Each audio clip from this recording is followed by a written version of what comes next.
Ayatollah Khamenei is dead. This wretched and vile man, Ayatollah Khamenei, is dead.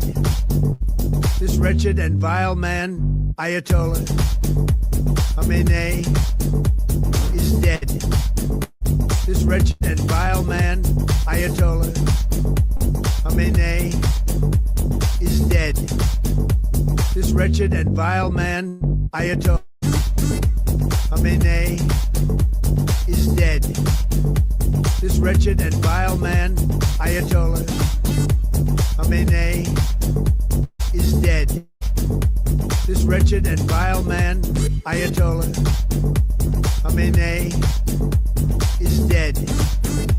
This wretched and vile man, Ayatollah Khamenei, is dead.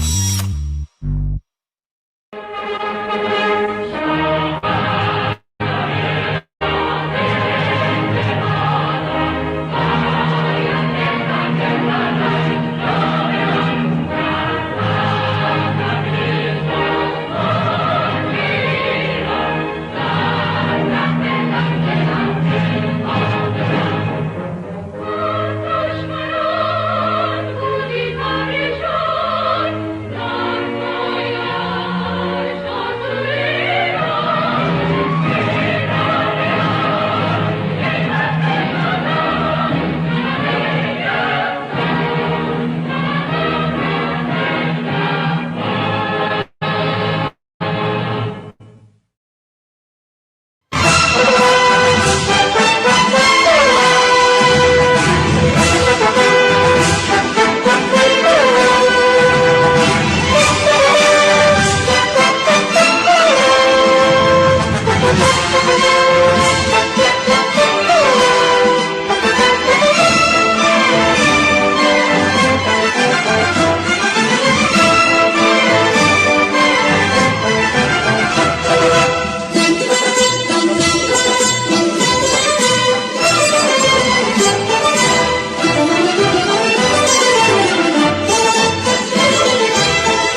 به نام پهلوی رها شویم ز یوغ بندگی.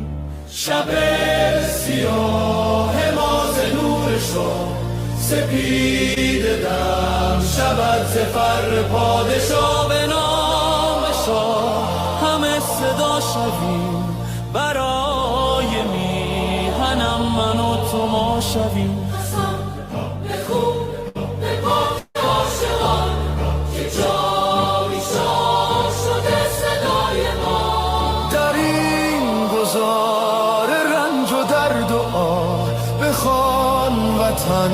به نام پادشاه که با صدای شاه و نام تو جهان بلرزد از قیام تو. به نام شاه به نام پهلوی وطن شود دوباره می نوی. شب سیاه ما ز نور شاه سپید دم شود ز فر پادشاه. به نام شاه همه صدا شویم برای میهنم من و تو ما شویم.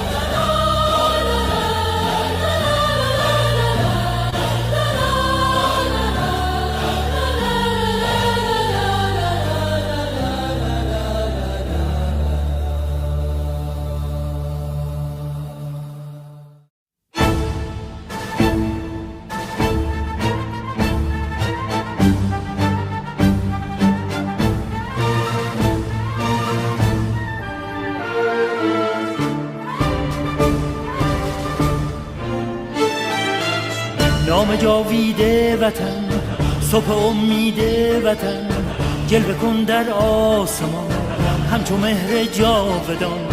وطنی هست من دور و سرمستی من جلوه کن در آسمان همچو مهر جاودان.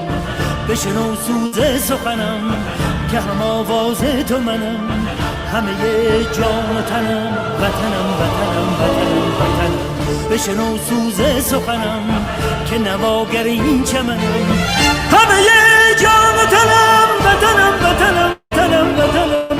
همه با یک نام و نشان به تفاوت هر رنگ و زبان. همه با یک نام و نشان به تفاوت هر رنگ و زبان. همه شاد و خشونت بزنان ز صلابت ایران جوان به اصالت ایران کهن ز صلابت ایران جوان.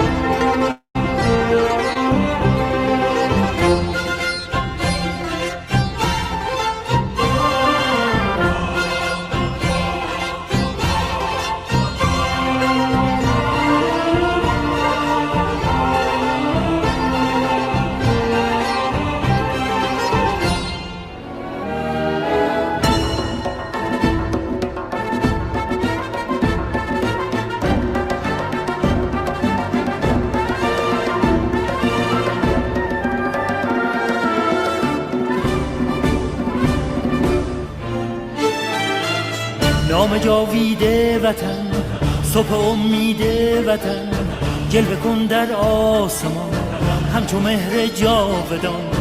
وطن ای هستی من شور و سرمستی من جلوه کن در آسمان همچو مهر جاودان. بشنو سوز سخنم که هم آواز تو منم همه جان و تنم وطنم وطنم وطنم وطنم. بشنو سوز سخنم که نواگر این چمنم همه جان و تنم وطنم وطنم وطنم وطنم. همه با یک نام و نشان به تفاوت هر رنگ و زبان. همه با یک نام و نشان به تفاوت هر رنگ و زبان. همه شاد و خشونت بزنان ز صلابت ایران جوان به اصالت ایران کهن ز صلابت ایران جوان. بشنو سوز سخنم که نواگر این چمنم همه جان و تنم وطنم وطنم وطنم وطنم.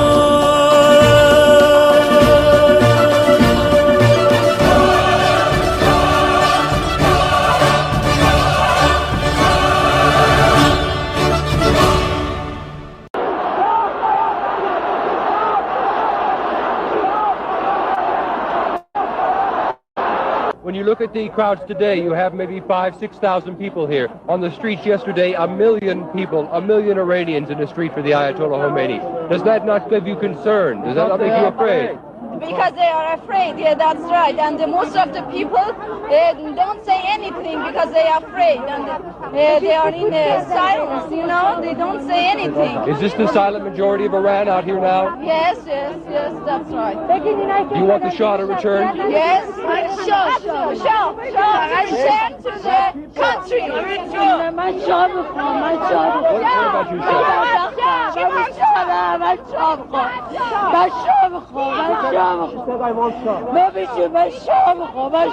Why do you want the Shah? Why does she want the Shah?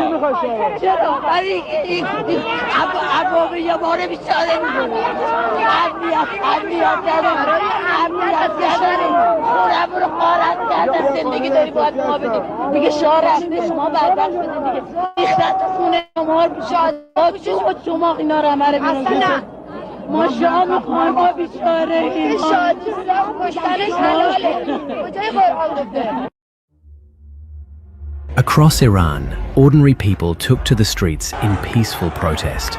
Millions of citizens, more than 400 cities. Their demands clear: dignity, justice, freedom. The response from the regime was absolute brutality. Security forces opened fire on unarmed protesters. Tens of thousands of innocent men, women, and children were killed on the streets. But the killing machine did not stop there. Despite what the regime has told the world, the machinery of terror has only intensified.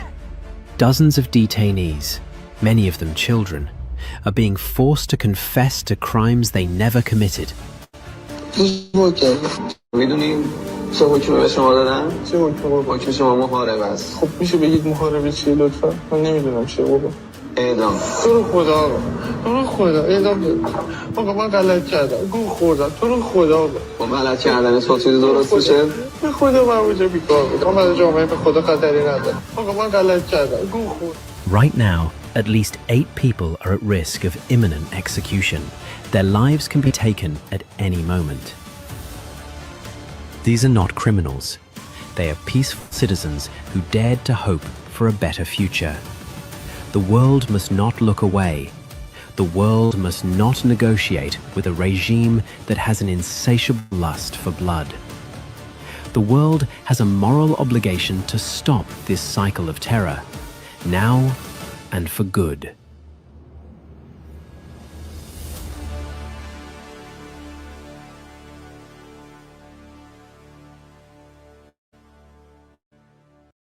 To all of our friends around the world, under the yoke of the Islamic Republic, Iran is identified in your minds with terrorism, extremism, and poverty. The real Iran is a different Iran, a beautiful, peace-loving, and flourishing Iran. It is the Iran that existed before the Islamic Republic, and it is the Iran that will rise again from its ashes the day the Islamic Republic falls. So let me be clear about how a free Iran will act towards its neighbors and the world after the fall of this regime. In security and foreign policy, Iran's nuclear military program will end. Support for terrorist groups will cease immediately. A free Iran will work with regional and global partners to confront terrorism, organized crime, drug trafficking, and extremist Islamism. Iran will act as a friend and a stabilizing force in the region, and it will be a responsible partner in global security. In diplomacy, relations with the United States will be normalized, and our friendship with America and her people will be restored. The State of Israel will be recognized immediately. We will pursue the expansion of the Abraham Accords into the Cyrus Accords, bringing together a free Iran, Israel, and the Arab world. A new chapter will begin, grounded in mutual recognition, sovereignty, and national interest. In energy, Iran holds some of the largest oil and gas reserves in the world. A free Iran will become a reliable energy supplier to the free world. Policymaking will be transparent. Iran's actions will be responsible. Prices will be predictable. In transparency and governance, Iran will adopt and enforce international standards. Money laundering will be confronted. Organized corruption will be dismantled. Public institutions will answer to the people. In the economy, Iran is one of the world's last great untapped markets. Our population is educated, with a diaspora that connects it to the four corners of the world.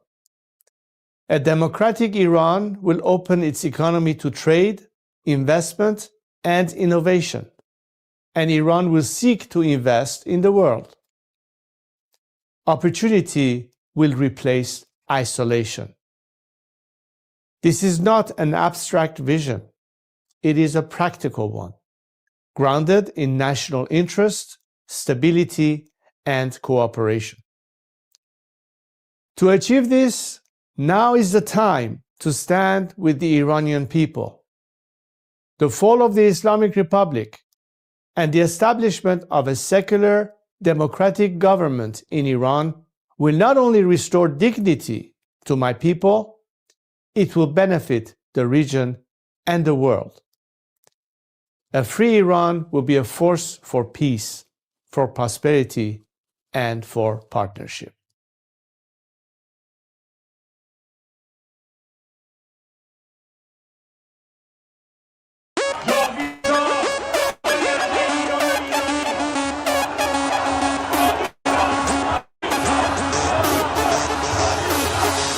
وقتی واسه غم نی گرچه قصه هامون کم نیست همه این قبولم ما فرصتی واسه ماتم نیست روشن میشه فردا خورشید سرزمین ما باز و سینه سپر بلند میگم جاوید شاه وقتی واسه غم نی گرچه قصه هامون کم نیست هم خسته این قبولم ما فرصتی واسه ماتم نیست روشن میشه فردا خورشید سرزمین ما سرم باز این سپر بلند میگم جاوید شاه روبروم یه واژه یه هدف به نام انتقامه پشت سرم دعای مادر و تو دستم تفنگ بابامه رو زبونم اسم شاه بگینین عشق بی انتهاست هر جا اسم ایران اونجا صدای بچه رضاست فردا می نویسم تو کتاب قصه دیمار بگو با تیر جنگی کشتن بچه های بیگناه رو بگو از بخت مادرها چیر زنا و دخترام بگو تنها شهید شدیم تا تنها نمونه شامون وقتی واسه غم نی گرچه قصه هامون کم نیست همه خسته این قبولم ما فرصتی واسه ماتم نیست روشن میشه فردا خورشید سرزمین ما سرم باز و سینه سپر بلند میگم جاوید شاه وقتی واسه غم نی گرچه قصه هامون کم نیست همه خسته این قبولم ما فرصتی واسه ماتم نیست روشن میشه فردا خورشید سرزمین ما سرم باز و سینه سپر بلند میگم جاوید شاه وقتی واسه غم نی گرچه قصه هامون کم نیست همه خسته این قبولم ما فرصتی واسه ماتم نیست روشن میشه فردا خورشید سرزمین ما سرم باز و سینه سپر بلند میگم جاوید شاه سلام من تو یار قدیمی منم همون هوادار قدیم سید سلام چطوری مردک کلی کتلت شدین دایی بدون مدرک سلام بسیجی قهرمان رفتی پیش توسی با پنیر و یه نون سنگک. سلام به محفل قرآنتون، سلام به مدیرای بحرانیتون، سلام به حاجی اکبر و طوله هاش و خارج و رفقای ارگانیتون، سلام به دوستای پول ملت که تش میفتین توی تور ملت، سلام به همه شما کرکسایی که دارین نونتون رو میزنین تو خون ملت تا که تش زیر دست و پاک و تک بخورین حالا هی به یه بادکنک بدوین. سلام آخر تو زندان باشه وقتی قرار به این آب خنک بخورین. مرگ بر ملا متولی ننگ در دنیا، ننگ بر دوتا مجاهد چپی بعد از ملا. مرگ بر ملا متولی ننگ در دنیا، ننگ بر دوتا مجاهد چپی بعد از ملا. اینو بگذاریم به خاک میرسیم، تجزیه طلبی که به خاک بیرسیم. ایران مردمش وطن پرستن، از کرد تا بلوچ بری به فاک میرسی. توف به هر چی مرسی است، توف به هر کی در پی تجزیه است، توف به لوی و همونی که شیفته ی گل ملیگرا تو وطن خدا نسلی هست. سر کردستان همه برپا شدن، بلوچستان فدای مهسا شدن. واحد که شیر و خورشید ما بقی جعلی ها تنها شدن. شادی باشه واسه همه در میهن، کور بشه چه شهرچی اهریمن. رخه رو بگی تا اون 6 کلاس سواد و خبرگان و مجد سری ترجیحن. شبهای عروس و دامادی باشه، برن سلامتی نوش کنن و آبادی باشه. مقصد کجاست؟ میدون شهیاده به سمت اتوبان آزادی باشه. سلام به نسل ندید پدیدا، نبودیم ندیدیم قدیمتی ما. شاه بود تو شادی کل میزدین، حالا شاه بر میگرده پیک میزنین. مرگ بر ملا متولی ننگ در دنیا، ننگ بر دوتا مجاهد چپی بعد از ملا. مرگ بر ملا متولی ننگ در دنیا، ننگ بر دوتا مجاهد چپی بعد از ملا. مرگ بر ملا متولی ننگ در دنیا، ننگ بر دوتا مجاهد چپی بعد از ملا.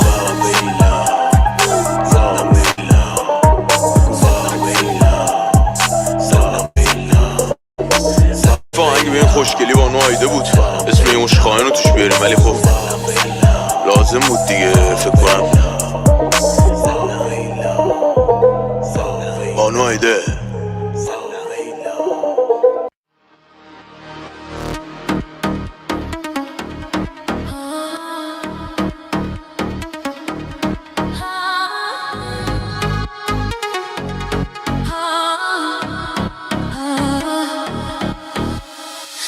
آخرین نبرده، پهلوی برمیگرده، صدای ایران بلنده، حق به حق دار میخنده. اینا اینا اینا اینا اینا اینا اینا اینا اینا اینا اینا اینا اینا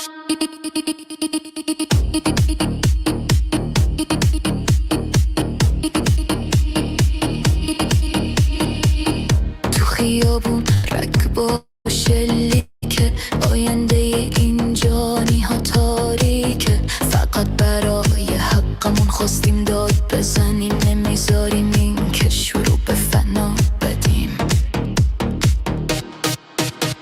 اینترنت و برق و آب رو قطع کردن، توی دل تاریکی جنایت کردن. چراغا رو خاموش کردن که خون بریزن، مال دیگه از اینا خونده گریزن. ایران بی پادشاه بی قانونه، دنیای ما از این درد و غرق خونه. تا پادشاه برگرده این کشور بیماره، ایران بی پهلی همیشه گرفتاره. خامنه‌ای گم شو از این خاک ما، حکومت اسلامی برو از پاک ما. حکومتی که بیگانه و بدذاته توی خاک ما نیست، وقت جازاته تا شاه پهلوی برگرده به ایران.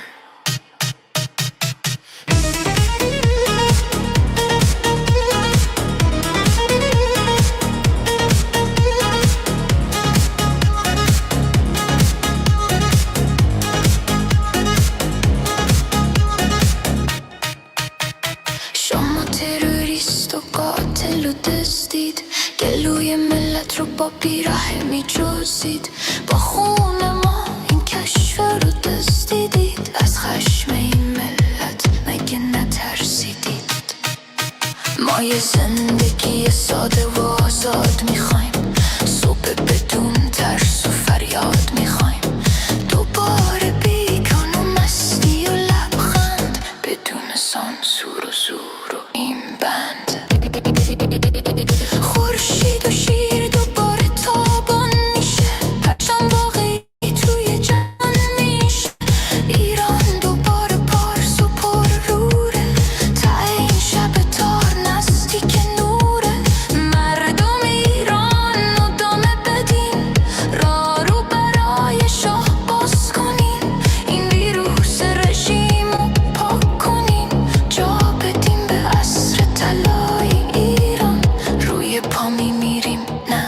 روی زانو آزادی حقمونه اینو میدونیم تا آخر میجنگیم بدون ترس ایران آزاد نزدیک میبینیم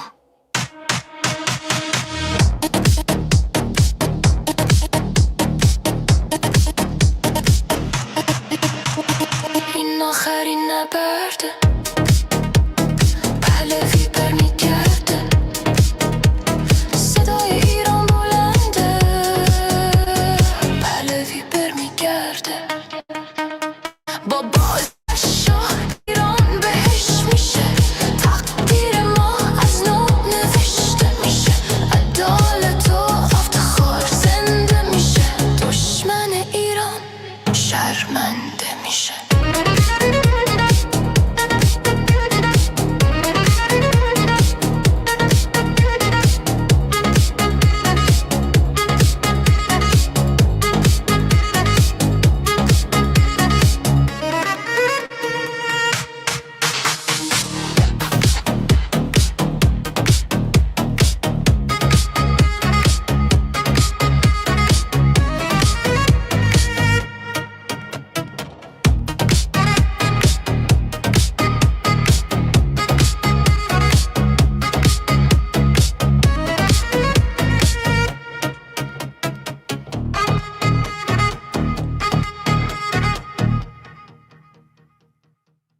Let me tell you a story about a lion that came from the mountains.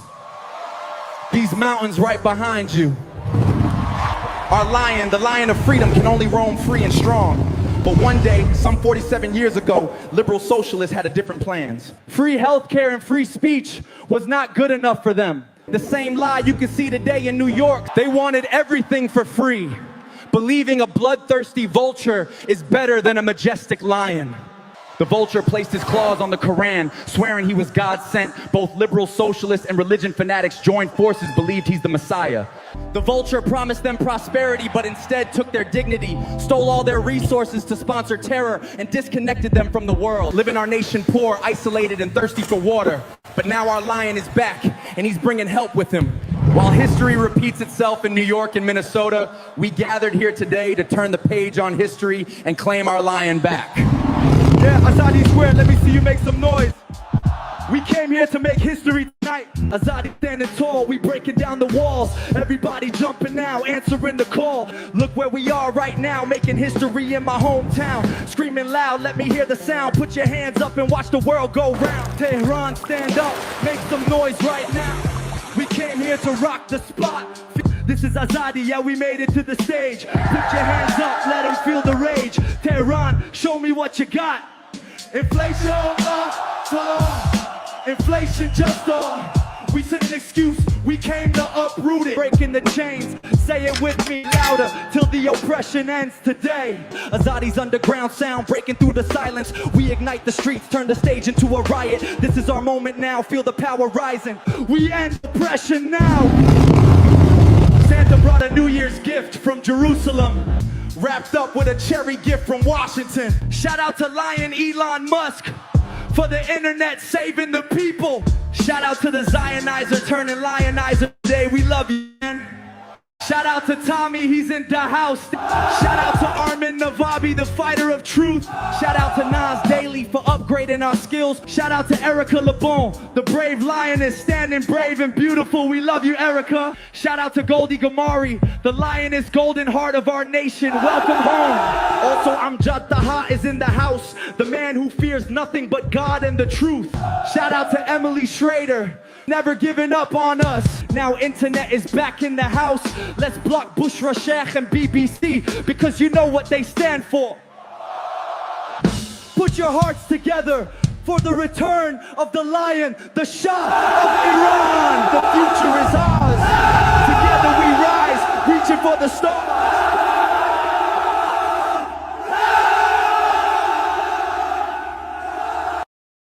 میاد روزی که سیمرغ ایران پالاشو کرده باز، که دیگه مردممون نشن قتل عام.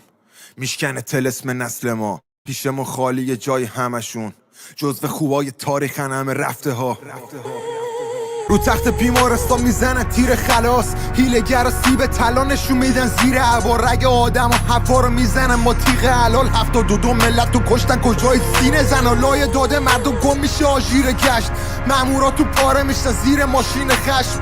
این دفعه گلستان نشد آتیش رشت، ولی زحاک فریدون بالاخره پا میشه تش، سر میکشه به فلک آتیش کینه آدم ها، مسجداتون میسوزن مثل سینه مادرها، طعم خون جوونا رو میچشه جانماز، ستون دینو میشکنه خیزش کافرها، با لباس عزا مادر میرقصی کنار مزار، هر کی بیشتر بکشه میگیره کلاش طلا. قهرمان اونیه که پشت در خالی نکرد، وقتی کوبیده میشد چماق سپا به درا، پر جنازه و جسد زیر شهر، دختر نوزاد تا پیرمرد، پسر میشه بی پدر، پدر میشه بی پسر، لباسامون سیاه ترن، نیمه شب تله جنین میجوشه تو دیگه مرگ. این مجاهدین دشمن ایرانی ها، این میرین عراقی ها رو واسه کی میارین، رقص جیر خور ساز بیخیالی ایران داره میمیره، تنفس مصنوعی میدن با گاز شیمیایی. سقوط با همین از شمال تا جنوب، بالاخره فرو میرید تو خون، رسیده کاردا به استخون، شما میرید و ما میمونیم، شیر و خورشید دوباره میکنه طلوع.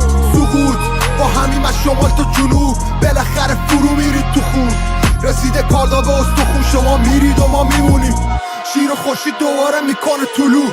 عدود تفنگاشون مه شهر، توی جوب خون شناور کش سر، کی گفته مشکل ما معیشتی آبدانان، دونه های برنج از آسمون میواریدن مثل برف، گوشت ملت نصریه روی شله اجاق، تو تاریخ ایران پشیز دوره شما، تیرو میزدن تو گلو موقع شعار، تولدتون دلیل توبه خداست، حیف خاک ایران خون میره ته لجن، بعد سقوط زندگی میچسبه مثل کره اصل، قسمت قشنگ قصه انقلابینه، شما میمونید ولی پیچید به بازی سگی، اصل جون ملت مفته مثل پول تو جیبا، زن کشی میکنم برسم به موی هوریا، حرف دل هممون بود خونه رو دیوار، آسمون شهر رو روشن میکرد نور گوشیا، گربه رو با تیر نزدم بدون منظور، اسلامو چپوندن به ما به زور سرکوب، خون با هیچی پاک نمیشه، حتی سپا کل شهر رو بشوره هر روز، وطن زخمامو مشترک درد هم است، نشونمون روی سر نظام حبس نفس، آبی میشه رو نقش دوباره رنگ عرس، ما نهانیم که زبونی کشیم از چرخ فلک.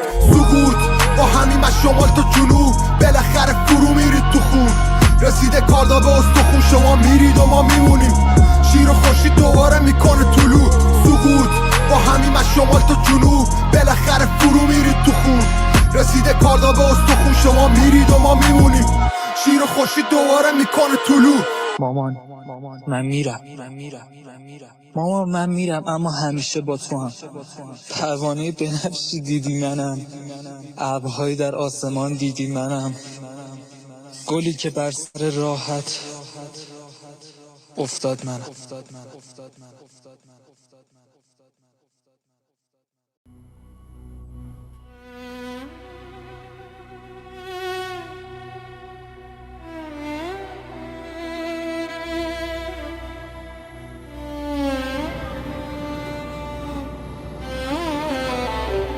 Let's go.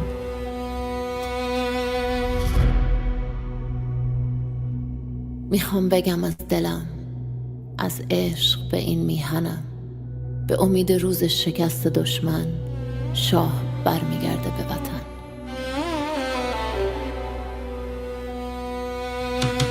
برگشتن پهلوی، وحشت هر اجنبی، بلند بگو همشهری، شاه رضا پهلوی، نظام رسیده پرتگاه، بلند بگو جاوید شاه، برگشت شاه به میهن، دوای درد وطن، آخرین نبرده، پهلوی برمیگرده، داره میاد پهلوی، زجه بزن سید علی، راه نجات وطن، پهلوی هموطن، ایران میشه گلستان، شاه که بیاد به ایران، ایران که شاه نداره، حساب کتاب نداره، آخون باید گم بشه، توپ تانک فشفشه، گم شو بیرون اجنبی، داره میاد پهلوی، فریاد بزن جاوید شاه، شعار هر وطن ها.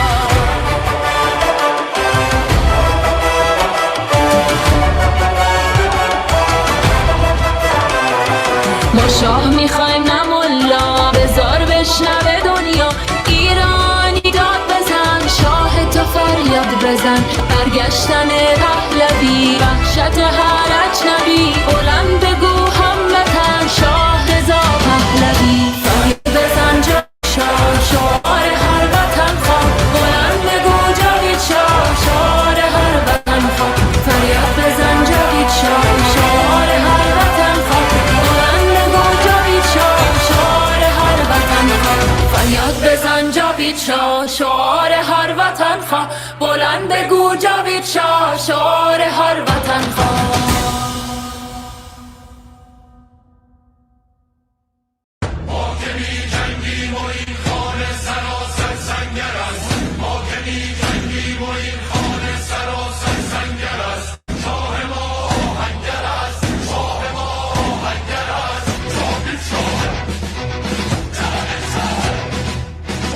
خیابان‌ها هزاران لاله خونین پرپر است در خیابان‌ها هزاران لاله خونین پرپر است شور کاوه در سر است شور کاوه در سر است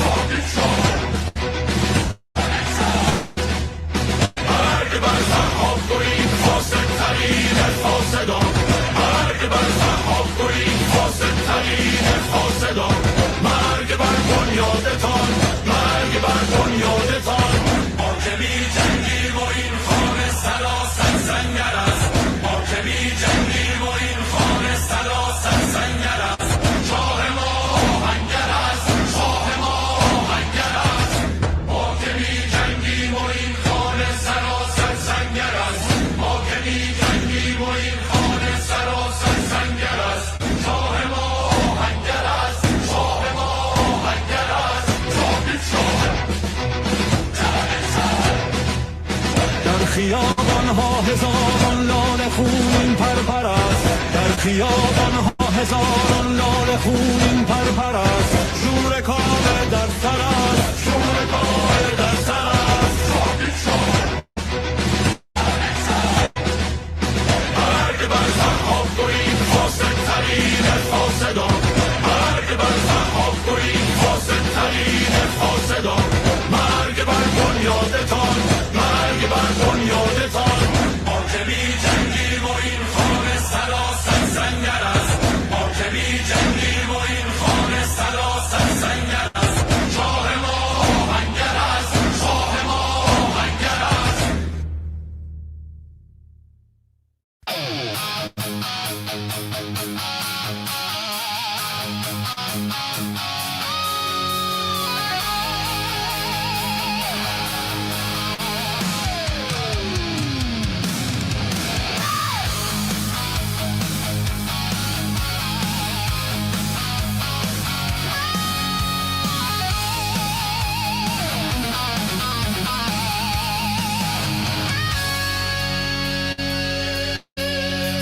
In shadows, cut from the light,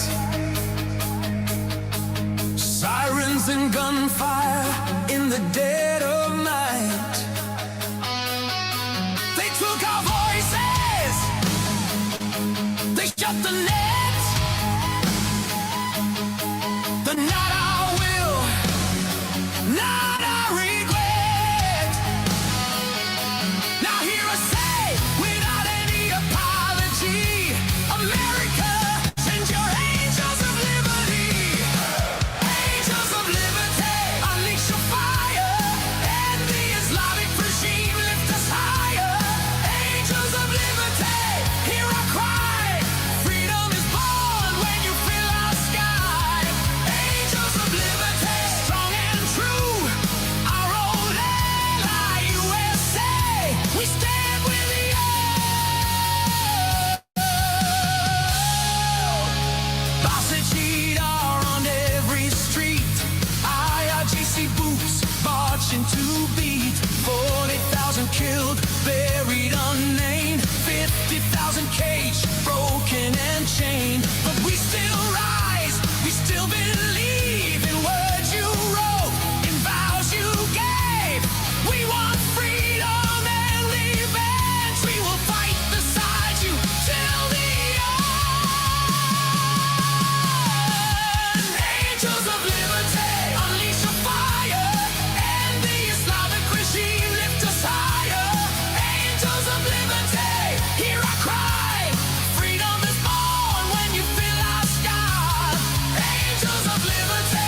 نام جاوید وطن، صبح امید وطن، جلوه کن در آسمان همچو مهر جاودان.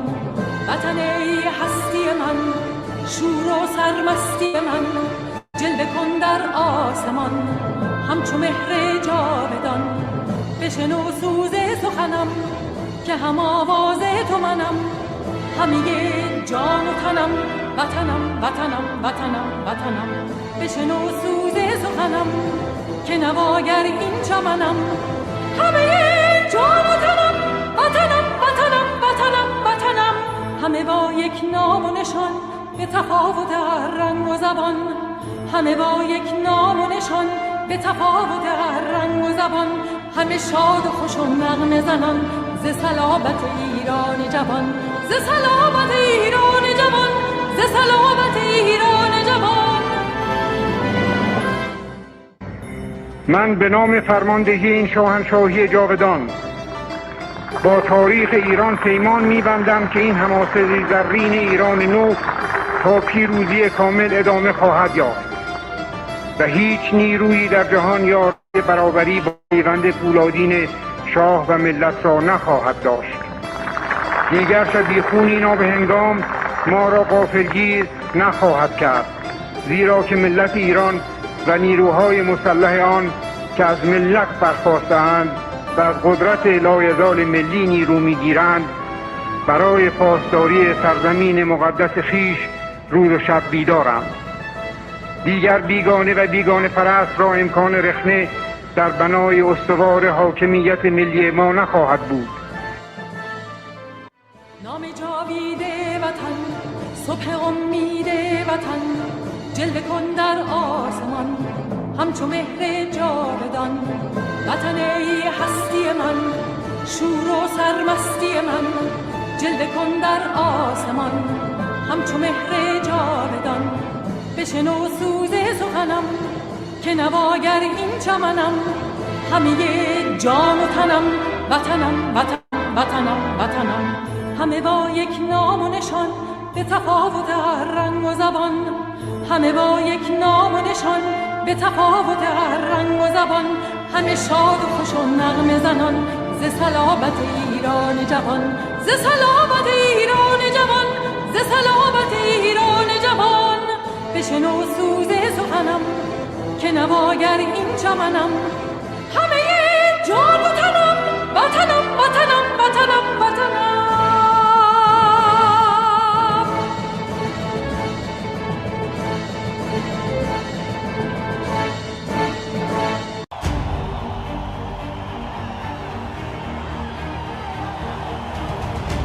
Look at us here today. We see so many flags representing so many nations. We know we are not alone, and we thank you for being with us. For all people around the world who stand today in unity with the Iranian people, this is not just because it's good for us, and you do it out of compassion and care for our rights to liberty and justice and equality and human rights. But understand that it is in your best interest too to have, unlike this regime that has been propagating terror and radicalism, we the people of Iran are peacemakers and not warmongers. We like to be friends, especially with the free world.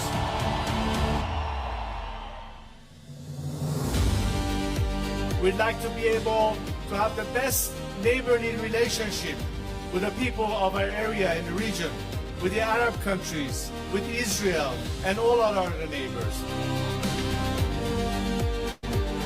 We are fighting for justice, we're fighting for human rights, we are fighting for liberty, we're fighting to put an end to all sorts of discrimination.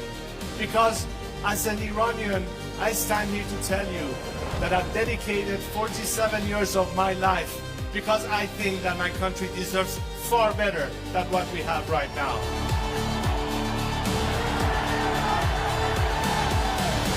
now understand that their best remedy is to support the people of Iran, because ultimately a free Iran will be your best partner, not just to bring stability and peace, but it will be in your best economic interest and opportunities. Together we can prosper again, and the world will be so different once the Iranian people are free. I am here to guarantee a transition to secular democratic future. I am committed to be that leader of transition for you, so we can one day have the final opportunity to decide the fate of our country through a democratic, transparent process, through the ballot box and free elections. And let's make sure that this time, especially the free nations of this world and their governments, stand on the right side of history.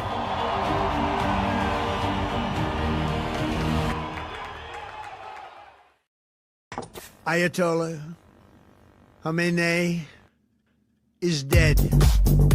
This wretched and vile man, Ayatollah Khamenei, is dead. This wretched and vile man, Ayatollah Khamenei, is dead. This wretched and vile man, Ayatollah Khamenei, is dead. This wretched and vile man, Ayatollah Khamenei, is dead. This wretched and vile man, Ayatollah Khamenei, is dead. This wretched and vile man, Ayatollah Khamenei, is dead. This wretched and vile man, Ayatollah Khamenei, is dead. شما نتونستید بچه ها. حضرت امام خامنه ای ملکوت اعلا پیوست. شما پیروز نشدید. انا لله. عالی میدی میکشیمتون بالا بالا بالا بالا بالا تر عالی میشه.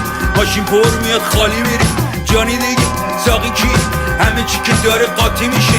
خشبامون داره خالی میشه. جنازه بو قاضی میده بله بلی میزنیم با زمین یکی بشی جای لاستیکا روت بری بری به درک میمیری زر تو جعب تلی بری نمیدونی جای ما رو میکشیم زامنا رو میزنیم رو زمین قاسما رو آماده ایم میچکونیم ماشا رو روی جنازت میرقصم حالا حالا میزنیم و میره سر بالا به این کار میریم همه بالا روی جنازت میرقصم حالا حالا میزنیم و میره سر بالا پی کار میریم همه بالا شله شله شله شله شله شله شله شله آقازاده شده خودت کتله تو کجه مجه زمین های شهر پر سوسه داره آتیش میگیره حوزه موزه انگاه همه کنکوری رشته تنها به ملت تو رو دوره کنه مال مای شب لگت میزنیم باشه درا زیرت میزنیم که بری هوا چشات سیاه میرن چشم پوشی کن لباس عزا میبینی دیر نیست ببینی میریم و تیغ میغ میگیریم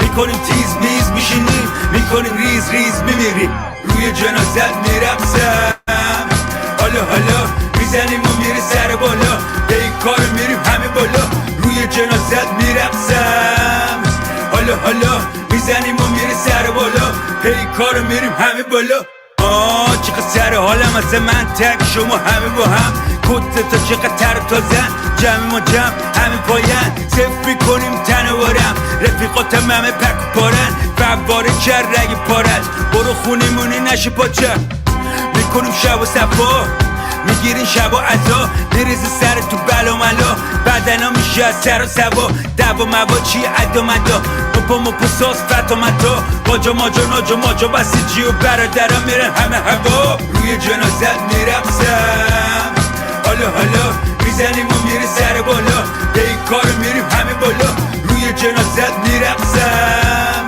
حالا حالا میزنیم و میره سر بالا به این کار میریم همه بالا روی جنازت میرقصم حالا میزنیم و میره سر بالا به این کار میریم همه بالا روی جنازت میرقصم حالا حالا میزنیم و میره سر بالا به این کار میریم همه بالا روی جنازت میرقصم روی جنازت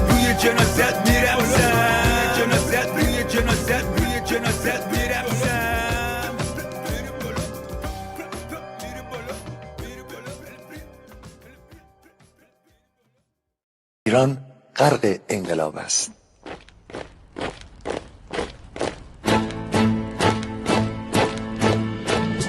کشور ما، تاریخ ما نفسی دگر فرا گرفته، گویی اهورا مستا دوباره در نور خود مرا گرفته.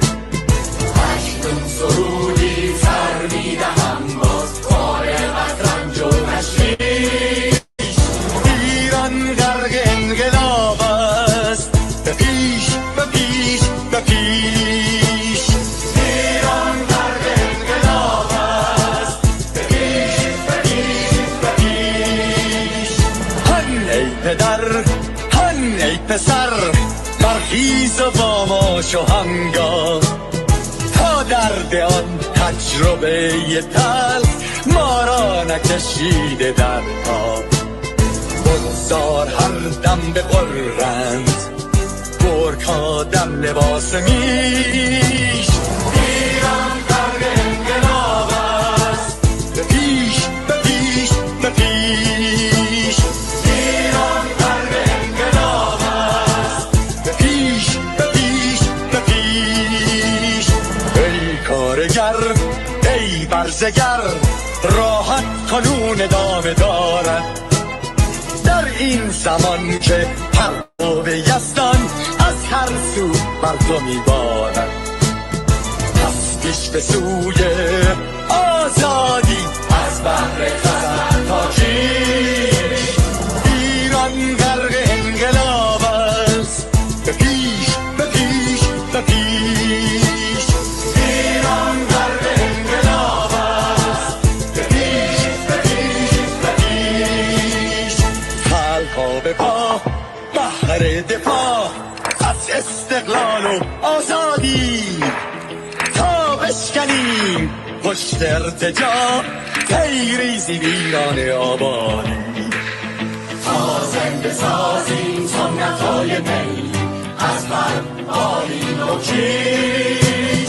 ایران غرق انقلاب است، به پیش به پیش به پیش. ایران غرق انقلاب است، به پیش به پیش به پیش.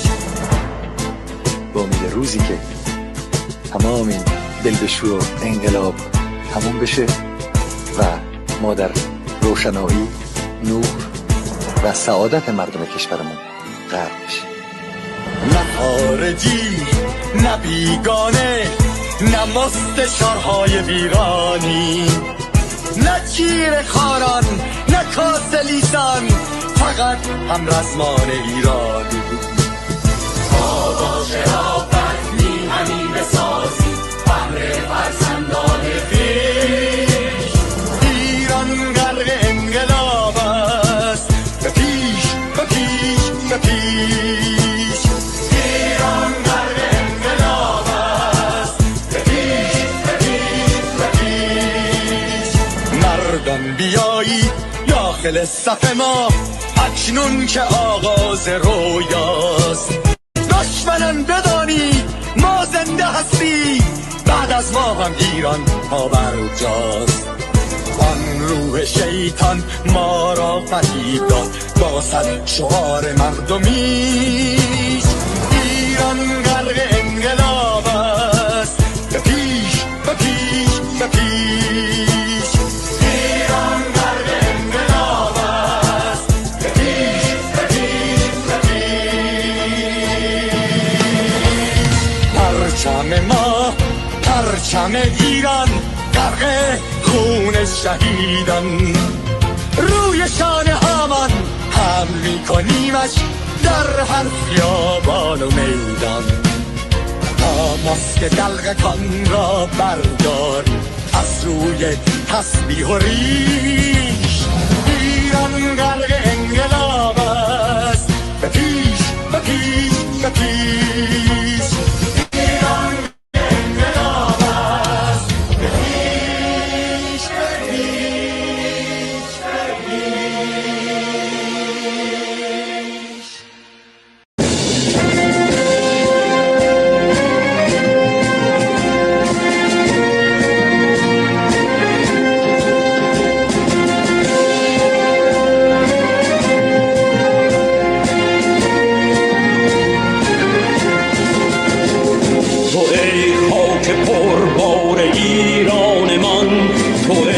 مظهر عشق و ایمان من، تو ای زادگاه نیاکان من، تو ای مهد آزاد مردان من. به خاک تو بود از عزیزان برابر حقوق سپید و سیاه، یه دوران کوروش در این بوم و بر شده پایه‌ای حقوق بشر. زهر تیر با قوم و کیش و نژاد بود بینشان رشته اتحاد. چو ایران نباشد تن من نباد، بدین بوم و بر زنده یک نهاد.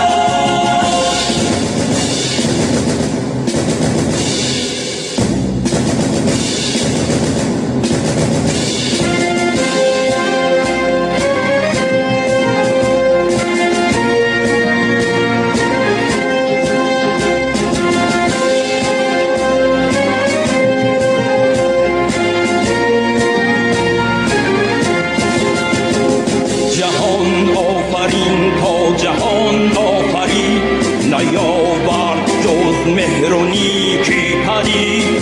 بداندیشی و کینه و دشمنی بود خوی و کردار اهریمنی.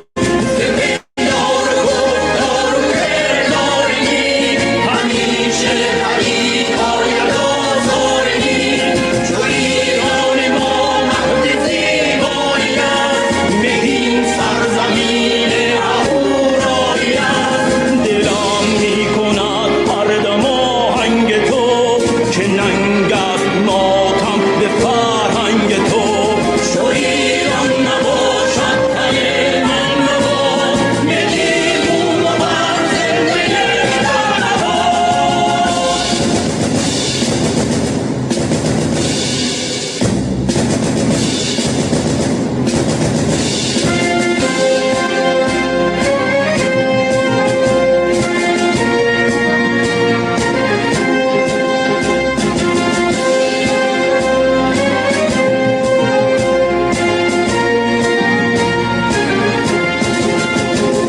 چنین ملت پاک و گردن فراز، به یک جنبش تازه بودش نیاز. بشد انجمن از دلیران پارس، ز پاکان و روشن ضمیران پارس. از ایران زداید نشان بدی، برافروزد آن پره ایزدی. سپربند کند بزم ناپاک را، کند بارور از هنر خاک را. هنر دانش و رامش و شادی است، هماهنگی و صلح و آزادی است. چو ایران نباشد تن من مباد، بدین بوم و بر زنده یک تن نباد.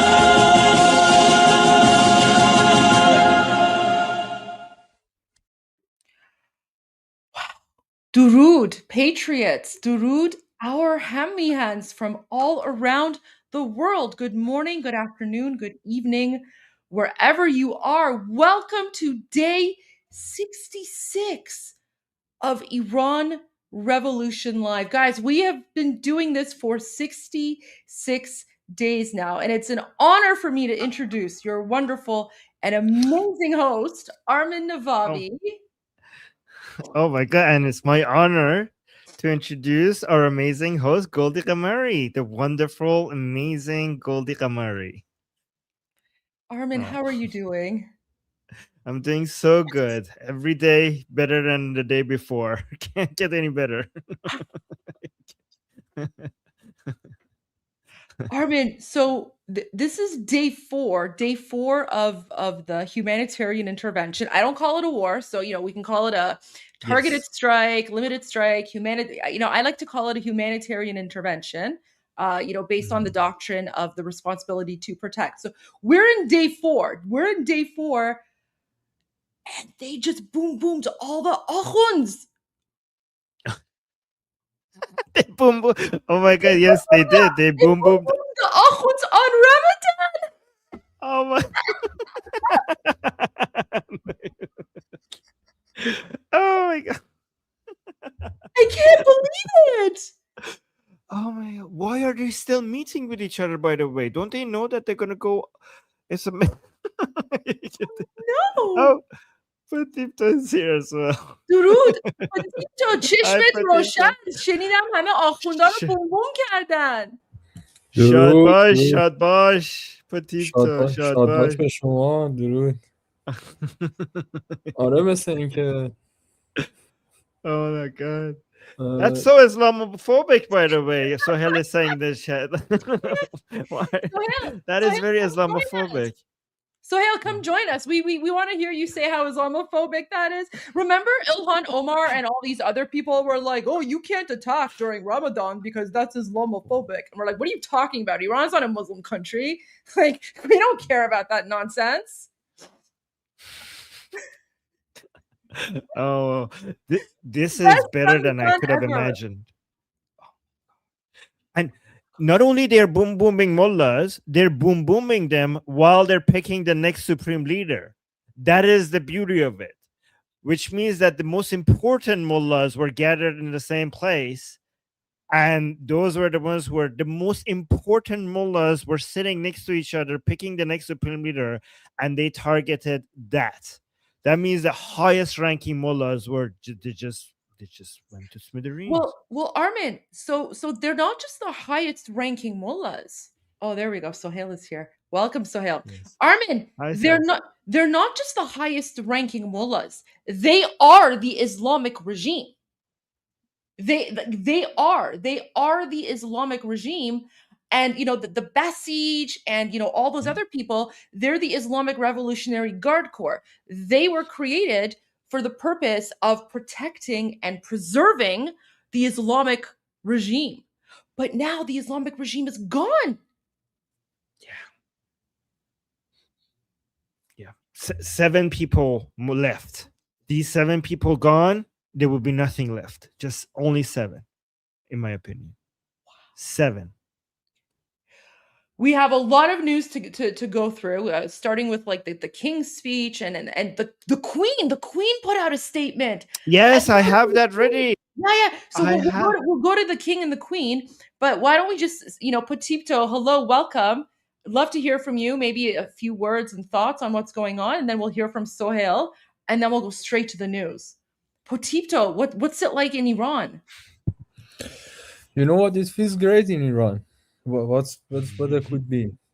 Every day after day, every azan after azan, there are so many Shia militias removing from the earth, and we are witnessing live.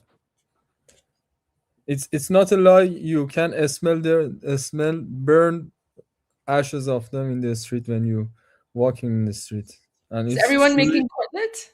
It's apocalyptical, and it's also very surreal to believe, and yet we are living it, and that's very, very joyful.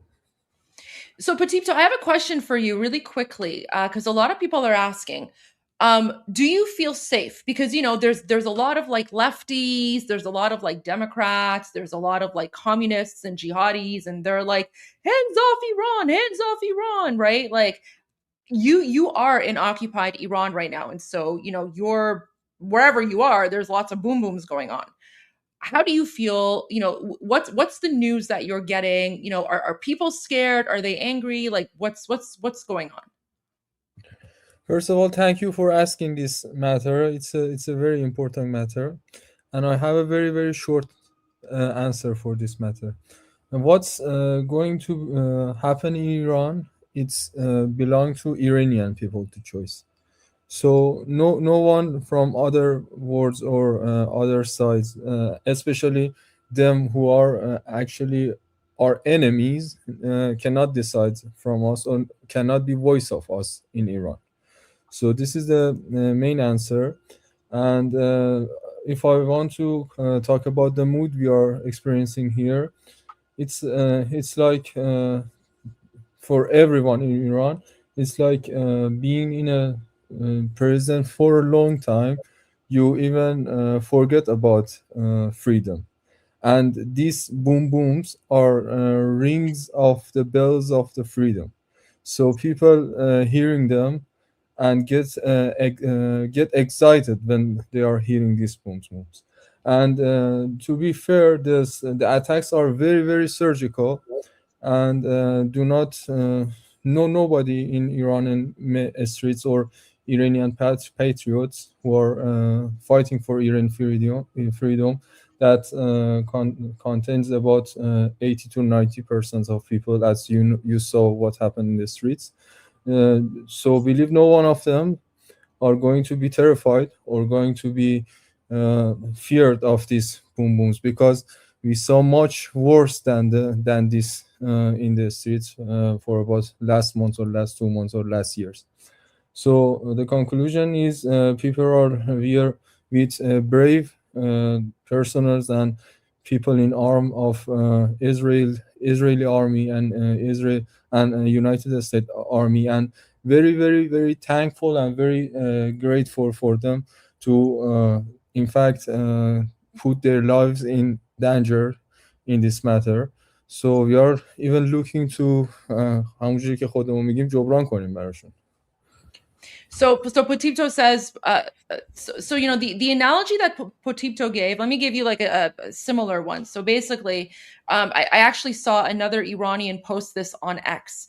They said that the analogy, like the way that Iranians in occupied Iran are feeling right now, is that it's as if they have been inside of like a prison for so long, and the explosions, like the targeted surgical strikes against the Islamic regime, they see that as like people who are on the outside, and they're slowly breaking down the prison walls. So this boom boom is symbolic of the prison walls breaking down, which will lead to freedom, because they're going to escape the prison that people have been inside of for the last 47 years.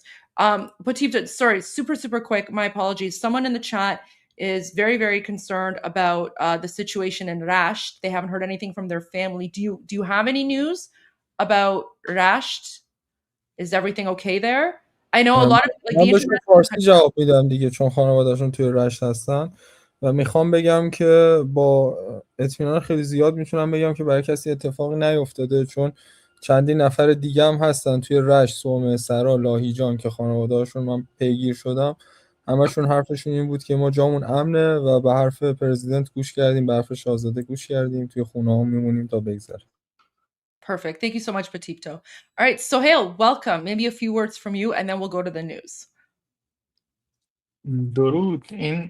این خبر آخونکشی که آمریکا و اسرائیل رو انداختن واقعا امروز خیلی خیلی به من حال داد. یعنی الان طبق قانون اساسی که دارن، مثل اینکه توی لوپی افتادن که حتی توی قانون اساسی پیش بینی نشده. یعنی اینها الان که نه رهبر دارن نه مجلس خبرگان دارن، اساسا دیگه این انگار که الان ما با جمهوری اسلامی دیگه مواجه نیستیم، ما با حکومت پاسدارها مواجهیم. بعد نکته دومی که به Wait, ذهنم میاد. let me translate this part, because if it gets too long, I'm not going to remember the first part.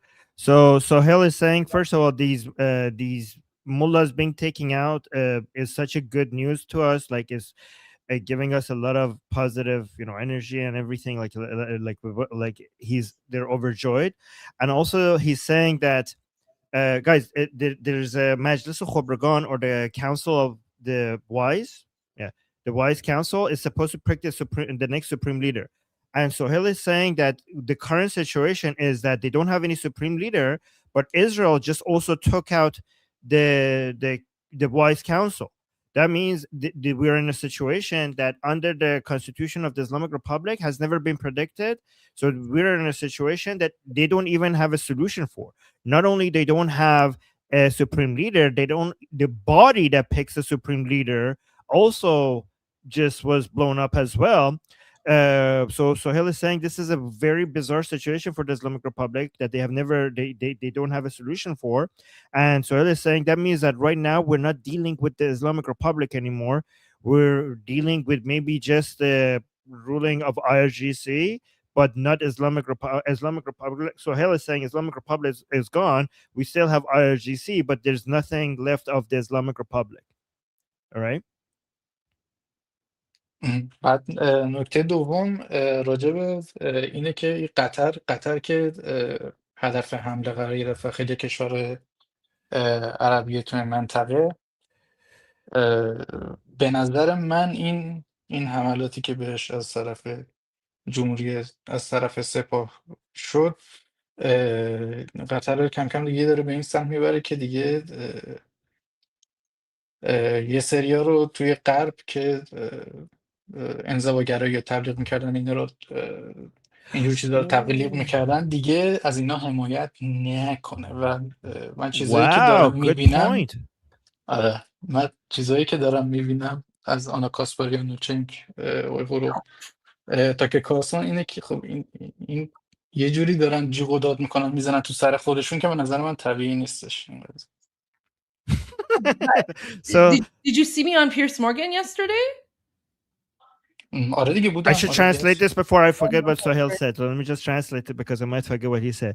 So Sohail is saying that because the Islamic Republic also attacked Qatar, Qatar is basically going on the aggression mode now, like against the Islamic Republic, rather than playing defense for the Islamic Republic. So, given that in United States, all the isolationists were being supported from Qatar, so that's the source of, I don't know, their funding. But because of this, Qatar. البته نمیگم همشون از قطر فند میگرفتن دیگه طبیعتا. Yeah, okay. So maybe not funding. He's not saying that. Maybe just we're being supported by Qatar. He says because of that, Qatar is not going to be supporting the isolationists in the United States anymore, like people like Cenk, people like Anna Kasparian, or people like Tucker Carlson. They're going to be losing, Qatari support. And because Qatar wouldn't be supporting the isolationists anymore, because now they're also in favor of United States maybe finishing the job with the Islamic Republic. So Sohail is saying that I'm watching these people like Anna and Cenk, and they're basically screaming and crying and acting all very aggressive. And Sohail thinks that might be because Qatar is not supporting them anymore. And Sohail is saying that the way they're behaving is very unnatural. But Sohail, they have always been behaving very unnatural. Like, this is not new. Like, I mean, Cenk is always like that, but at least, yeah. All right. Armin, before we go to King Reza Pahlavi, because his message is important, there are two things that I want to speak about very, very quickly, because this is very important. I have also something very important as well that I want to speak about. So I wanted to speak about President Trump and a couple of statements he made, and just explain it politically. I have that ready. I knew you were going to want to talk about that. Okay. So let me bring it up then. On my end here, so I can talk about it. Okay. So this is the first thing, guys. This is the first thing. And, we're going to play it. And then everyone in the chat is going to say what? Goldie is always right. Because I called this. I said this from the beginning. Just listen to what he's saying. They're just evil. It's not the politics, it's their whole philosophy, it's their whole, where they come from. It's terrible. Where they killed 35,000, I thought it was 32. Now it turns out it's much more than 35,000 people. And in some cases using machine guns with people that have no weapon. They have no weapon, and they're being machine gunned, they're being sniped from buildings. They're hitting the people with snipers right through the eyes. It's just a very evil ideology.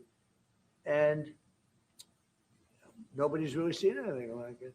They're just evil.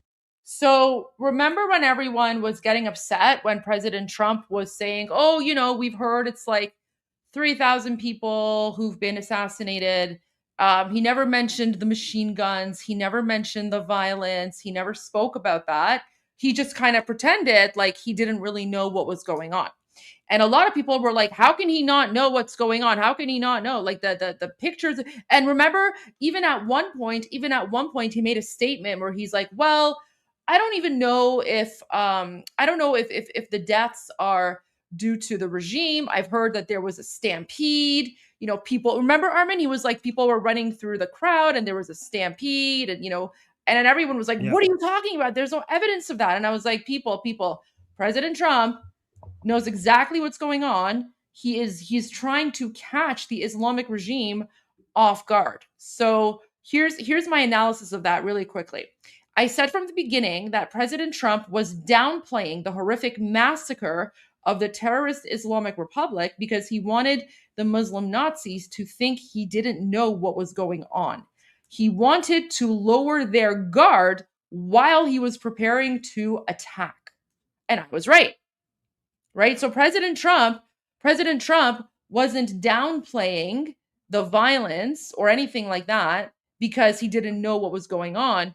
He was downplaying it because he wanted to confuse the regime. He wanted to make them think that, oh, I don't know what's going on. I don't have any proper intel, right? Meanwhile, like the CIA has been in Iran for months, right? Gathering intel on the ground.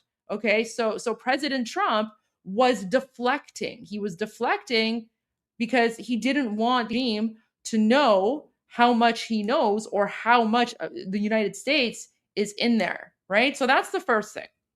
That's the first thing I want to point out. And then the second video, and I'm going to play this for you, and then I'm going to give you my political analysis on this. And guys, given that for the last, 66 days now, everything I've said when it comes to the geopolitical analysis has been correct. When I give you my analysis on this, I would hope that after 66 days, you will support what I'm saying, let's say. You'll believe me, let's say. So let's listen to what President Trump is saying. Crown Prince Reza Pahlavi, is he an option at all in your mind? I guess he is. Some people like him, and we haven't been thinking about too much about that. It would seem to me that somebody from within maybe would be more appropriate. I've said that. He looks like a very nice person, but it would seem to me that somebody that's there, that's currently popular, if there's such a person. But we have people like that. We have people that were more moderate. These were radical lunatics, and you know what they get? They get nothing. All they do is kill people. Crown Prince Reza Pahlavi, is he an option? So a lot of Iranians are freaking out about this, and a lot of non-Iranians too. They're getting up. Yeah, Armin? Oh. No, I'm saying they shouldn't. Like, I was just shaking my head. Like, they shouldn't be freaking out. Like, we've seen this. Yeah. Sorry, I thought you were like raising your finger because you wanted to say something. Sorry. No, I was just shaking my head. Oh, you're drinking water. Oh, I saw that. I thought it was water. Sorry, I need to get glasses. But here's the thing. So, guys, a few points. We're going to go through this sentence by sentence, okay? What you need to remember is that President Trump has made it very clear from the beginning that it is not up to the United States to determine who is going to be in charge, okay? It's not up to President Trump to make that decision. It's not up to the United States or any other country to make that decision. That decision is up to the Iranian people. Now, President Trump has to be very, very careful, because if he comes out and directly says that he supports King Reza Pahlavi, right? That's going to be like the Democrats are going to be all over that. The leftists, the Islamic regime, the MEK, all of the enemies of the Iranian people are going to be all over that, and they're going to be like, "Oh, look, he's just, he's installed, right? Like he's not legitimate." So President Trump is being very careful, because if President Trump says that he supports King Reza Pahlavi, if he says it directly, then the people who want to see Iran fail, they want to see our Lion and Sun revolution fail, they are going to use President Trump's statement to delegitimize the voices of Iranians in occupied Iran and around the world.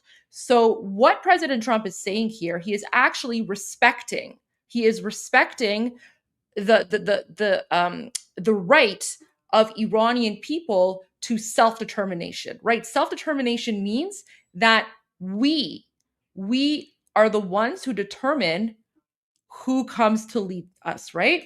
So that's my analysis. But let me go through the sentences here because I've pretty much become a pro at translating, President Trump's political speech to plain English. So let's just follow along here.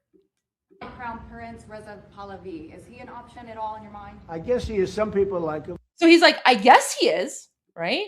I guess he is. Some people like him, right? He's taking a very, very casual approach to this, right? And we haven't been thinking about too much about that. So he says, we haven't been thinking too much about that. So when he says we haven't been thinking too much about that, what he's basically saying is that we have not, like America has not been thinking about who to install because it's not our responsibility, right? It's not the responsibility of the United States to determine who comes next, right? That's what Jimmy Carter did back in 1979, which turned Iran into a failed state. So President Trump is being very, very careful here and very respectful of Iranians. It would seem to me that somebody from within maybe would be more appropriate. I've said. And then he's like, maybe someone from inside might be more appropriate. Maybe. And then he shrugs his shoulders. He's like, maybe someone from inside might be appropriate, right? He's not saying he prefers someone from inside. All he's saying is maybe, right? Maybe, maybe not. That's the exact same wording and narrative that he's used in the past when he's been dealing with the negotiations, with the military strikes, everything like that, right? So he's just saying maybe someone inside, but maybe not. That he looks like a very nice person. Right? So then he's saying King Reza Pahlavi looks like a very nice person, which he is. But it would seem to me that somebody that's there, that's currently popular, if there's such a person.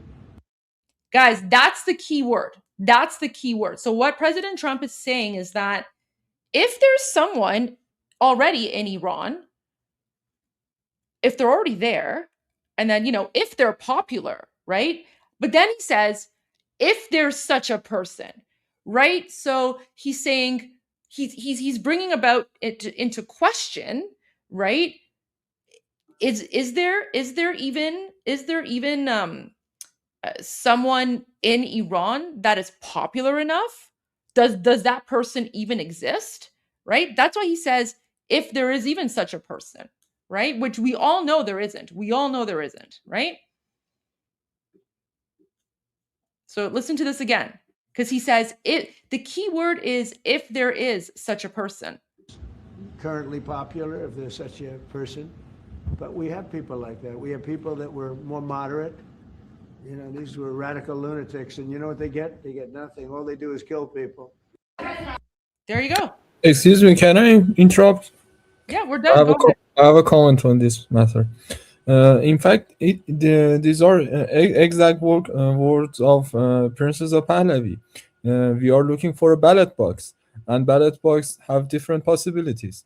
So maybe someone in Iran can raise the people's trust and come out of the ballot box. But for now, as an Iranian and looking from my surrounding people, everybody wants Reza Shah Pahlavi, and everybody have trust on him. So he's not saying something wrong.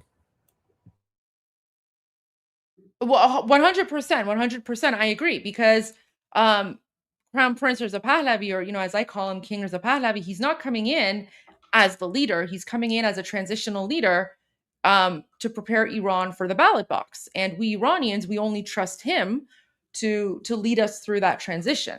So that's the key thing here. That's the key nuance, which you're absolutely correct about that.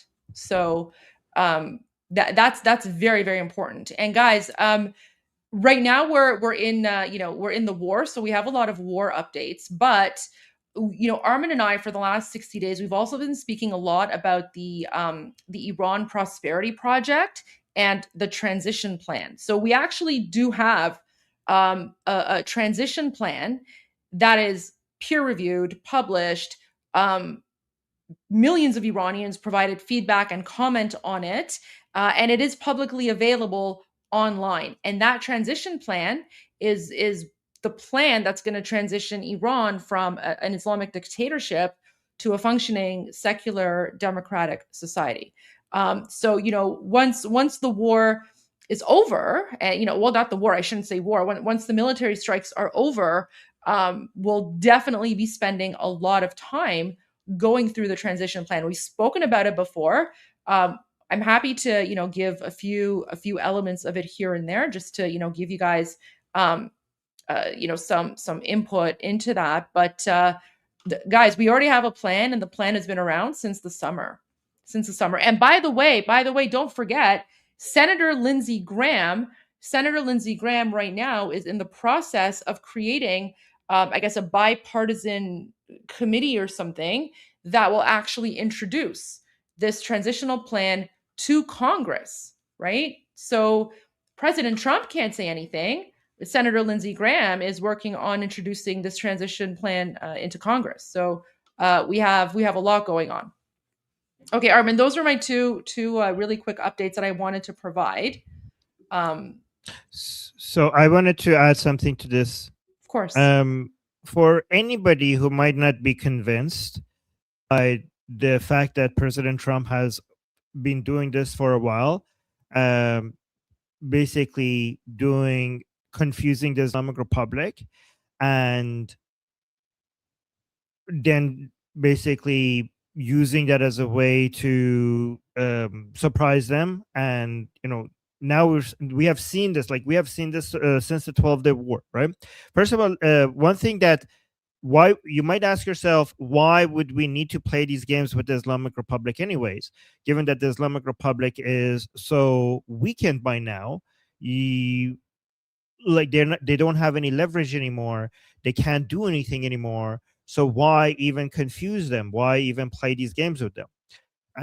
One thing that I think is another leverage that the Islamic Republic still has is the ability for some of their people to continue to shoot at the Iranian people, right? So if you provide some hope for the remaining people within the Islamic Republic, whoever there's left, like maybe that's why they haven't killed Larijani yet. Maybe they will kill him today or tomorrow. Maybe they're leaving him exactly for this reason that I'm going to tell you right now, right? One reason is that if you provide some hope that there's something left for people like Larijani or people like him, they might actually be able to give the orders to some of the regime forces to not shoot at the Iranian people, to make them stand down, right? As a way to manipulate them. That's one of the leverages that they still have. And if you give them some hope, you might be able to get them to do certain things or give up certain things to, as powerful as the United States and Israel are, and as good as they are when it comes to taking out the commanders, the Basiji units, or the bases, or the IRGC bases, or their intelligence operations, they're not going to be able to go and take out every single suppressing force in every single street. If there is somebody that you could get to at least get some of them to back down, that would be valuable. So there are certain reasons why you would want to continue to manipulate them. And one reason why you shouldn't be worried at all, in my opinion, with regards to Princess of Pahlavi, is, guys, the Iranian people have proven that the anti-Pahlavi options are irrelevant, right? They are so pathetically weak. Their base of support is basically next to non-existent, and there is no force on earth that could force the Iranian people, any other leader, once we remove the Islamic Republic's ability, or whatever is left of the Islamic Republic's ability, to shoot into crowds of people. Unless you're willing to come and kill tens of thousands of Iranian people like the Islamic Republic does, as long as that option is not there anymore, the Iranian people, one way or another, are going to choose Princess of Pahlavi as a leader of transition period. I mean, you saw that they wrote Javid Shah with their blood in the streets in January. You saw that only 40 days after the regime did the greatest mass slaughter of the Iranian people, only 40 days after, they came back to the streets and they said Javid Shah and Pahlavi will return. How on earth can you imagine any other thing happening. Once the Iranian people have their freedom, once there is no regime shooting at the people, how on earth do you think anybody anywhere could pick anything else, could actually choose for the Iranian people? The Iranian people will make this decision, and there's no force on earth that would be able to make a different decision for them unless they are going to come and shoot at the Iranian people, at millions of Iranian people in the streets. So short of that, Pahlavi will return, and Pahlavi would be the leader of the transition period. I think we don't need to focus on anti-Pahlavi alternatives because they don't have a chance in Iran. I think we should just focus on increasing President Trump's political capital to finish the military operations that he has already started. And we need to protect him from the isolationists right now in the United States who are failing to, but still trying to get him to quit this military operation. By the way, Goldie, I'm very careful these days. So you told me not to call it a war, and I'm very careful. I'm calling it a military operation everywhere I go. So thank you for that tip. Oh, you're muted.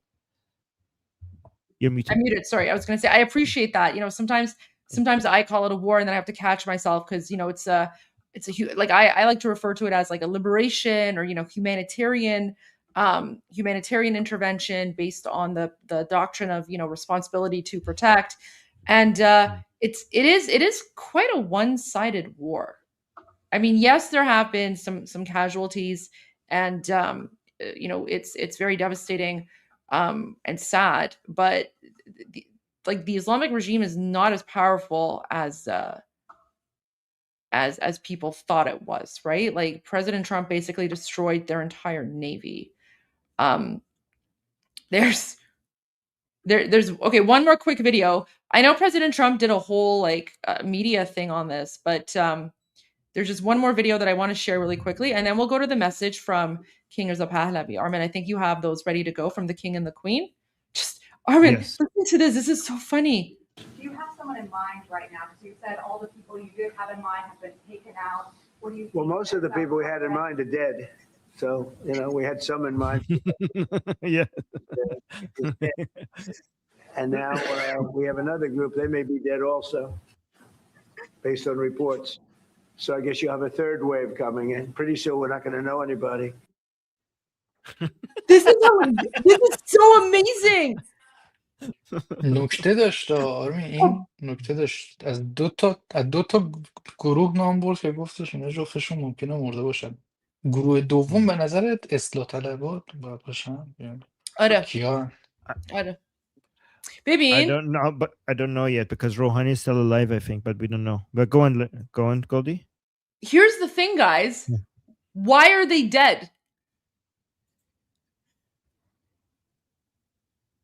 Because people, they've been targeted. Well, no. Okay. So when President Trump says, "Yeah, we had some people in mind, but they're dead," why are they dead? Because President Trump decided to boom them. Yep, that's what I was saying. So exactly. That's the point here. So he's saying, "Yeah, we had some people in mind, but they're dead," and then there were some other people in mind. They're dead too, right? And you have to keep in mind, why are they dead? Because President Trump and because United States and Israel are booming them. Yeah. So if guys, that's the point is that the next people President Trump has in mind, that's not really good for them. Okay. So it's not a favor for President Trump to have you in mind. It's not it's not a really good thing for President Trump to have you in mind. Okay. That hasn't worked out for the people before you. So listen to this again, and just keep in mind that when he says, "Yeah, I had some people in mind, but they're dead," right? They're dead because President Trump wanted them to be dead. Listen. Do you have someone in mind right now? Because you said all the people you did have in mind have been taken out. What do you think? Well, most of the people we had in mind are dead. So, we had some in mind from that group that is dead. And now we have another group. They may be dead also, based on reports. So I guess you have a third wave coming in. Pretty soon we're not going to know anybody. Do you have someone in I love that. من البته دقیقا میدونم استراتژی ترامپ چیه وقتی اینجوری میگه. اگه میخواین بله بفرمایید. ببین سیستم اصلا در واقع مهمترین استراتژی ساپرشنشون روی نظام اینه که لیدر رو زدن، حلقه بعدی لیدر رو زدن، هر کسی که جانشینه رو اول باش مذاکره میکنن، میگن شما وقت داری که تسلیم بشی، اگر تسلیم نشی خب طبیعتا میزنن و دوباره با جایگزیناش مذاکره میکنن. ایشون وقتی میگه ما یه عده رو داشتیم که آردی مردن، منظورشون اینه و میگه خب عده دیگه هم هستن که فرصت تسلیم شدن دارن. Oh, very interesting. Okay, so Petito's theory is very interesting. So Petito is saying that what President Trump is basically saying is that when he's speaking about the first group of people that are now dead, those were the first group of people that had the opportunity to surrender, and those people didn't surrender, so they went boom boom, right? Khamenei and like the upper level, and then there was like a second group of people. And, you know, I'm assuming President Trump gave them an opportunity to surrender once they were in a leadership role. They refused to surrender, so they went boom boom as well. And now President Trump is saying, well, you know, now there's like maybe a third wave of people coming in. We'll see what happens, but there might not be anyone alive. So President Trump is basically like, guys, President Trump is done with the Islamic regime. There's no way the regime is going to survive.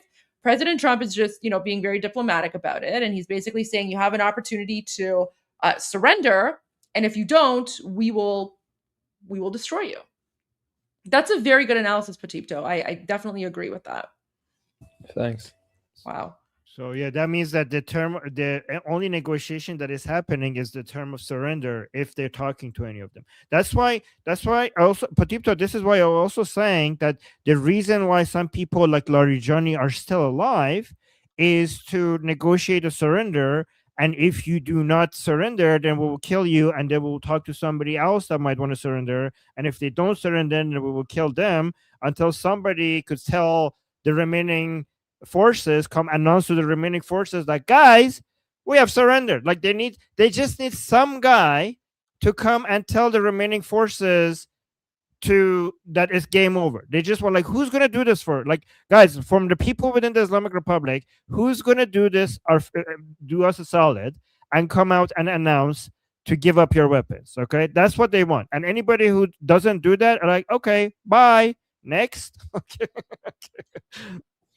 I just want to add a point about this matter that the terms of negotiations, it's not about so you're the remained ones. So if you are going to have peace with America, you're going to be staying in the power.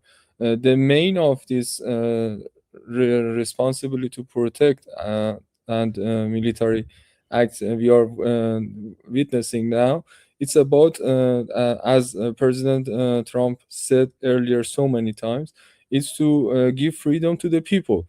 So if he's talking to the remaining personals of the regime, he's easily saying, people don't want you. Do you want to surrender or not? Not are you going to have peace with USA so you can remain in the power? Oh, Goldie is gone. I'm gonna before we go to Princess of Pahlavi, I wanted to show this video, but I want Goldie to see it as well because I think it's very important. Goldie, where's Goldie? Okay, let me just remove this. Hold on. Yeah. By the way, I want to tell the people in the chat I love them. Oh, that's very sweet. All right, guys, this is a very, very big deal. Okay. Mossad, this is an official Mossad account, Mossad in Persian. Okay. And this is what they posted. Right before the news. Right. And it says مهم نیست امروز چه کسی انتخاب می شود. سرنوشت و قلم زده شده. تنها ملت ایران رهبر آتی خود را this is misspelled. رهبر آتی خود را انتخاب خواهند کرد. So let me read the translation. It doesn't matter who is chosen today. His fate, so basically who's chosen today as the supreme leader, his fate has been decreed. Only the Iranian nation will choose their future leader. This is coming from Mossad. And look at this video of all the mullahs. Look at this. This is posted by Mossad.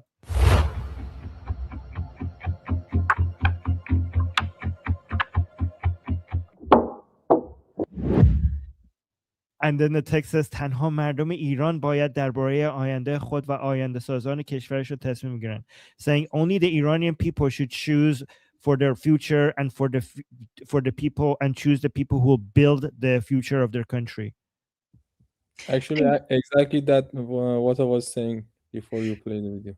And Armin, this was posted a few hours before we got the news about Israel and the IDF destroying Really? the. Yeah. Well, look at the time here. Okay. Look at the time here, and then look at the time for when Fox News announced it. This was a few hours before. Oh, but why? Okay, well, that's wait. Are they that confident that they would give up their fact that they were attacking before they attack? Like, Well, that might be risky for the operation. They're not giving it up. They're just saying, like, only the Iranian people can. Yeah. Like, they post stuff like this all the time. But I just think it's really interesting that they posted this, right? Just the dominoes falling, and then a few hours later, we get the news that all these people are pretty much dead. Oh my God. So Arafi, hopefully he's dead soon. Sadiq Larijani, the brother of Ali Larijani is here too. Hassan Khomeini is very important. I really hope Hassan Khomeini, the grandson of Khomeini, the supreme leader, is Ruhollah Khomeini is dead. Mushtaba Khomeini. I'm hearing some doubts regarding Mushtaba Khomeini is dead. I know Manoto confirmed it, but some people are saying it's still not confirmed. So I don't know why Manoto confirmed it. Arafi was the one who many people thought would be the next supreme leader if Mushtaba Khomeini is dead. So hopefully he's dead soon. Yeah, so these are good. Yeah. By the way, Goldie, you posted this video. I'm going to play this as well. This was announced when they attacked the guys. Listen to this. This is so beautiful. Oh yeah. But I'm told by a senior Israeli official that the Israelis just struck the Supreme Council gathering where the Iranians were meeting to choose a new supreme leader. This is a significant development and again speaks to the Israeli intelligence about this war. They just targeted the meeting in Tehran where what's left of the leadership was gathering to choose a new supreme leader. The Iranians are continuing their attacks against Israel, but I'm told by a... That is crazy. That is crazy. Like, guys, this proves beyond a reasonable doubt that they're ending, like, this is the end of the regime. Like, they're not holding back. The Israelis are like, oh, we're not even going to wait for you to pick the supreme leader before we kill him. We're going to actually blow up the meeting itself. Oh, God, these are such beautiful days. Oh my God, guys. Wait, can you go back? What was the name of it again in English? I know what the name of it is in Persian, but go back. I want to see what he says in English. Majlis Khobragan. I think the Council of the Wise. But I'm told by a senior Israeli official that the Israelis just struck the Supreme Council gathering where the Iranians were meeting to choose a new supreme leader. This is a significant development and again speaks to the Israeli intelligence about this war. They just targeted the meeting in Tehran where what's left of the leadership was gathering to choose a new supreme leader. The Iranians are continuing their attacks against Israel. So, Goldie, that's not the official name. The official name in English is Assembly of Experts. So the official name of that council that picks the next supreme leader is called the Assembly of Experts. Okay. If you Let want me find it. Let me find it.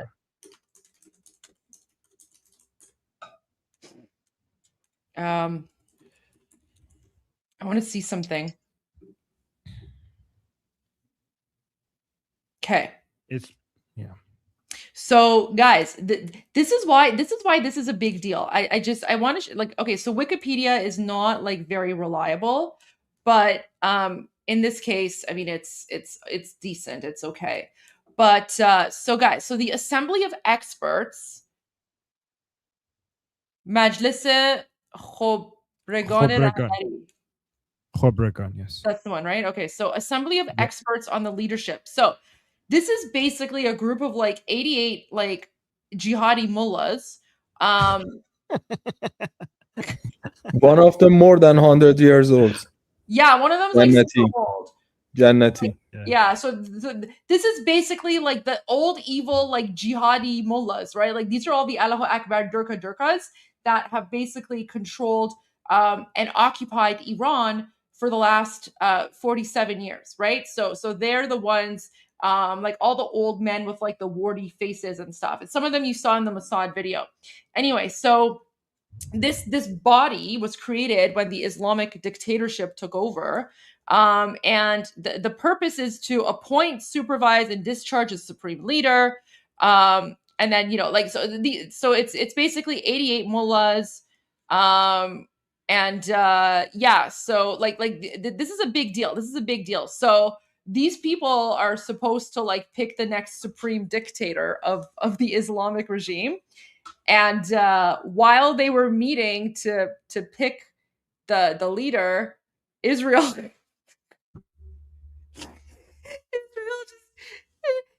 just destroyed them and sent them all to hell. Honestly, guys, this is the best. Honestly, this is the best Ramadan ever. Happy Ramadan. Happy effing Ramadan. First time I'm happy it's Ramadan. This is the first time in my life I'm happy it's Ramadan, because I'm so glad that they're taking them out in Ramadan. Also, I have to add this. This is my best Purim ever. Oh yeah. Happy Purim to my Israeli friends. Yes, happy Purim. We celebrated yesterday. We dressed up in costumes, Armin and I, and then we had like a drink or something. So there you go. Goldie, I bought a new headgear. I went on. Right. Oh my God! Look at Armin is upgrading. I'm upgrading. You know what? I kind of liked the T-shirt though, but this is pretty good too. Oh, really? Okay, I could bring back the T-shirt. No, you know what? I like this one. This is good. It's the green. Whoa, that's. It's more the same. It's more of the color of the Arzishis. So. I love it. Oh my gosh. Okay. You know what? We might have to like do like a morning session for the jihadi Durkas that were exterminated by Israel. But okay, so we have to go to King Reza Pahlavi's message. Again, a lot of news. But Armin, while you're pulling that up, I just want to play this song really, really quickly. It's only 60 seconds long.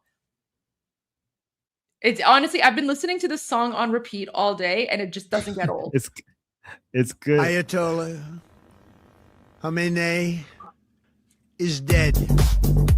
This wretched and vile man, Ayatollah Khamenei, is dead.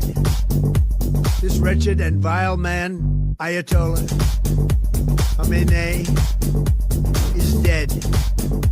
This wretched and vile man, Ayatollah Khamenei, is dead.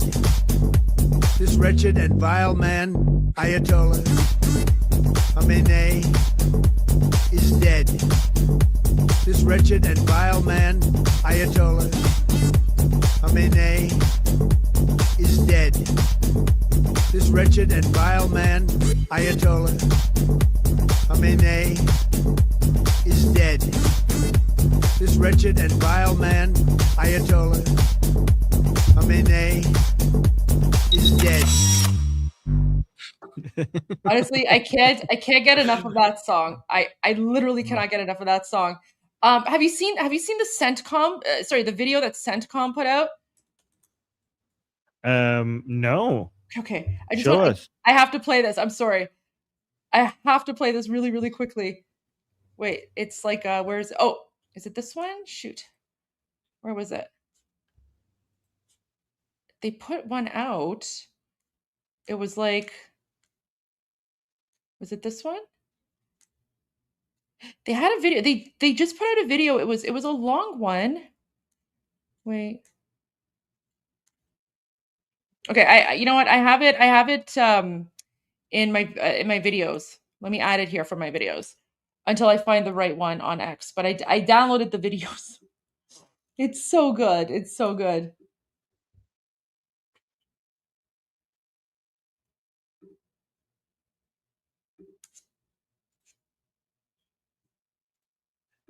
I have something really short that I want to share that I think you're gonna find.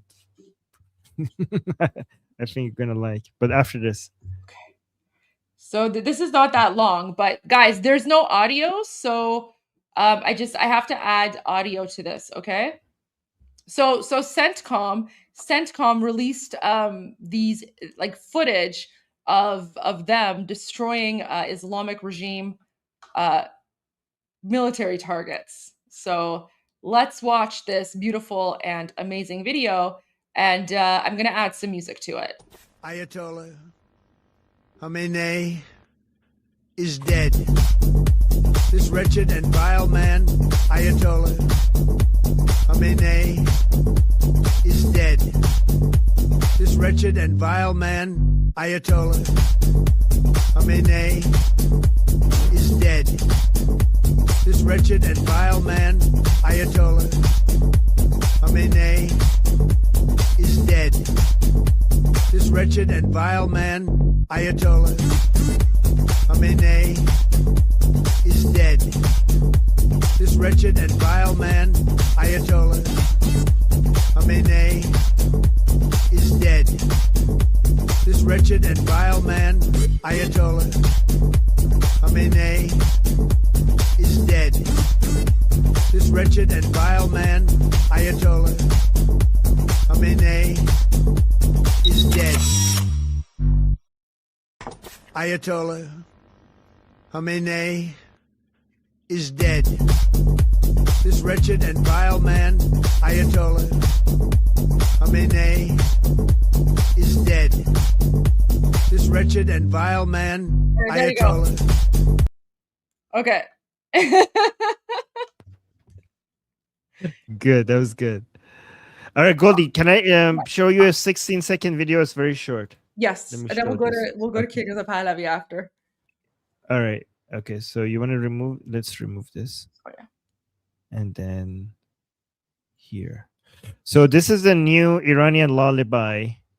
So a lot of Iranians look at so Iran's formerly supreme leader, Ayatollah Khamenei, is dead.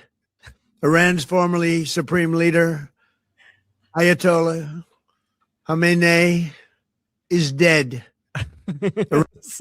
so this is what Iranians are listening to fall asleep these days. Guys, I've listened to like this video. I've listened to that song for hours on end. I can't get enough of it. Like, guys, we have dreamed, Armin, we have dreamed, and Patipto, I'm sure you as well. Like, we have dreamed of seeing stuff like this, right? Like, like, because like in the past when the IDF would go after like Hezbollah, and they would show like footage of them like destroying like Hezbollah like terrorists and buildings and whatever, we would always be like like what we would always be like, when are they gonna do that for us? When are they gonna do that for us? And now it's our turn. We've been waiting so long for this. Yes. Yeah, especially when they took out Nasrallah, a lot of Iranians were imagining that happening to Khamenei one day. So when they took out Nasrallah, so many Iranians were like, one day Khamenei, and then the day arrived. It's like, and every time, and even like things that happened in Syria, or things that happened, in Gaza with Hamas, or Hezbollah, or the Houthis, or whatever, right? Like we would see all this, and like we would be happy. We would be like, oh, this is amazing. Like we're so happy. We're so happy to see these terrorists in other countries being boomed. But we would always say, as Iranians, we would always say, why not us? Like when will it be our turn? When will it be our turn for our liberation? And now we're seeing it. Armin, CENTCOM is full of these videos. IDF is full of these videos. I love the ones where we could see them running away and then exploding. I like those even more because those are like, guys, every time you see these Arzashis running away and then they go explode, these are the people who kill Iranians. So it's just so it's like therapy watching them trying to run away but then blow up anyway. It's so good to watch that. Guys, these are the modern day Nazis, right? So think of like Nazis during World War II. These people are the modern day Nazis. They're the ones who have been murdering us and oppressing us. Like, these people are the reason that Potipto can't even show his face because it's not safe to do so, because anyone who speaks out against the regime, right, they're tracked down and they're murdered, right? So this is why Potipto can't even show his face. This is why Potipto can't use his real name, can't show his face. He's not even on regular internet. He's on Starlink. He's on Starlink that's been smuggled in so that he can share with you what's happening in occupied Iran, because even right now, the internet is still shut down. The internet is still shut down. However, thanks to Elon Musk donating a whole bunch of Starlink and Starlink devices, right? Some Iranians, not all, but some Iranians are able to communicate with the outside world. Exactly. Goldie, because I'm gonna leave soon, I need to show the two clips from. Yes, go ahead, please. Yeah. So can I start with Yasemin Pahlavi first today before we go to? Okay, thank you, guys, because we're not used to, because on this channel we always get Princess of Pahlavi videos, and today we were blessed with a Yasemin Pahlavi, our queen's video. Okay, so this is I'm not used to seeing this. I don't think this has never happened before. This has never happened before. Okay, we don't get statements from Princess of Pahlavi's wife, our future queen, Yasemin Pahlavi. Wait, let me just mute this so that it doesn't start right away, so I could do it properly. So I could do a full screen before I play it. So now I'm gonna unmute, guys. I'm not gonna translate. You could read the subtitles. So let's just go through this. هم میهنان عزیزم، 47 سال مبارزه شجاعانه شما در راه آزادی ایران امروز بیش از همیشه به پیروزی نزدیک است.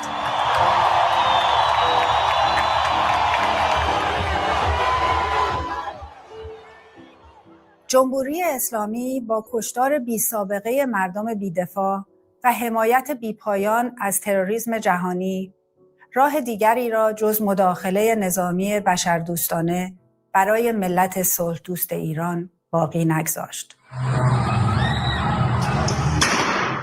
ملتی که سالها از حق یک زندگی عادی محروم شده است. کشته شدن حقیرانه علی خامنه‌ای تسکینی بود بر بخشی از رنج‌های عمیق ما. تو زدن.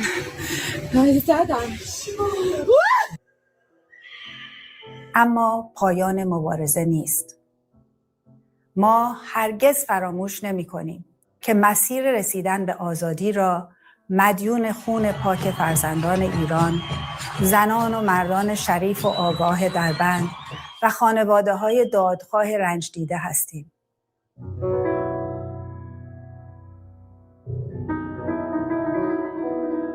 در این روزها آنچه قلبم را به عنوان یک مادر بیش از همه فشرد، دیدن اشک و دلتنگی کودکان معصوم و زیبا بود.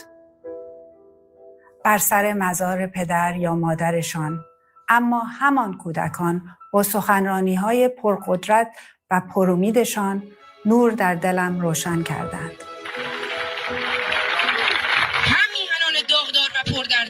ما وارث خون عزیزانی هستیم که برای شکوه وطنمان جان شیرینشان را فدا کردند. بیاییم مشت‌هایمان را در هم گره بزنیم و یک صدا پاسدار خونهای پاکشان باشیم. یک ملت، یک پرچم و یک شعار برای ایرانی آباد و آزاد. پاینده ایران! سخنرانی‌هایی که نه نمادین، بلکه ضامن حقیقی آینده درخشان ایران است.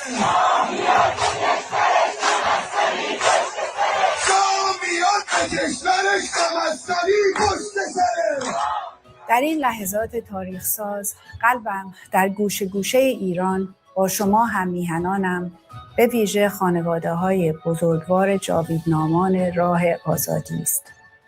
باور دارم که با امید، همبستگی و اراده آهنین شما آزادی ایران به زودی به دست خواهد آمد. پاینده ایران.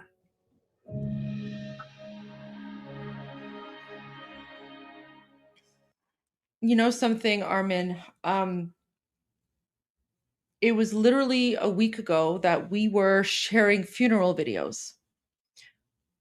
A week ago, because it was the Chehelom, right? It was the Chehelom. We were sharing all of the funeral videos, all of the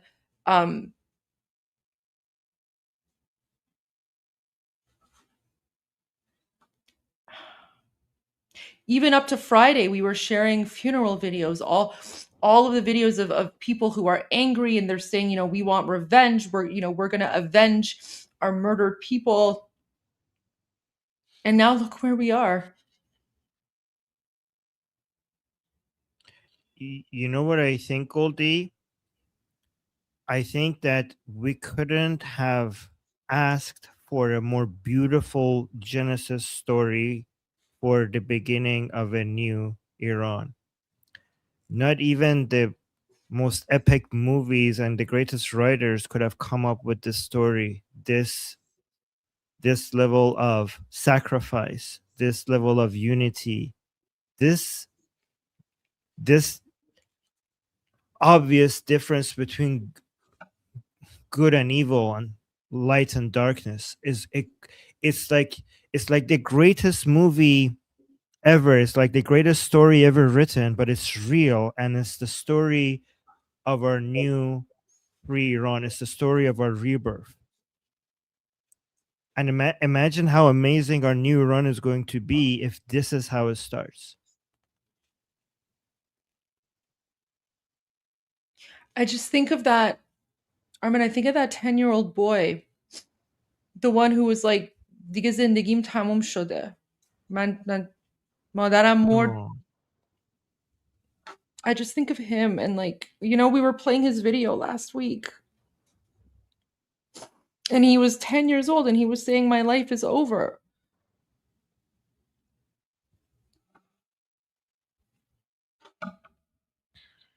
Yeah.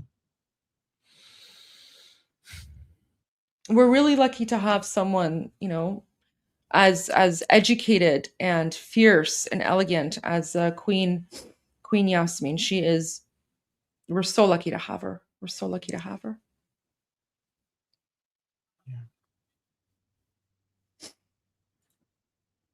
Should we go to the King's message? Yeah, I'm preparing that right now.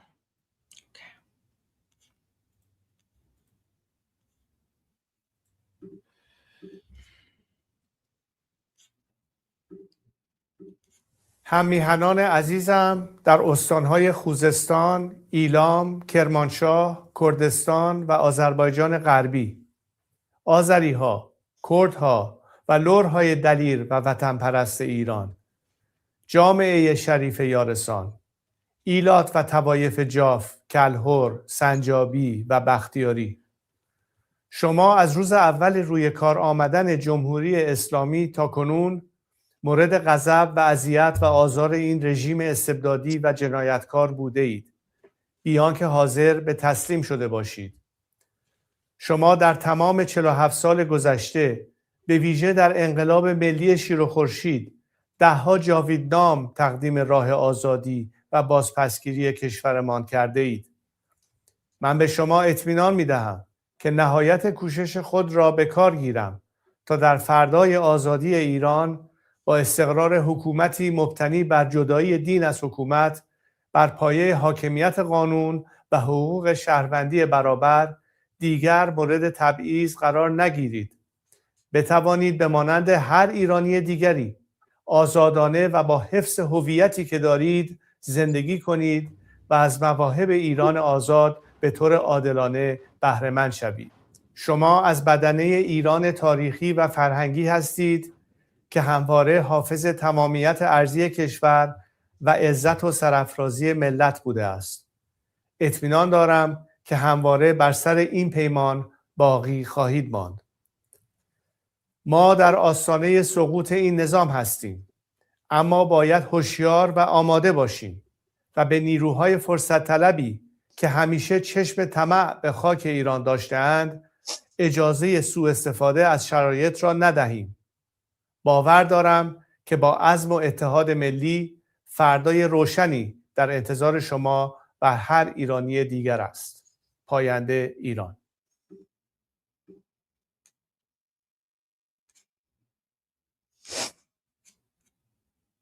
Perfect. As usual. Speaking of unity, right before here, this message speaks to that as well. There's no this makes me very hopeful, because if Princess of Pahlavi's mind is on a message of unity between Iranians, that means that all of their thinking and strategy is post-Islamic Republic. To me, this signals a level of certainty that we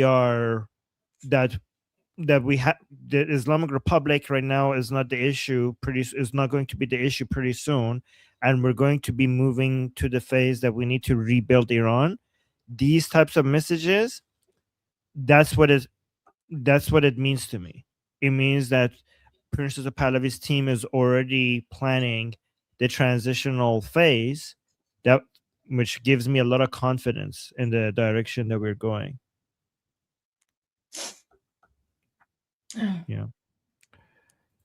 Oh, Goldie, very emotional. It's okay. You know what? I have a cute video for you. Okay. Okay.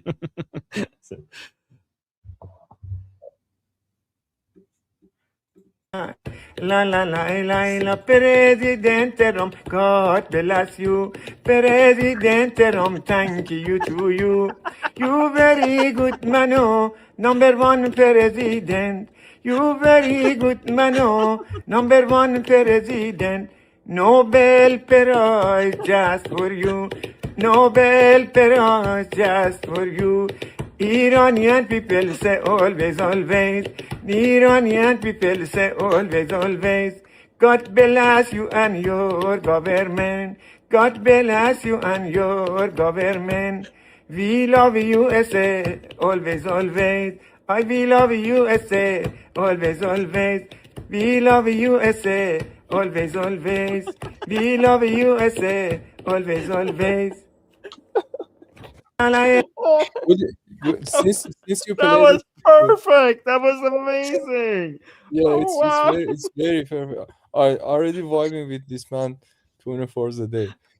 But since you play him, I want to mention that if anybody want to knows what's happening in mind of Iranian people, this is the exact thing that's happening in our mind right now. Yeah. all right. But before you guys continue, I really need to go. I'm a little bit behind, so I'm just gonna post the link to my group. I'm gonna go to our group discussion. If you guys want to come talk to me there, I'm gonna be away for just 2 hours, and I'll be back. Goldie and Putipto will be here with you guys. So if you want to come ask me any questions and talk to our community, the link is in the chat, and I'm gonna pin that link to the top of the live chat on the Atheist Republic channel. And yeah, Goldie, so I have a lot to share, so hopefully I'll get to do that. But anything else before I go? No, you just have to listen to the song one more time in Persian dance before you go. Okay, let's do that. La la la la la la la la President Rom, God bless you. President Rom, thank you to you. You very good man, oh, number one president. You very good man, oh, number one president. Nobel Prize just for you. Nobel Prize just for you. Iranian people say always, always. Iranian people say always, always. God bless you and your government. God bless you and your government. We love USA, always, always. We love USA, always, always. We love USA, always, always. We love USA, always, always. So cute. People who are asking for the translation, he's literally singing in English. He just has a really thick Persian accent. Which makes it so much better. I know, the Persian accent makes it really good. Oh my god, it was genius. It was genius. So good. Love it. So apparently he's saying something for like 4th of July or Thanksgiving. I need to find like his older video. So this guy's like very popular, very famous. But this is his newest song, and it's about, you know, President Trump. He's an American. He lives in America, and he's a Republican. He votes for President Trump. Yeah. So he's an American. That was great. I'm so glad that you shared that, Goldie. There you go. I'm gonna turn that to my ringtone. All right, guys. All right, guys. Bye. See you guys soon. Link in the chat. I'll see you guys there. Bye, guys. Guys, so as you can tell, Iran Revolution Live, it's a lot of ups and a lot of downs, right? So there's a lot of difficult things happening, but you know, we also have to laugh and enjoy the moment when we can. So Patipto, I just need to take like a 2-minute break to answer some phone messages. So I'm just going to play a song very quickly. The song's only like 3 minutes long. And then I'll be back in 3 minutes and we'll continue with the news. نتونستید بچه ها حضرت امام خامنه ای ملکوت اعلا پیوست شما پیروز نشدید انا لله حالی میدی میکشیمتون بالا بالا بالا بالا بالاتر عالی میشه ماشین پر میاد خالی میری جانی دیگه ساقی کی همه چی که داره قاطی میشه خشبامون داره خالی میشه جنازه بو قاضی میده بلی میزنیم با زمین یکی بشی جای لاستیکا روت بری به درک میمیری زر تو جعب تلی بری نمیدونی جای ما رو میکشیم زامنا رو میزنیم رو زمین قاسما رو آماده ایم میچکونیم ماشا رو روی جنازت میرقصم حالا میزنیم و میری سر بالا به این کار میریم همه بالا روی جنازت میرقصم حالا میزنیم و میری سر بالا به این کار میریم همه بالا شله آقازاده شده خودت کتله تو کجه مجه زمین های شهر پر سوسه داره آتیش میگیره حوزه موزه انگا همه کنکوری رشته تنها به ملت تو رو دوره کنه مال مای شب لگت میزنیم باشه درا زیرت میزنیم که بری هوا چشات سیاه میرن چشم پوشی کن لباس عزا میبینی دیر نیست ببینی میریم و تیغ میغ میگیریم میکنیم تیز میز میشینیم میکنیم ریز میمیریم روی جنازت میرقصم حالا میزنیم و میری سر بالا به این کار میریم همه بالا روی جنازت میرقصم حالا میزنیم و میری سر بالا به این کار میریم همه بالا چقدر سر حالم از من تک شما همه با هم کتله تا چقدر تر تا زن جمع ما جمع همه پاین صف میکنیم تنوارم رفیقاتم همه پک و پارن فواره کرد رگ پارد برو خونیمونی نشه پاچم میکنیم شب و صفا میگیرین شب و عزا میریز سر تو بلا ملا بدنا میشه از سر و سوا دوا موا چی عدا مدا مپا ساس فتا متا باجا ماجا بسیجی و برادرم میرن همه هوا روی جنازت میرقصم حالا میزنیم و میری سر بالا به این کار میریم همه بالا روی جنازت میرقصم حالا میزنیم و میری سر بالا به این کار میریم همه بالا روی جنازت میرقصم حالا میزنیم و میری سر بالا به این کار میریم همه بالا روی جنازت میرقصم حالا میزنیم و میری سر بالا به این کار میریم همه بالا روی جنازت میرقصم روی جنازت میرقصم روی جنازت میرقصم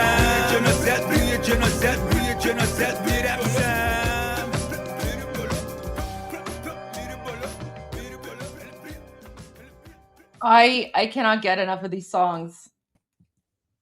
Oh my gosh, Omid, look at this. Omid's calling the Assembly of Experts the Assembly of Corpses. That's really good. Okay. Goldie, can you check the private chat? Yes, I just pulled it up right now. So I'm going to play that. Let me just pull that up here. Because Okay. it's actually very connected to the music video. Oh, really? Okay. I love this.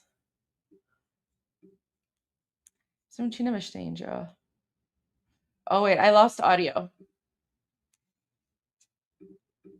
Sometimes it happens, guys. Sometimes it happens. I just need to reshare my screen.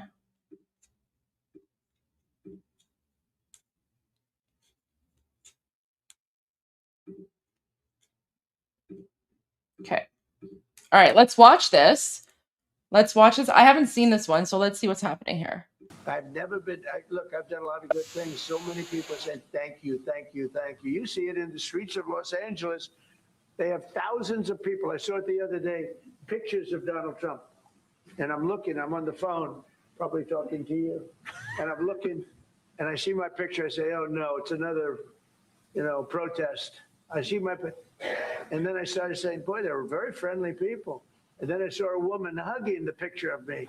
I said, what's going on? And it turned out to be these are Iranian people that live in the United States. So many. Thousands and thousands. You saw the rallies. And in New York, too, they had a big rally, my pictures all over the place. The fact is that people are happy what we did. And you could never, and I've always said it, you could never have had true peace in the Middle East if Iran was allowed to go, even beyond the nuclear. If Iran was allowed to have look at all the missiles they built. A lot have been now taken out by us, and a lot have been expended. But they have thousands of missiles in a fairly short period of time. Guys, so I just want to say something. Former politician, right? I was a politician for 7 years. And when you're a politician, right? I would say being a politician is probably like the most hated profession, okay? It's the most hated profession. And for me, when I was a politician, a lot of hate, right? A lot of hate. People don't usually reach out unless they're angry or they're complaining or something. So what President Trump is saying here about how when he sees the pictures, right? That's a very legitimate feeling because usually when people are gathering, they're protesting, right? They're angry or they're complaining. Oh no, lawyers is so guys, I would say like the most hated profession is politics, and then lawyers, and then police officers, right? So police officers is third hated, lawyers is second hated, politician most hated. Believe me, I know. But so here's the thing: like when you see people protesting, and if they're holding your picture or chanting your name, usually it's because people are angry, right? It's very rare. It's very rare for people to gather in a demonstration or a rally to show appreciation. However, that's exactly what Iranians, not just in the United States, but all around the world have been doing, right? And this is why for the last 66 days, when we've shown images and footage of rallies around the world, that you've always seen the American flag, you've always seen pictures of President Trump, and Iranians have been very, very respectful, right? So, guys, politicians notice this. They notice this because usually people are attacking. Like if they're gathering, it's oh my gosh, like another rally that's like a anti-Trump rally or whatever. But President Trump is like, oh my gosh, look at all these, and I think there's more than like thousands. I think there might be somewhere between there's roughly somewhere between 1.5 to 2 million Iranians in the United States. And the vast majority of them, guys, the vast majority of Iranian Americans voted for President Trump. They voted Republican. Okay, so the vast majority of Iranian Americans are already Republican, and they voted for President Trump precisely because they wanted something like this. Actually, let me show you a video of an Iranian grandmother. This is from back in the election, but Let's see. Here we go. So this video is from August of 2024, okay? August 2024. And oh, geez, I lost my audio connection again. All right. Let me reshare my screen. Okay. So this is from 2024. And here's this, Iranian grandmother. And this is like during this is before the election, right? So all I said was President real Donald Trump seems to have secured the Iranian American grandmother demographic. Okay. So again, guys, remember, this is from 2024. Okay. So this is a year and a half ago. So guys, Iranians have always, like Iranian Americans, huge fans of President Trump. Okay. Huge fans. Pretty much the vast majority of Iranians voted for President Trump. Of course, there's going to be people within the demographic that are, leftist or Islamist or communist or whatever. They're not going to vote for President Trump. That's fine. That's irrelevant. But there was like a huge campaign in the United States by Iranian Americans to support and vote for President Trump. So look at this. Watch this. This is an Iranian grandmother in the United States. And she's watching President Trump on TV. This is again August of 2024.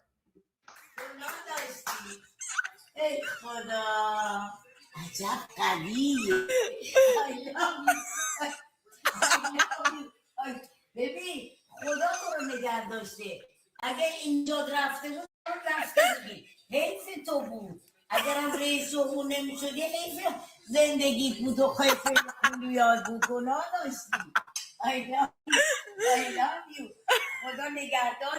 Okay, so let me translate what's going on here. So this is right after the assassination attempt on President Trump. Okay, this is the whole when he tilted his head and then he only got hit in the ear. Thank God, and he survived the assassination attempt. So I'm gonna just translate this for you. There's some captions, but it might be hard to read. So she says, "Oh my God," and then she's like, "He's so strong, right? He's so strong." And then like her granddaughter is like filming, right? And then now she's like looking at the TV and she's like, "I love you, I love you." And then she's like kissing his face, but in like a grandmotherly way, right? It's almost like she's like blessing him. She's like, "I love you, like be safe," right? So that's like the intention here. So she's like, "I love you, I love you." And then she says, like, God has kept you for us. God protected you for us. And then she's like, "If the bullet came a little bit closer, you would have been gone." And then she's like, "It wouldn't be fair if you passed away. Like, we need you. It wouldn't be fair if you passed away." She's like, if you don't become prime minister, that would, sorry, not prime minister. I'm Canadian. My apologies. She's like, "If you don't become president, that would be such a shame if you don't become prime minister, president." I love you. I love you. There you go. So for everyone who's wondering whether or not Iranian Americans are Republican, yes, 100%. We always have been. Everyone, like pretty much everyone, voted for President Trump. So going back to this video now, right? It's right. So this appreciation for President Trump, right? This isn't something new. This isn't because of, of course, it's because of what President Trump did. But my point here is that Iranian Americans have always been supportive of President Trump, especially when back in 2020, he exterminated Qasem Soleimani. So when President Trump exterminated Qasem Soleimani, he pretty much sealed the Iranian American vote. He just didn't know it at that time, but he did. So let's watch this video again, because this is actually really sweet. This is really sweet. I've never been, look, I've done a lot of good things. So many people are saying, thank you, thank you, thank you. You see it in the streets of Los Angeles. They have thousands of people. I saw it the other day, pictures of Donald Trump. And I'm looking, I'm on the phone, probably talking to you. And I'm looking, and I see my picture. I say, oh no, it's another, protest. I see my, and then I started saying, boy, they were very friendly people. And then I saw a woman hugging the picture of me. I said, what's going on? And it turned out to be, these are Iranian people that live in the United States. So many. Thousands and thousands. You saw the rallies. And in New York, too, they had a big rally, my pictures all over the place. The fact is that people are happy what we did. And you could never, and I've always said it, you could never have had true peace in the Middle East if Iran was allowed to go, even beyond the nuclear. If Iran was allowed to have look at all the missiles they built. A lot have been now taken out by us, and a lot have been expended. But they have thousands of missiles in a fairly short period of time. What an excellent video, Petito. I need to find the full press conference, so I wonder where I could find it. I could probably find it on the White House account, right? Oh my gosh! Look at this. So, guys, look at this. So the White House account just 29 minutes ago, based on what President Trump just said. Look at this. So the White House, from coast to coast. Thank you, President Trump, for decisive action against the Iranian regime. Look at guys. Look what the beautiful people out here. They're all shining.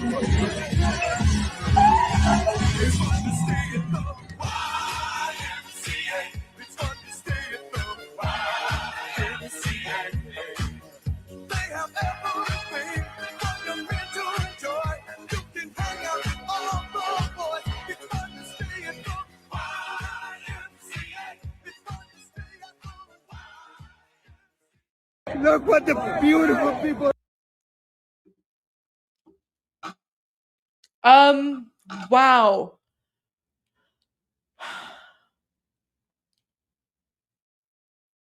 We are winning, Goldie. We are winning. Believe me. کاخ سفید داره ویدیوهایی با پرچم شیر و خورشید میذاره. دقیقاً.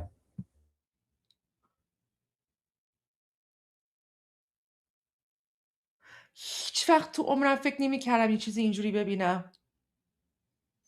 کاخ سفید پرچم شیر و خورشید رو داره میذاره. عکس شاهزاده هم توشون هست.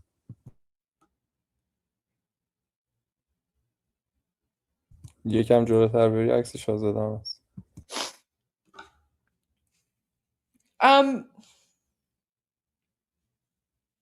Guys, never in my wildest dreams would I have ever thought that the White House would share a video of Iranians with the lion and sun flag, but also they included a clip that has a picture of King Reza Pahlavi. Do you know what that means, guys? Wait, I need to...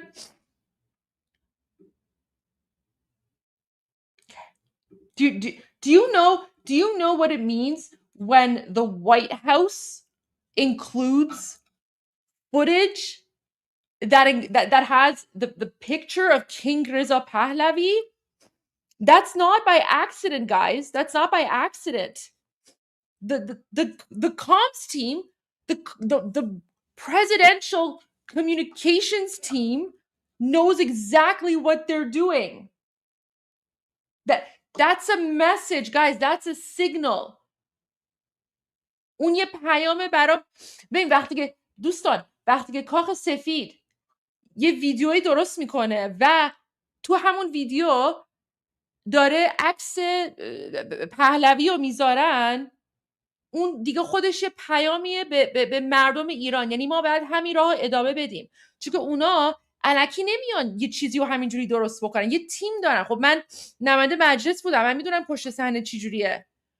ببین چقدر مثلا مجاهدین اومده پول خرج کرده، اوکی، مجاهدین اومده پول خرج کرده، تجمع داشتن جلو کاخ سفید، چی میدونم توی برلین، هر جا که بوده، الکی بیشرفای تروریست پول خرج کردن که تجمع داشته باشن. هنوزم مثلا تو فاکس نیوز دارن چرت و پرتاشون رو میگن. ولی ببین توی این فیلم هر چی که دارن نشون میدن فقط کسایی که با انقلاب شیر و خورشید هستن.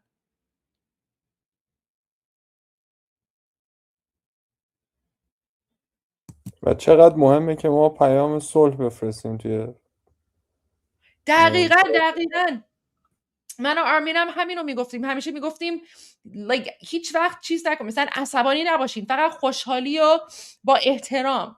این خیلی مهمه. همیشه هم میگفتیم هر جا که میرین پرچم آمریکا رو هم با خودتون ببرین. Oh my gosh. Okay, I'm sorry. I'll translate to English. So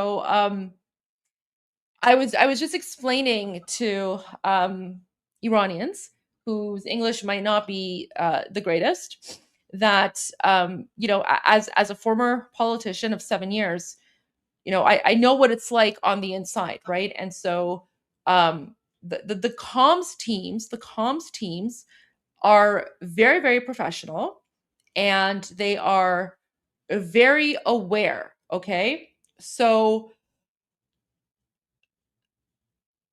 every single image that you see in this video, this was purposely chosen by the presidential communications team. Okay, all of the footage that they show is footage of Iranians who not only are thanking President Trump, but they are Iranian Americans, right? They are Iranian Americans who also support King Reza Pahlavi, right? The White House shared video footage of Iranian Americans who are thanking Trump, but who also support King Reza Pahlavi. And they even included there's one part of it where there's a picture of King Reza Pahlavi in this video.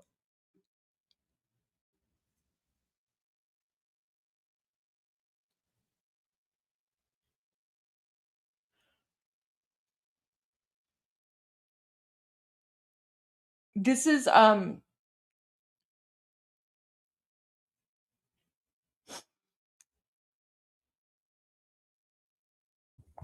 Just play it for a couple of seconds and you can see. Look what the beautiful people out here. They're all chanting.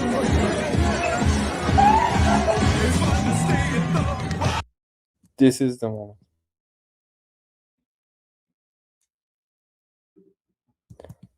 They check everything frame by frame. They do not just posting by chance.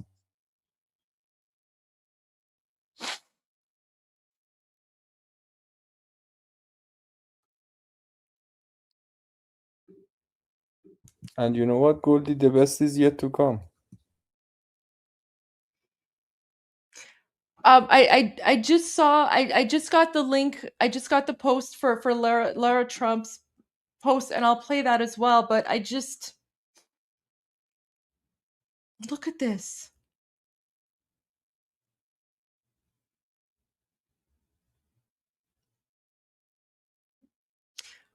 No, this is in the United States, guys. These are Iranian Americans who are thanking President Trump. These are Iranian Americans who are thanking President Trump And this is a video that the White House put out 30 minutes ago. Guys, the White House, the official government account of the White House, put out this video of Iranians waving the lion and sun flag, right? The Iranians waving this flag is being broadcast on the White House channel. This is official from now on. And I just want to tell the fact these people are not just Iranians. These are also American voters. Exactly. Like these are Iranian Americans, they're American citizens, they're voters.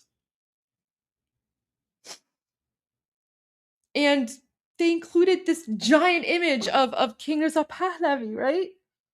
Guys, so this goes back to Goldie is always right. I told you earlier when we were playing the thing, the message from President Trump, when he's like, oh, I don't know. I've heard about Reza Pahlavi. I hear he's a good guy, but I don't know. There might be someone in Iran, right? So President Trump says that, and then the White House comes out with this video. Come on, guys. Come on.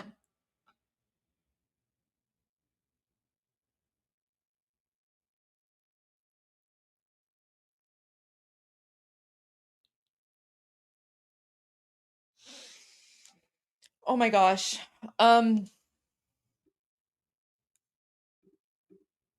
Look what the beautiful people out here. They're all shining.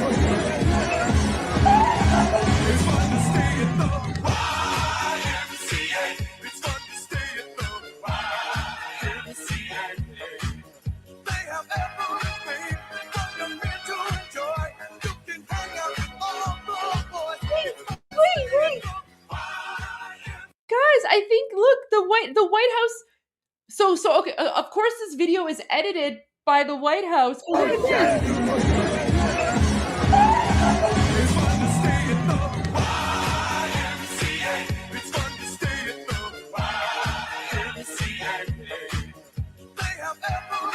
Look.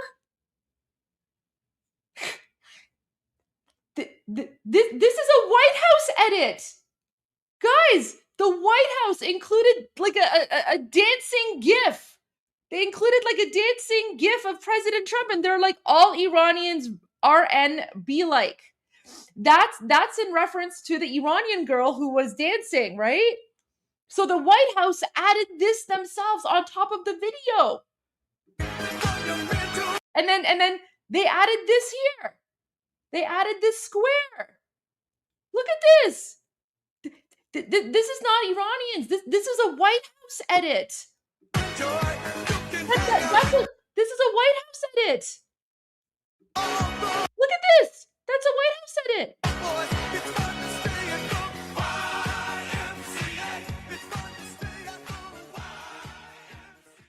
Look what the beautiful people out here.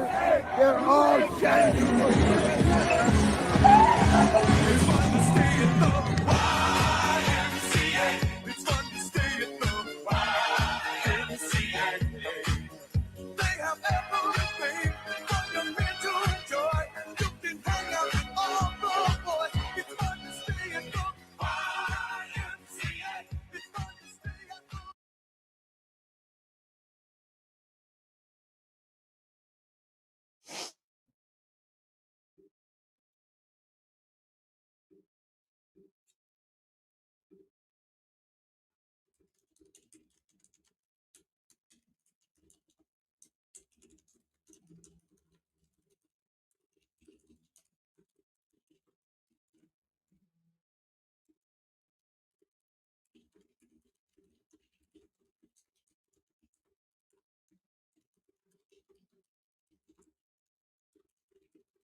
Made by America emoji.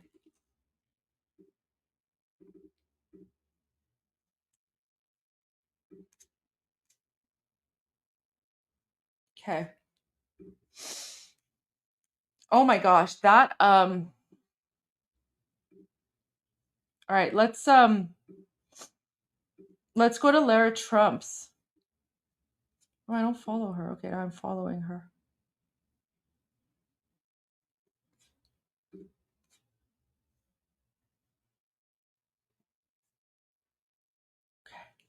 There was no sound, guys.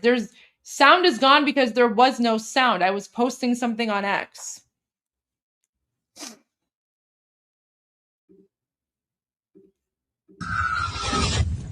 You asking today, how long will it take? I come to say to you this afternoon, it will not be long. How long? Not long. Yes, because no lie can live forever. Yes, sir. How long? Not long. How long? Because you shall reap what you sow. Yes, sir. How long? Not long. How long?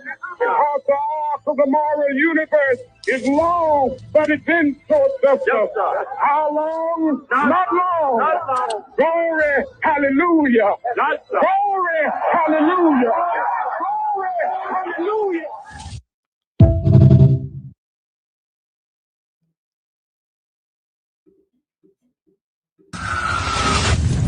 You're asking today, how long will it take? I come to say to you this afternoon. Wait. You're asking today, how long will it take? I come to say to you this afternoon, it will not be long. How long? Not long. Because no lie can live. That was Mushali, guys. That was Mushali. Look. Mushali wearing a Palestinian keffiyeh. I can live forever. Yes, sir. How long? Not long.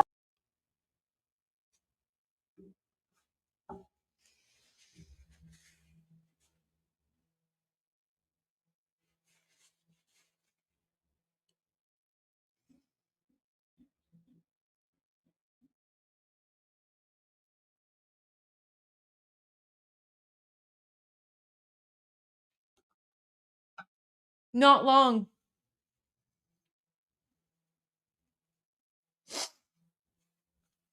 ببینین دوستان، لارا ترامپ یه ویدیو گذاشته روی اینستاگرامش و روی اکس اکاونتش.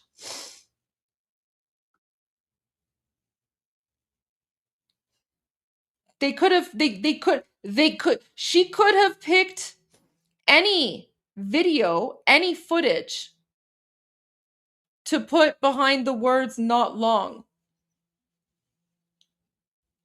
She put a video of King Reza Pahlavi behind the words not long.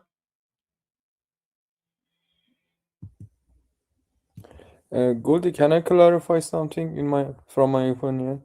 Yeah. Guys, I want to listen this. If we are seeing these signals, these signals does not means USA wants King Reza Pahlavi or USA supports King Reza Pahlavi directly. And this means USA wants to be aligned with Iranian people, and Iranian people wants Reza Pahlavi. These matters are different. Yeah. Exactly. So what these videos mean is that they are hearing the voices of Iranians. So, and as King Reza Pahlavi said a few days ago in his speech, he said, now is the time for us Iranians, those of us who are outside, to redouble our efforts. Okay. So when we see stuff like this doesn't mean to stop. This means we have to go harder. We have to double our efforts, triple our efforts. Okay. Exactly. We're almost at the finish line. مخصوصا دوستان همین الان مایی که الان خارج از کشور هستیم، وقتی که ما مثلا یه چیزی اینجوری میبینیم، این نیست که مثلا کار تمومه. نه، این یعنی داره به ما نشون میده که دارن به صدای شما گوش میکنند و الان موقعشه که نه تنها ادامه بدیم ولی باید کارمون رو 2 برابر، 3 برابر، 4 برابر، اوکی؟ بیشتر بیشتر بیشتر. یعنی exactly someone saying بپیش harder. Exactly. We have to بپیش harder. Not just Iranians, but everyone who supports us, right? Everyone who supports us. Now is the time to بپیش even harder. This is not the time to let our guard down. This is the time where we have to push towards the finish line. Okay?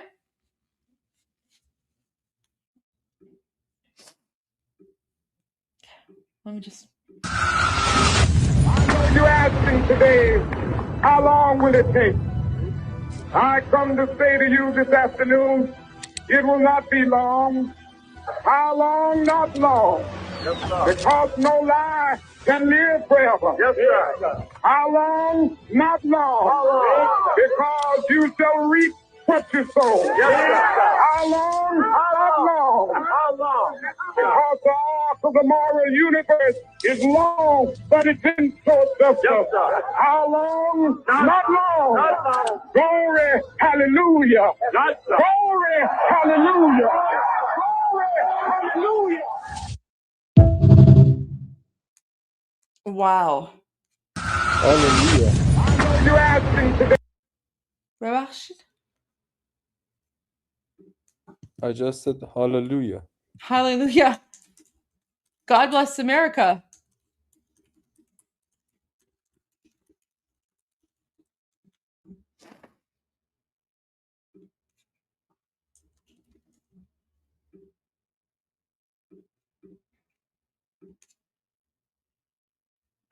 Oh my gosh.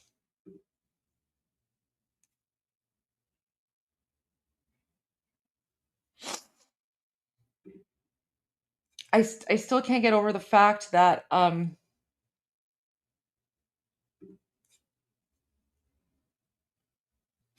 wait, Texas, you have his speech. Thank you. I was going to look for that.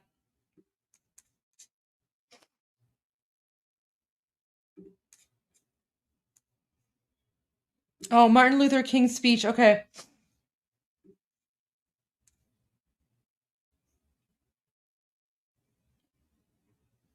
I'll play his speech in a little bit. I'm looking for President Trump's full press conference. That's what I'm looking for right now. Let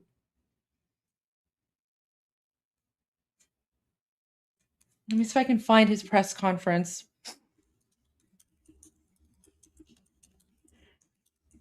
It would be on the White House channel, right? Yeah, there we go. Okay. By the way, Goldie, President Trump account just reposted the post of White House.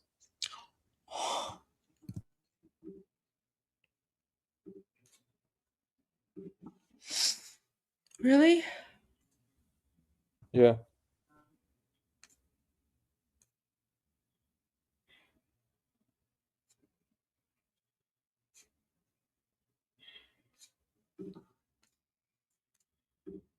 Let me find it.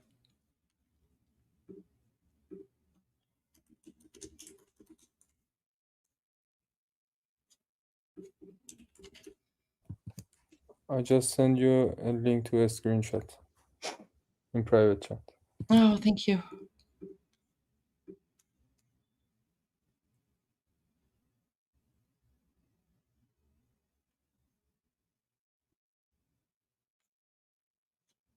Yeah. Okay, let me... Oh, I don't know if that's like a legit account. Let me see if I can find it. شاید account واقعیش نه. It might not be his legitimate account. Let me see. برای همین فرستادم.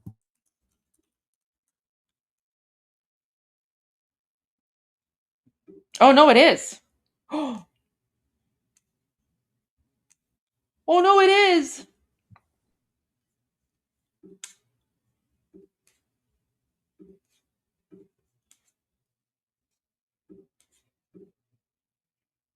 Wait.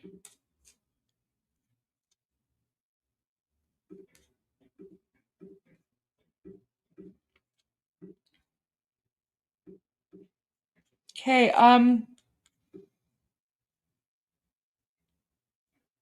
Guys, this is like this is the POTUS account.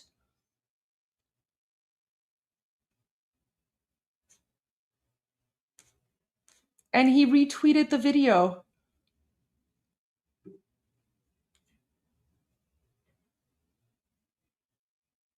He reposted the video.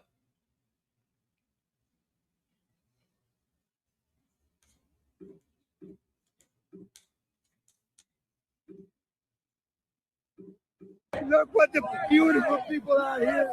They're all shining. It's fun to stay at the YMCA. It's fun to stay at the YMCA. They have everything for your men to enjoy. You can hang out with all the boys. It's fun to stay at the YMCA. It's fun to stay at the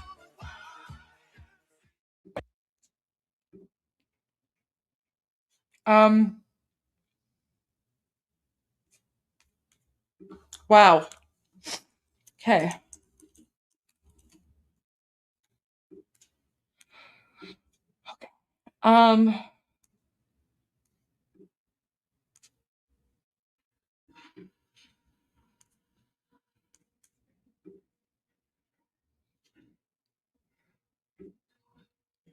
All right. This is the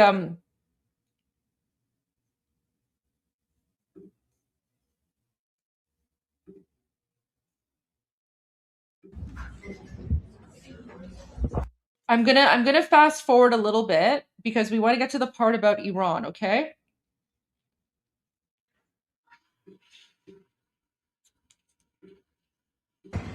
Protection.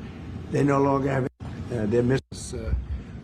Oval Office for the third time now. Yeah. Really happy to have the opportunity to speak with you in these challenging times. We are on the same page in terms of getting this terrible regime in Tehran away. And we will talk about the day after, what will happen then if they are out.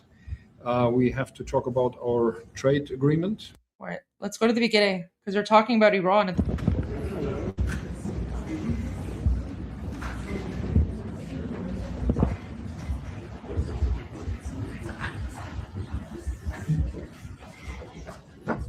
That's the guy with President Trump. That's the German chancellor.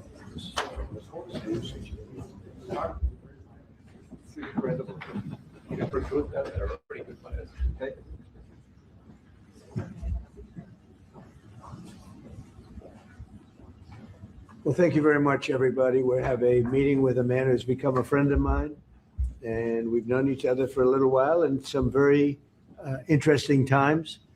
And we get along. Our countries get along very well. We have a great affinity for each other. And the chancellor has been very well received in Germany. He's a very successful man, became the chancellor of Germany, which is a big deal. And he's doing a very good job. In my opinion, a great job, very popular. And the relationship that we have in trade and everything else has been very strong. We've been able to do our deals, and it's been very strong. We'll obviously be talking a little bit about Iran today, and he's been helping us out. We've been very nice, actually. And that is coming along, as you see, very well. They have no Navy. It's been knocked out. They have no Air Force. It's been knocked out. They have no air detection. That's been knocked out. Their radar has been knocked out. And just about everything's been knocked out. So we'll see how we do, but we're doing very well. We have a great military, and they're doing a fantastic job. So we'll be talking about that. And we're talking about some very big trade deals, and those I know will work out too. So I just want to say it's a great honor to have you at the Oval Office. The beautiful Oval Office, beautiful White House. It's a special place, even from your standpoint. And you have some very special places too. And I look forward to being with you. Thank you very much. Thank you. Thank you, Mr. President, for having me here in this Oval Office for the third time now. Yeah. Really happy to have the opportunity to speak with you in these challenging times. We are on the same page in terms of getting this terrible regime in Tehran away. And we will talk about the day after, what will happen then if they are out. We have to talk about our trade agreement, which I would like to be in place as soon as possible. And we have to talk about Ukraine. There are too many bad guys in this world, actually, and this is an issue we have to talk about because we all want to see this war coming to an end as soon as possible. But Ukraine has to preserve its territory and their security interests, and well, we will talk about that. We will. Looking forward to that. Well, thank you for being here. Thank you That's some for your interesting. hospitality. Thank you for letting me spending the night in your guest house. That's right. Very, very good, comfortable place. You liked it, right? Absolutely. Yeah, great place and a famous place. That's yeah? good. Very So many famous. former presidents. That's right. Yeah. Very famous place.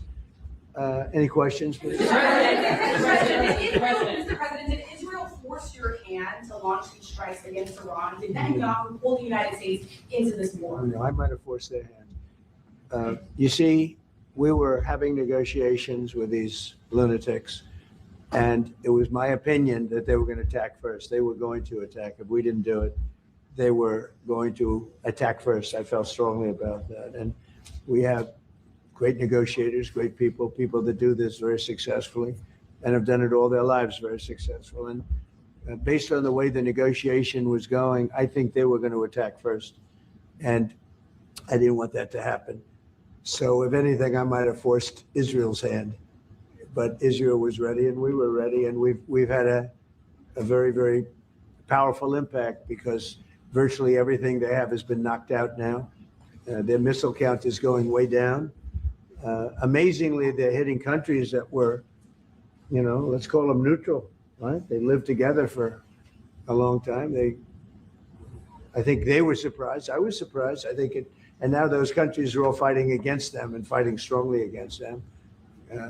Someday they'll write a story and they'll say why they did that. But they hit countries that had nothing to do with what's going on. They were sort of leaving everything alone. All of a sudden they had missiles shot in, which shows you the level of evil that we're dealing with. They'll hit people that were actually at least somewhat friendly, and they had no problems with it. Also hitting only civilian places, hotels and apartment buildings, and we're hitting them where it is much more appropriate. We're hitting them very hard. And the big scale hitting goes now. They no longer have air protection. They no longer have any detection facilities at all left, and so they're gonna be in for a lot of hurt. These are bad people. These are people that killed. I guess it's 35,000. It's coming out 35,000 over the last 3 weeks. Protesters, 35,000 violently killed. So these are bad people, and the leader of the pack is gone. And as you know, 49 people were taken out in the first hit. And I guess there was another hit today on the new leadership. And it looks like that was pretty substantial also. So they're getting hit very hard and we'll see what happens. A lot of people are coming forward. A lot of the people you would least suspect want to quit. They want to have immunity. They're asking for immunity. And probably at some point they'll be dropping, as you would say, laying down their guns. We'll see what happens. In the meantime, we're just continuing to go forward. Our military is the number one in the world by far. And we are, everything's big in my book. Venezuela was big. This is big. The original hit, Midnight Hammer, was big. Everything you view is big, but it's not considered very big by some standards, by some of our standards. We have a military like no other military that's ever been built. So without the what's the worst case scenario that you have planned for in Iran? Well, I don't know if there's a worst case. We have them very much beaten militarily from the military standpoint. They're still lobbing some missiles. At some point, they won't even be able to do that because we're hitting all of their carriers. We're hitting all Sorry, guys. I need to interrupt. We'll go back to this, but guys, I have some comedy for you. I have a typo. I give him 24 hours to live. Oops.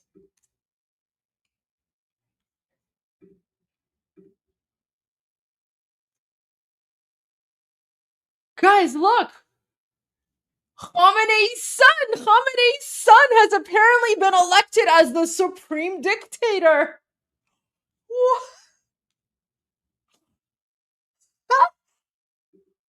Wait, how is he alive? Potito, I thought there were rumors that he was dead.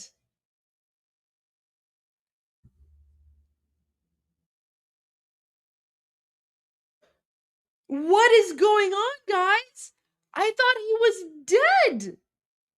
What? Oh, it wasn't confirmed.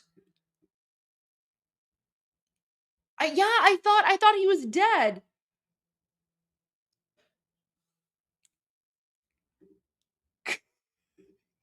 Guys. Oh, look at this. Look at this. Look at this. So guys, the headline is really important. The Assembly of Experts. I mean, I don't even know if they're alive right now, but apparently, guys, so the Assembly of Experts is gone, right? So totally gone. So this is definitely like propaganda, right? This is definitely propaganda. The Assembly of Experts were boomed before they could make a decision, right? So this is just the like, this is basically like the final death throes of the Islamic regime, right? So the Assembly of Experts is gone, right? Those are like the old Allahu Akbar, jihadi, durka mullahs, right? They're all boomed. So, but this is what they do. It's like fake news, right? So now they're saying they elected his son, Ali Khamenei's son, as the next leader under pressure from the Revolutionary Guards. No, I'm not saying the news is incorrect. I'm not saying that. The news. I'm not doubting the news. The news is 100% correct.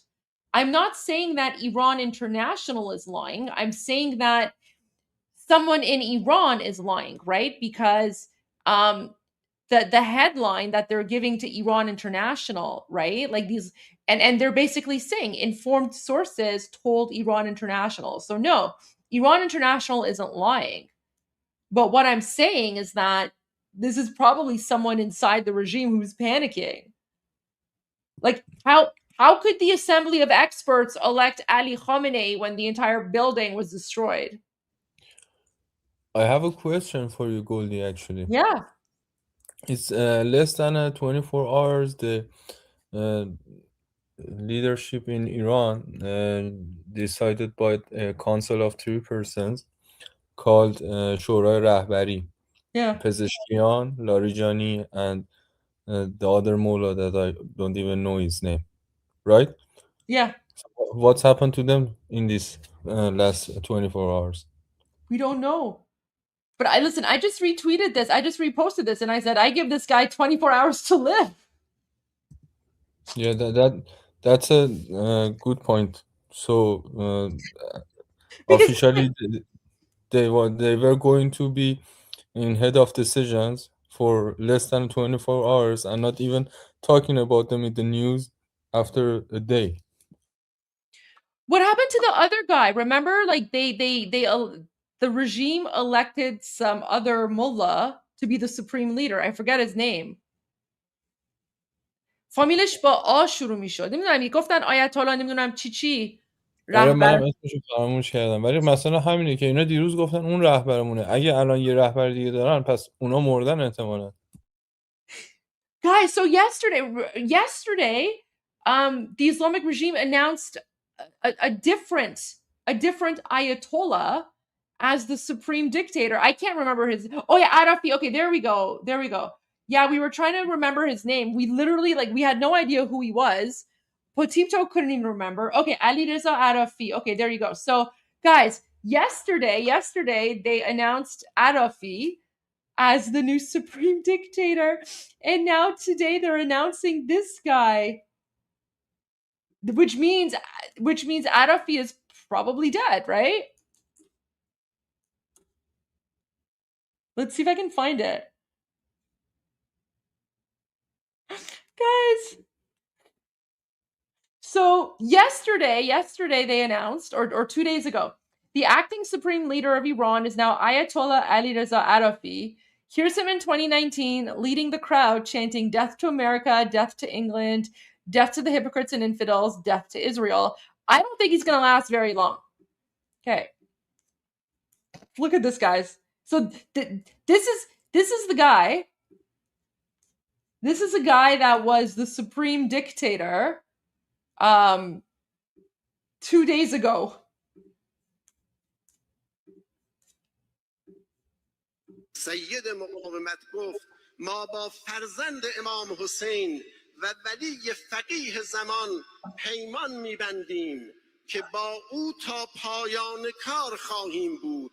ملت ایران، نمازگزاران جمعه، عزاداران سالار شهیدان هم به تأسی به سید مقاومت سخنشان آن است که ما با امام و رهبرمان تا پایان کار و تا ذلت استکبار خواهیم ماند.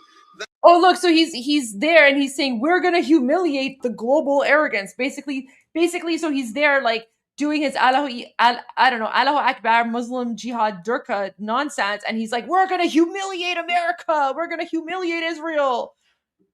استکبار خواهیم ماند و همراه سید مقاومت میگوییم ما با تو ای رهبر بزرگ عالم اسلام تا پایان کار و تا It's like, we will be with you until the end when the arrogant people in the world are defeated. He's referring to you guys, right? He's referring to Americans, to Israelis. He's referring to all the non-Muslims. Oh! And he's like, we will stand until the end with Islam until Israel is erased, right?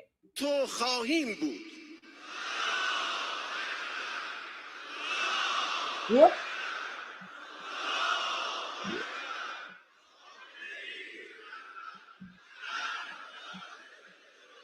Guys, this is from 2019. This is from 2019. This is not from today. This is him in 2019.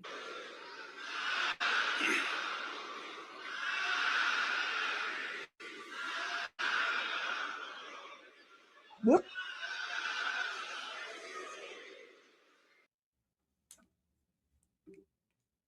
So, guys, this random dude was elected as the supreme dictator 2 days ago.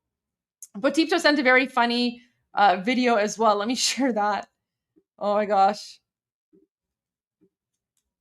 Hey guys, well, I guess I'm your new supreme leader. Nobody else wanted to take the job and it pays pretty well, so what the hell? We'll give it a try. Anyway, I would like to start off by saying that I am not scared of that Trump guy.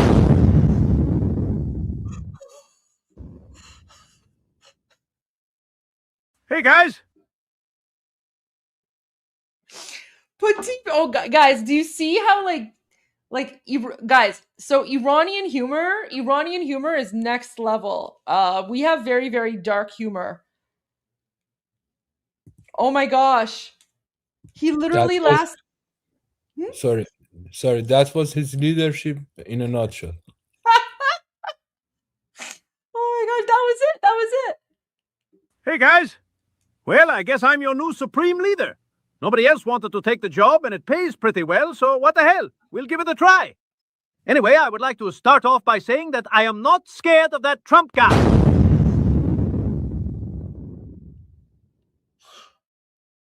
Hey guys.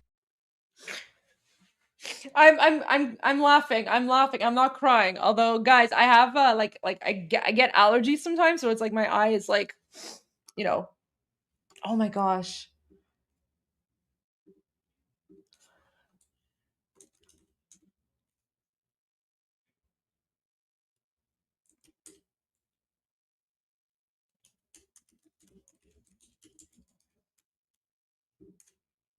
I said, you know what this reminds me of? This reminds me of that song where it's like, Wait, let me find the song. Iranians, you're gonna love this song.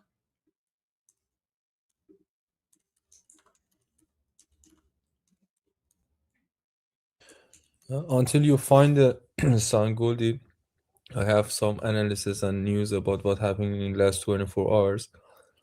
And Can I okay, just play it. play this Yeah, really yeah, quickly? play it. Yeah, So yeah. I'm dedicating this song to all of the Iranians here. This is in honor of the supreme dictator who lasted for less than 24 hours, and I don't even remember his name. So we dedicate, like, this is his funeral song, okay? Iranians will get it.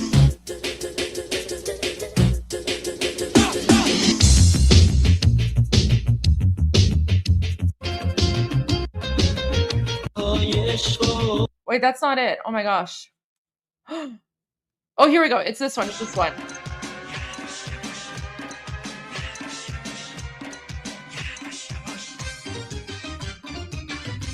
چرا یواش یواش یواش یواش یواش نیومده رفتی چرا تو بی خبر از این گذر نیومده رفتی چرا یواش یواش یواش یواش نیومده رفتی چرا تو بی خبر از این گذر نیومده رفتی دیشب مثل هر شب صدا تو نشنیدم دیشب مثل هر شب نشون از تو ندیدم دیشب تو اتاقم به تنهایی به سر شد چشمام تا سپیده سحر خیره به در شد چرا یواش یواش یواش یواش نیومده رفتی چرا تو بی خبر از این گذر نیومده رفتی. Okay, I'll leave it there because I don't want to play the whole thing because it's not translated. But so basically, guys, the lyrics are "Chera yavosh yavosh nayumadi rafti," which means like, why did you like slowly and quietly like it? Basically, the lyrics are like you left before you even came. So it's like I didn't even get a chance to know you. You were supposed to come see me, but you left before you even came. So she's speaking about her lover, right? So the joke here is that like this Ayatollah, before any of us could even like know who he is or even like remember his name or anything about him, he just left. Like within 48 hours we have a new Ayatollah. So that's what it is. It's basically like, yeah, there you go. This is a good explanation. Why did you sneakily leave so fast? There you go. So that's in honor of like the random Ayatollah who apparently was a supreme leader for the last 48 hours. Which is why this is so funny, right? Like, guys, the only reason that Iran International would be announcing that Khamenei's son is the new supreme leader is if the other one was exterminated. So how do we think he went boom boom? We don't know about Mojtaba. We just got this news about Mojtaba. I mean, I give him 24 hours. I give him 24 hours to live.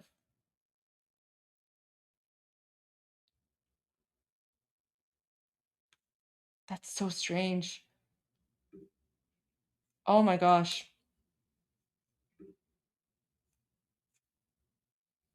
Okay, let's go back to, okay, so I just wanted to share that because that was breaking news about the supreme dictator. But I want to go back to President Trump because he was speaking about Iran. And I'm going to take like a 5-10 minute break. I'll be watching though. I'll be watching what President Trump is saying. And I'll be back. Let me just fix the layout here so that we're not covering the video. All right. Okay, guys. I'll be back in like 10 minutes, but I'll be watching. These are bad people, and the leader of the pack is gone. And as you know, 49 people were taken out in the first hit. And I guess there was another hit today on the new leadership, and it looks like that was pretty substantial also. So they're getting hit very hard, and we'll see what happens. A lot of people are coming forward. a lot of the people you would least suspect want to quit. They want to have immunity. They're asking for immunity, and probably at some point they'll be dropping, as you would say, laying down their guns. We'll see what happens. In the meantime, we're just continuing to go forward. Our military is the number one in the world by far, and we are. Everything's big in my book. Venezuela was big. This is big. The original hit, Midnight Hammer, was big. Everything you view is big, but it's not considered very big by some standards, by some of our standards. We have a military like no other military that's ever been built. Mr. President, what's the worst case scenario that you have planned for in Iran? Well, I don't know if there's a worst case. We have them very much beaten militarily from the military standpoint. They're still lobbing some missiles. At some point, they won't even be able to do that because we're hitting all of their carriers. We're hitting all of their missile stock. You know, they built up all these missiles over the last few years. They had a lot of them. They've shot a lot of them, and we're knocking out a lot. I guess the worst case would be we do this, and then somebody takes over who's as bad as the previous person, right? That could happen. We don't want that to happen. That would probably be the worst. You go through this, and then in 5 years, you realize you put somebody in who was no better. So I'd like to see somebody in there that's going to bring it back for the people. And we'll see what happens with the people. You know, they have their chance. And we've said, don't do it yet. If you're going to go out and protest, don't do it yet. It's very dangerous out there. A lot of bombs are being dropped. But I always say that would be about the worst. Do you have someone in mind right now? Wait, guys, I just want to say this really quickly, and I'm going to repeat this. ببین دوستان، President Trump هنوز داره میگه، okay? President Trump هنوز داره میگه الان موقعش نیست که بریم بیرون. Okay, so listen, please listen to President Trump. He's saying هنوز موقعش نیست که بریم بیرون، باید تو خونه هاتون بمونین چون که قضیه خیلی خیلی خیلی خطرناکه. بعد ما فیلم هم داریم، حالا فیلم ها رو هم بهتون نشون میدیم، ولی الان موقع تظاهرات نیست. میدونم همه میخوان جشن بگیرن، شادی بکنن، بزنن، برقصن، ولی پرزیدنت ترامپ داره بهتون میگه now is not the time to go out. Now is not the time to go out. And then as soon as I come back, we're going to go to Petito's analysis. But this is, guys, I know Petito's going to speak. That's fine. I want to finish what President Trump is saying, and then we'll go to Petito's analysis. I need a little bit of a break. Thank you. Unless Petito, do you want to speak while I'm gone? No, it's okay. Okay. They're asking for immunity, and probably at some point they'll be dropping, as you would say, laying down their guns. We'll see what happens. In the meantime, we're just continuing to go forward. Our military is the number one in the world by far, and we are. Everything's big in my book. Venezuela was big. This is big. The original hit, Midnight Hammer, was big. Everything you view is big, but it's not considered very big by some standards, by some of our standards. We have a military like no other military that's ever been built. Mr. President, what's the worst case scenario that you have planned for in Iran? Well, I don't know if there's a worst case. We have them very much beaten militarily from the military standpoint. They're still lobbing some missiles. At some point, they won't even be able to do that because we're hitting all of their carriers. We're hitting all of their missile stock. You know, they built up all these missiles over the last few years. They had a lot of them. They've shot a lot of them, and we're knocking out a lot. I guess the worst case would be we do this, and then somebody takes over who's as bad as the previous person, right? That could happen. We don't want that to happen. That would probably be the worst. You go through this, and then in 5 years, you realize you put somebody in who was no better. So I'd like to see somebody in there that's going to bring it back for the people. And we'll see what happens with the people. You know, they have their chance. And we've said, don't do it yet. If you're going to go out and protest, don't do it yet. It's very dangerous out there. A lot of bombs are being dropped. But I always say that would be about the worst. Do you have someone in mind right now? Because you said all the people you did have in mind have been taken out. What do you Well, think? most of the people we had in mind are dead. So, we had some in mind from that group that is dead. And now we have another group, they may be dead also, based on reports. So I guess you have a third wave coming in. Pretty soon we're not going to know anybody. But we have, Venezuela was so incredible because we did the attack and we kept government totally intact. And we have Delcy, who's been very good. We have the whole chain of command, and they've been, look, the relationship's been great. We've taken out 100 million barrels of oil already, and a big part of that goes to them, and a big part goes to us. And it's been great. We paid for the war many times over, and we're going to be running the oil. And Venezuela is going to make more money than they ever made, and that's great for the people. The relationship has been great. It's been seamless. Nobody's actually ever seen anything like it. If you look at Iraq, where very stupidly everybody was fired, the generals were fired, the military was fired, the police were fired, the fire departments were fired, and all of the government workers were fired. So after, people would call, they had no idea. And by the way, ISIS was formed. That's where ISIS came from, all of the fired people. We don't believe in that. So we'll see what happens. But first, we have to finish off the military.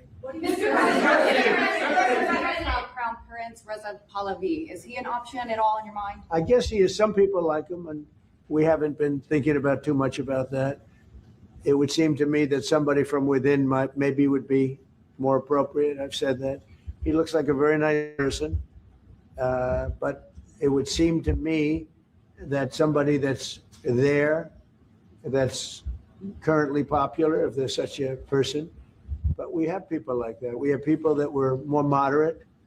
These were radical lunatics, and you know what they get? They get nothing. All they do is kill people. Mr. President, what exactly was the imminent threat, Mr. President? Not your turn. Not your turn, please.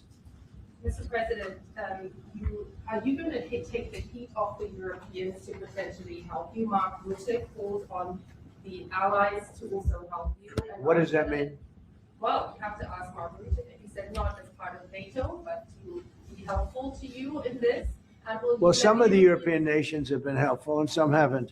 And I'm, very surprised. Germany's been great.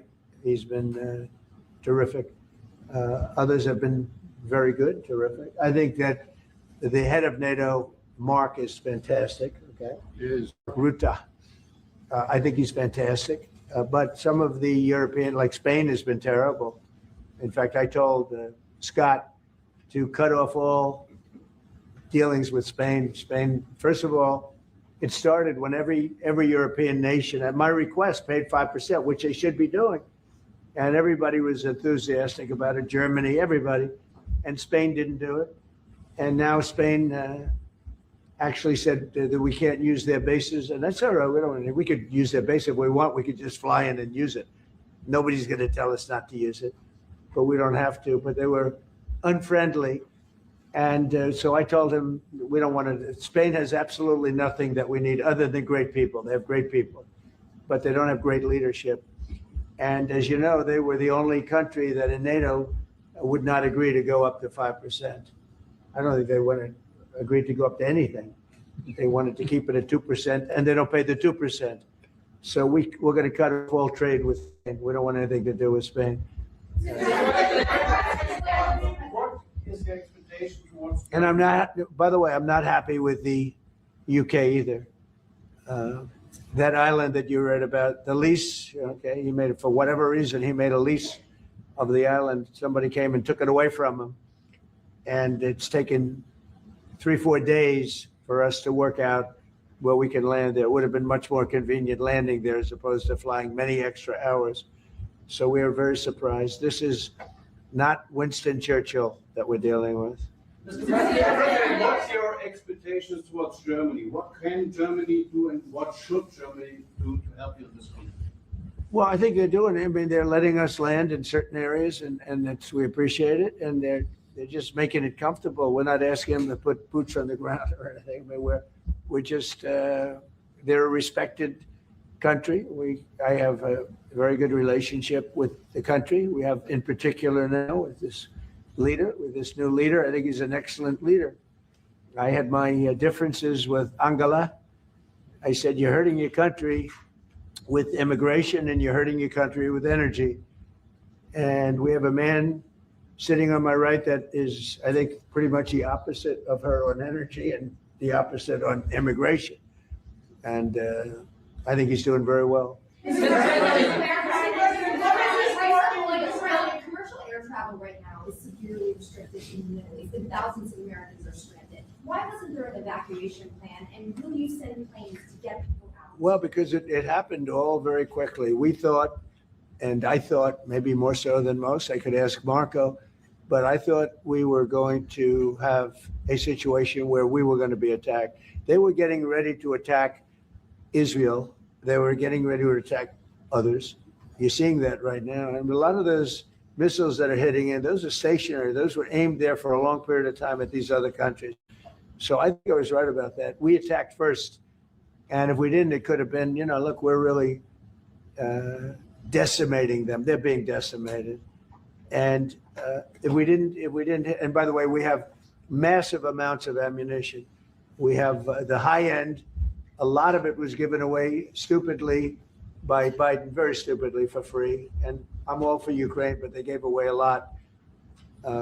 As you know, when I give away ammunition, everybody pays for it. The European Union's paying for it. Then they can do what they want with it, but they are giving it, let's say, to Ukraine, and it's okay. But we gave away a lot of high end, but we have plenty. But we have unlimited middle and upper ammunition, which is really what we're using in this war. And we have really an unlimited supply. We also have a lot of the very high end stored in different countries throughout the world. We're literally storing it there, which is actually something that I insisted on in my first term. I rebuilt the military in my first term. The military is great.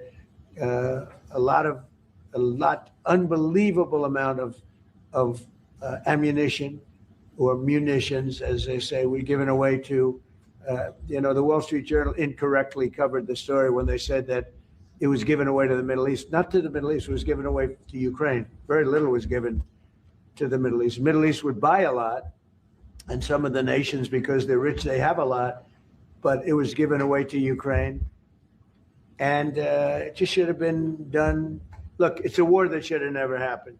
If I were president, that war would have never happened. But we have a tremendous amount of munitions, ammunition at the upper level, middle and upper level, all of which is really powerful stuff. Mr. President, a question to both of you. How worried are you that the rising prices for gas and oil are damaging the American economy and also with the chancellor? Yeah, do you want to go ahead? Yeah, sure. This is, of course, damaging our economies. This is true for the oil prices, and this is true for the gas prices as well. So that's the reason why we all hope that this war will come to an end as soon as possible. And we are hoping that the Israeli and the American army are doing the right things to bring this to an end and to have really a new government in place who is coming back to peace and freedom. Yeah, something had to be done. And it's been 47 years. They've been killing people all over the world for a long time. They were the kings and fathers of the roadside bomb. Soleimani, we killed him last term. If we didn't, I think it might be a different story today. They would have been much stronger and smarter than they are. But they did the roadside bombs. 95% of the people lost their legs, arms, had their face wiped out, just wiped out. I've seen some young people that it's so sad to watch. And that was almost all, 95% comes from Iran and with Soleimani. Soleimani loved his favorite weapon. He loved the roadside bomb. And when you see people walking around with no legs and no arms and a face that's been blown to hell, these people, what they have to go and the way they have to live, this is Iran.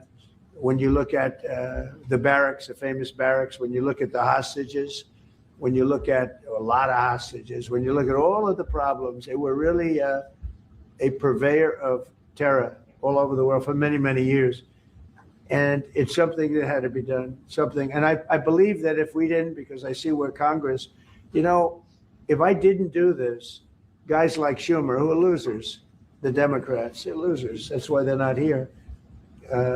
Guys like Schumer would say, well, you should have done this. In other words, if I did it, it's no good. If I didn't do it, they would have said the opposite, that you should have done this. But most people feel, I tell you what, I have never had more compliments on something I did.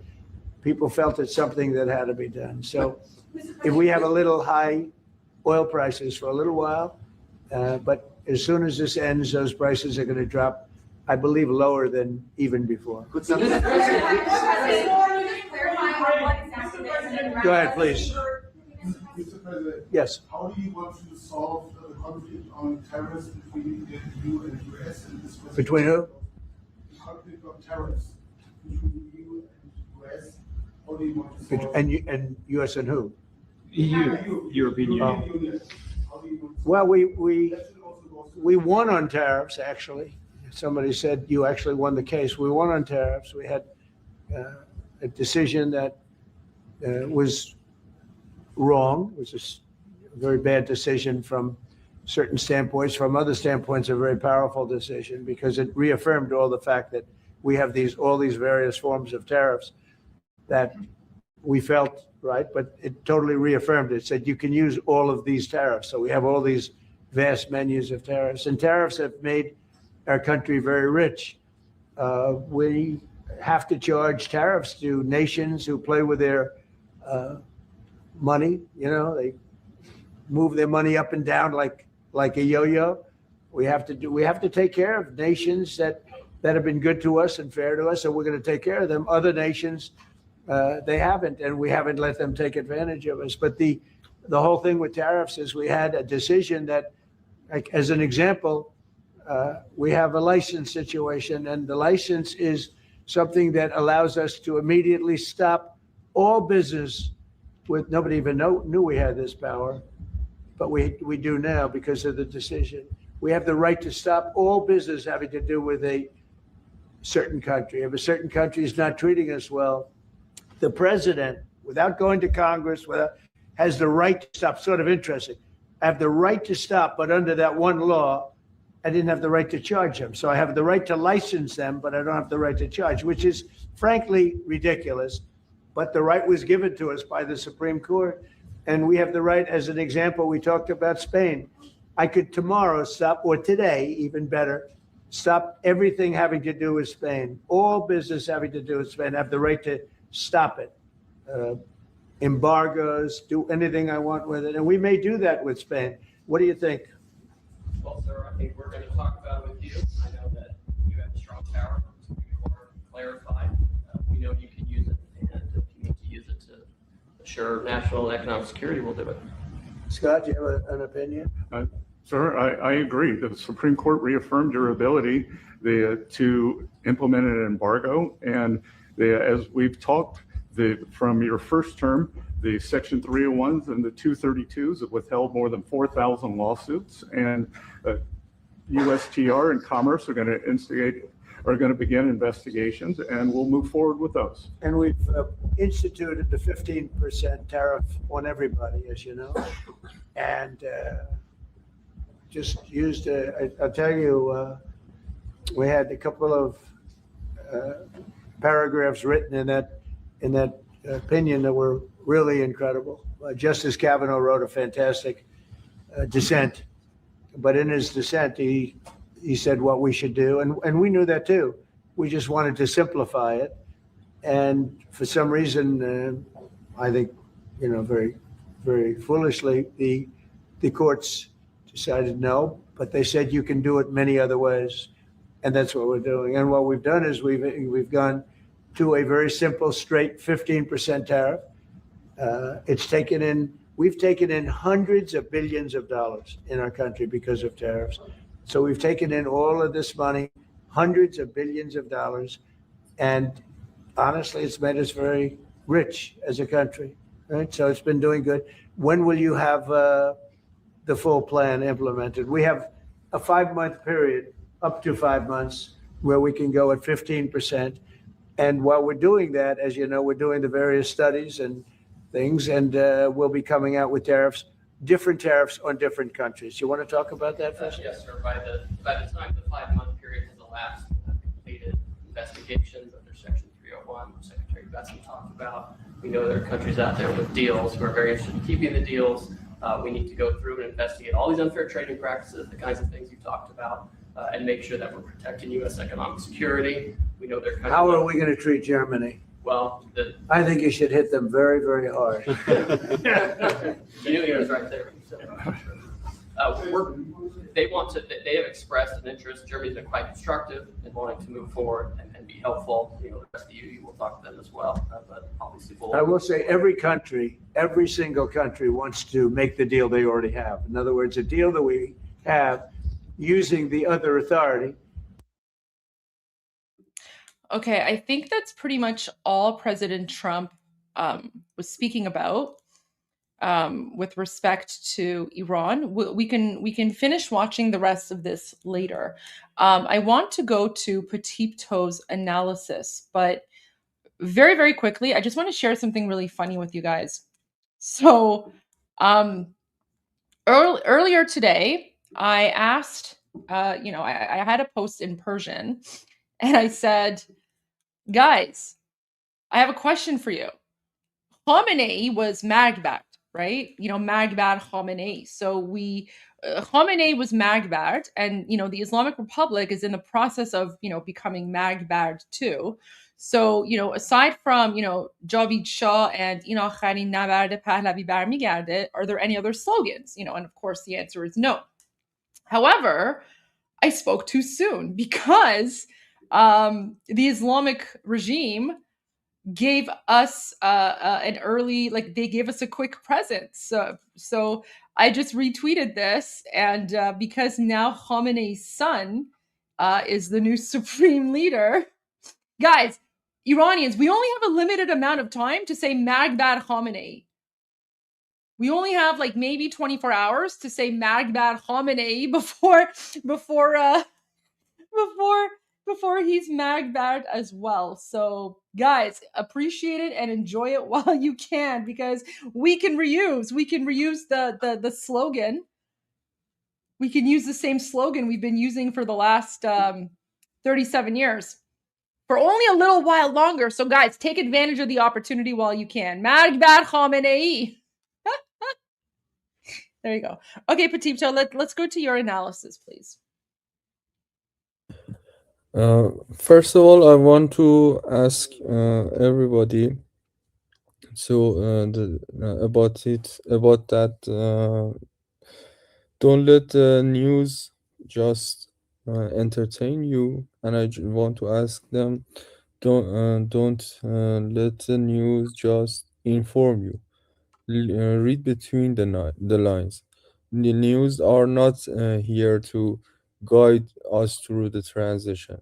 News are part of the propaganda. News have false information, and we do not need to focus totally on the news. Okay, we have to stay connected to our goal, and we are in the process of reaching our goal.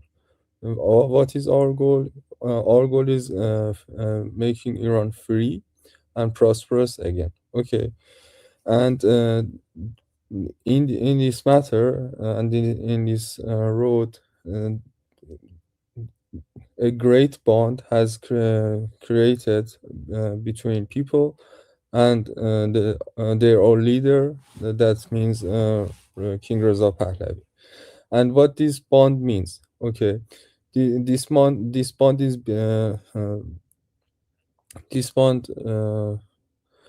created because everybody in Iran, officially, and of course they don't want to let Iran be separated. They don't want to let Iran fall down again. So the main thing is Iran and people of Iran for trying to free Iran through having a bond with their king and their leader. Okay, that's the main idea. That's the main reason, and that's the main roadmap until we make Iran free again. The whole things around this, they are just news, and some of them are right, some of them are wrong, some of them are going to stay longer, and some of them are going to fade again. And our objective through these sessions online, through all of days and nights, was about this topic.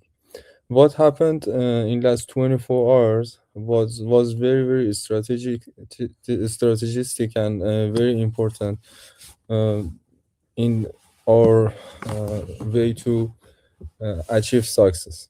What happened last 24 hours was not about just bombing again and hitting IRGC officials and hitting possible supreme leaders. It's about progressing through reaching the moment that IRGC and Islamic Republic Thinking Council not going to act correctly again. They're going to not. They are just not decapitated. They need to be neutralized. The head of the state, uh, Ayatollah Khamenei, was dead, and the system are decapitated. But system is designed to act decentralized because the system was a system of the terror. So as long as one of them are still alive, they're going to hurt everybody around them. Okay, so you have to keep that in mind. They are the terrorist peoples, and they are very very dangerous.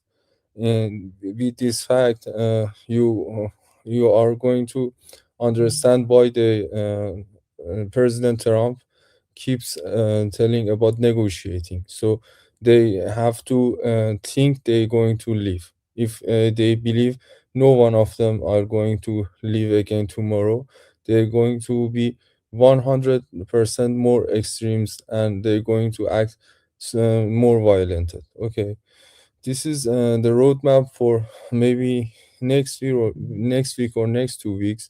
There are going to be so many false alarms and false informations. So I just wanted to inform you about that.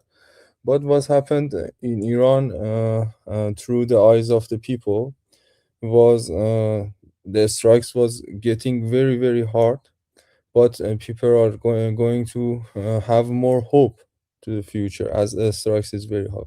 You know what? Because every target, every building, every suppressor system has been targeted in last days, was very very important target for the people, as you see in last months and years.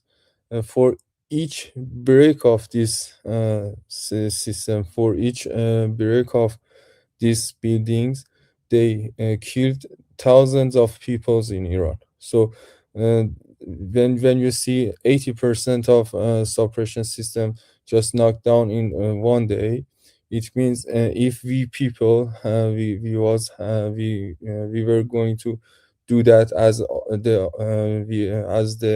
as our own, and it was not only takes so many times for us, like years and years, as you know, it will be carries very very more casualties.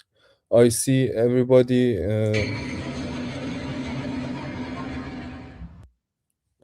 I see everybody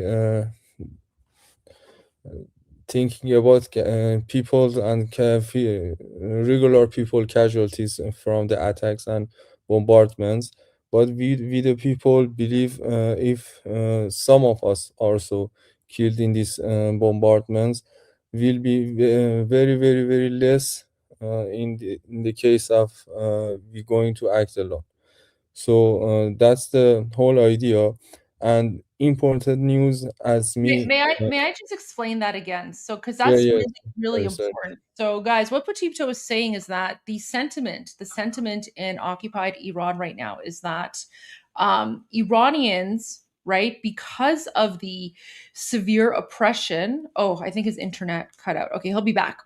So, what Potipto is saying is that Iranians, because of the severe oppression, that we have experienced at the hands of the Islamic Republic, and the fact that the Islamic Republic has been so brutal. In the last 5-6 weeks alone, almost 90,000 Iranians, if not more, have been slaughtered by the Islamic regime.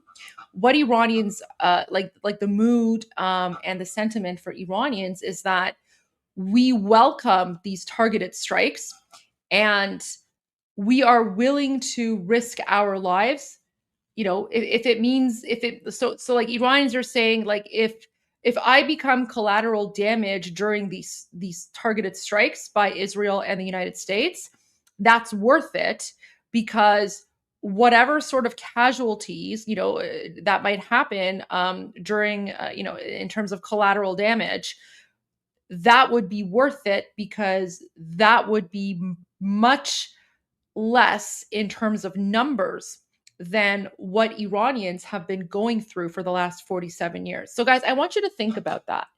This is how bad the situation is in occupied Iran, right? Where Iranians, like, we know that if the Islamic regime remains in power, that's a death sentence for everyone. The Islamic regime has murdered hundreds of thousands of Iranians in the last 47 years. And so that's how bad the situation is, where Iranians are like, we are willing to risk our lives if it means the freedom of our country.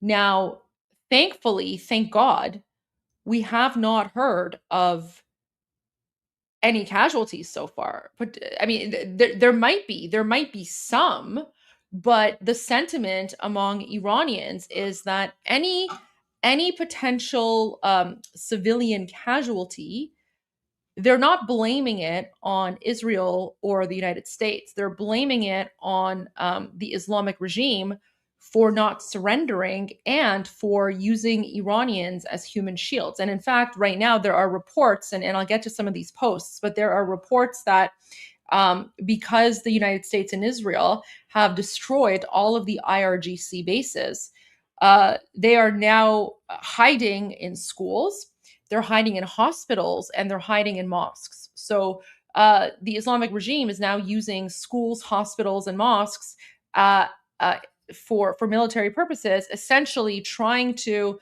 use Iranians as human shields. But what Iranians are saying is that we are willing to take this risk if it means the freedom of our country. Welcome back, Potipto. All right, please continue. In fact, we as a patriots always are willingly looking forward to give our life for our country. So it's a fact. It's no matter of who's in charge, or no matter what's happening in Iran. We are patriots, and we are going to die for Iran in any case. But in this case, about Islamic regime, it's about now or never. It's about if we going to die today. If we are not going to die today, we're going to die somehow tomorrow or the day after, under the Islamic regime. Okay, so let us be clear about that. And last 24 hours attacks have huge impact on Islamic regime, as we saw in Iran, and we see in Iran. For example, when last night they targeted IRGC propaganda Heart Seda Sima building in Tehran. For the last 24 hours, we haven't seen any familiar faces in Iran regime news. You know what? reporters or everybody repeatedly finding them on the television, Islamic Republic television. They are gone.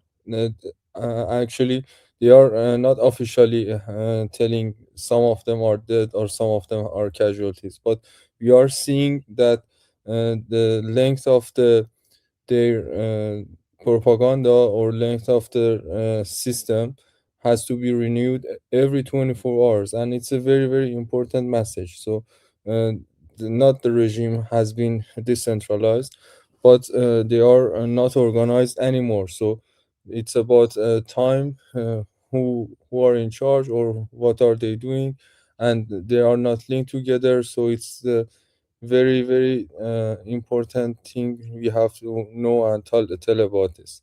And I already see somebody in comments are telling the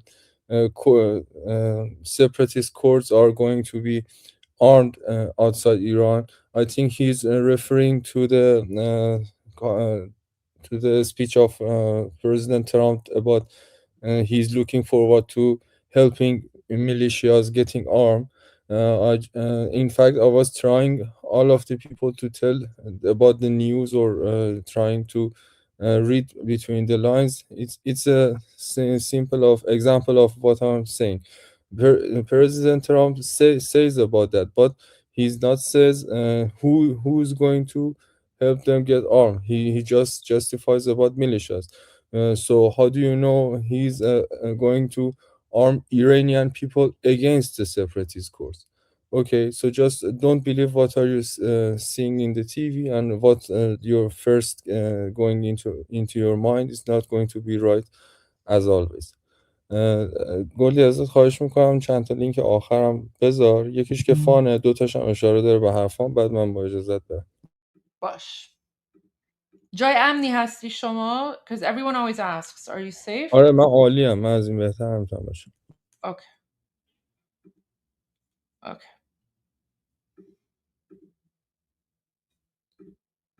Here is the first link that Potipto wants me to share. کپشن رو ترجمه نکن، فقط ویدیو. نه اونو ترجمه نمی‌کنم. Okay. Oh wait, let me unmute. Okay. I'm a girl. Hello everyone. I'm a girl from Kerman, Iran. The strikes begun, and I felt like I should record a video to say that thank you, Mr. Trump. First of all, thank you, Benjamin Netanyahu, and the people of Israel who have to go to bomb shelters these days. I should mention that responsibility of this war is on the Islamic Republic and Ali Khamenei per se. And even if I die, the strikes have touched my city as well.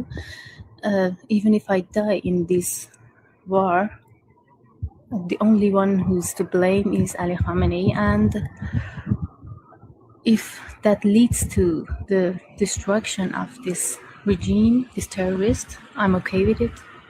If I die, I'm okay with it. And I hope that our king, our Shahanshah, will return and rebuild our country, and my country can see better days.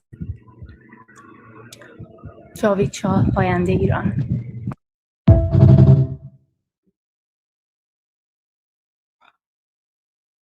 Did you hear that, guys? So I know many of you are watching, and when you hear me say, Iranians are willing to risk their lives if it means freedom, many of you are like, oh well, what are you talking about? You're in Canada, you don't know what you're. This is the message that we're getting from people in occupied Iran, right? So everything that Armin and I and Potipto and others have shared with you in the last 66 days, this isn't my personal opinion. This is we're amplifying the voices of people in occupied Iran. Let's listen to that again, guys. And look, she's filming this while the targeted strikes are happening in her city of Kerman. And she's very calm. She's very calm. And she says and you know what? She's also speaking in English because she wants to make sure that no one can mistranslate or misrepresent her words, right? This is the true sentiment of people in occupied Iran. Hello, everyone. I'm a girl from Kerman, Iran. The US strikes have begun, and I felt like I should record a video to say that thank you, Mr. Trump. First of all, thank you, Benjamin Netanyahu, and the people of Israel who have to go to bomb shelters these days. I should mention that responsibility of this war is on the Islamic Republic and Ali Khamenei per se. And even if I die, the strikes have touched my city as well. Even if I die in this war, the only one who's to blame is Ali Khamenei. And if that leads to the destruction of this regime, this terrorist, I'm okay with it. If I die, I'm okay with it. And I hope that our king, our Shahanshah, will return and rebuild our country, and my country can see better days. جاوید شاه، پاینده ایران.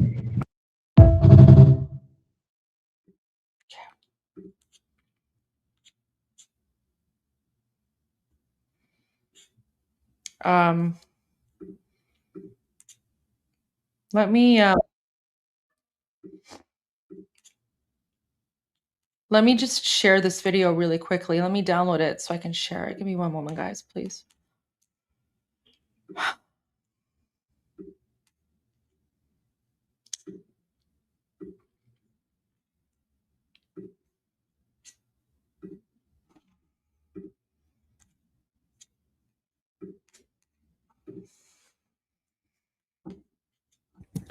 تا شما شیر میکنه من پیام فارسی بفرستم، چون دوستمون کامنتش همش در مورد تجزیه طلبها و کرداست. ببین دوست عزیز، درسته اینا یه تهدید هستن و در واقع هر کاری هم میتونن از دستشون انجام بده، ولی در نظر داشته باش ما مردم ایران سپاه پاسداران رو به زانو نشوندیم، جمهوری اسلامی رو به زانو نشوندیم و در واقع شاه ما انقدر باهوش هست که همین امروز پیام داده در مورد اینکه ایران تجزیه نخواهد شد. پس لطفاً زیاد پنیک نباش. درسته آدم باید به شرایط واقف باشه، ولی پنیک بودن به آدم کمک نمیکنه که تصمیمات درستی بگیره.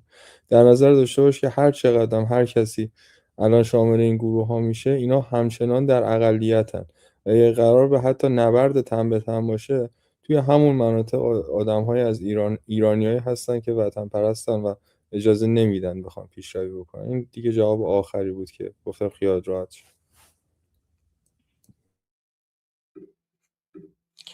So I just posted the video and I'll put it in both YouTube chats here in case anyone wants to share that. Okay, so there's the first video. Let me go to the next video that Patipto shared here.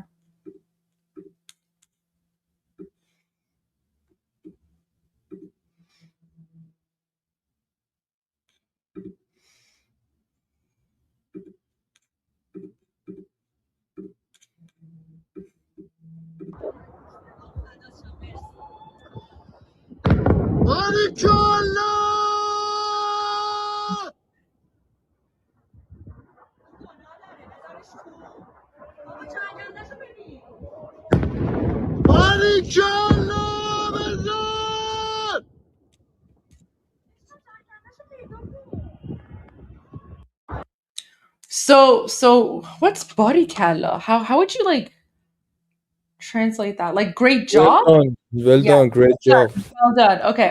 So he says body kalla bezat. So which means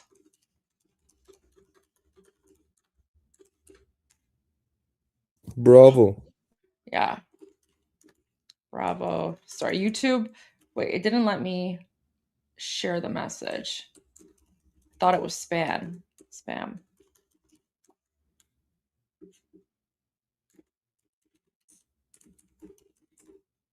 Let's see if this works. Oh, geez, it won't let me.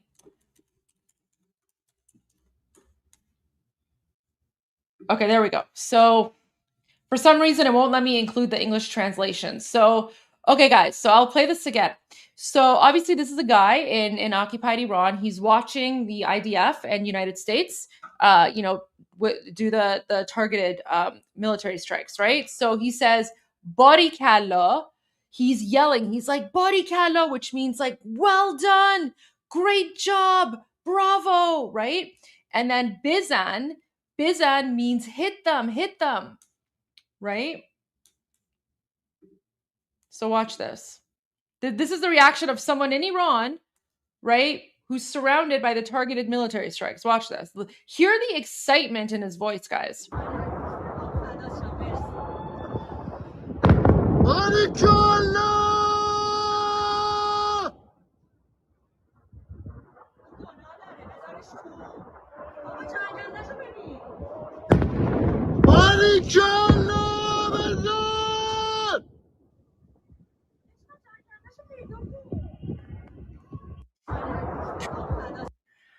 There you go. So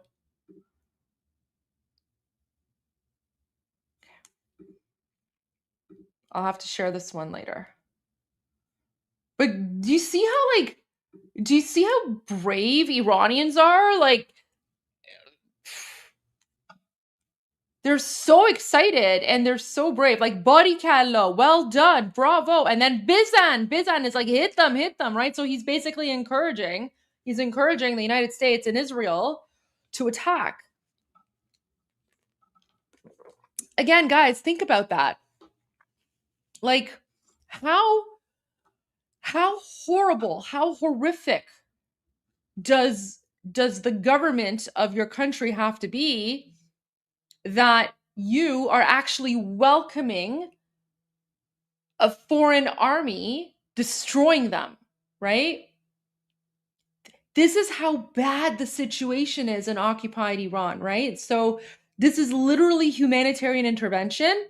It is liberation. It is liberation. Iranians are excited and they are thrilled. This is what we have been waiting for 47 years because we don't have the ability to do it on our own.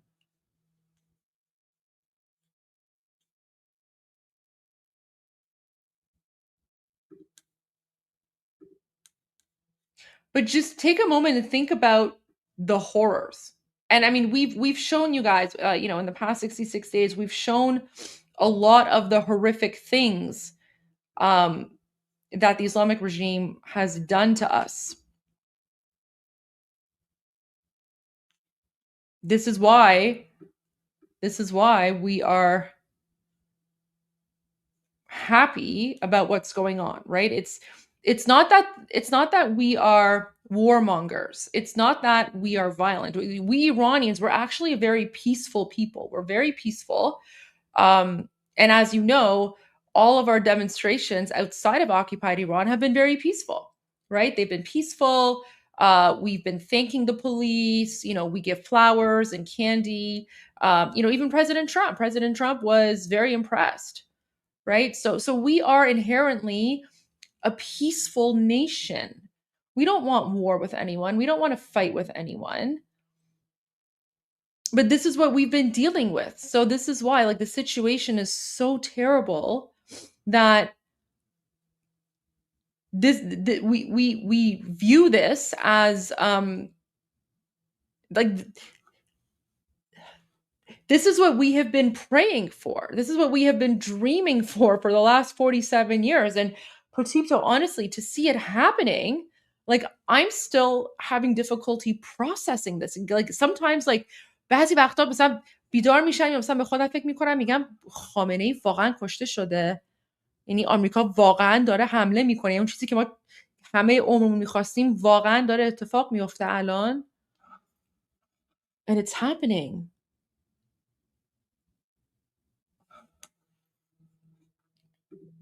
Okay, let's go to the final video. Oh no, guys. Guys, it's the crayon.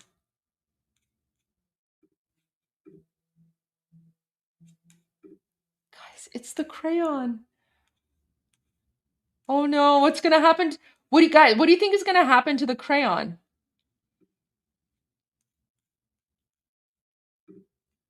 Let's play it. And it's gone.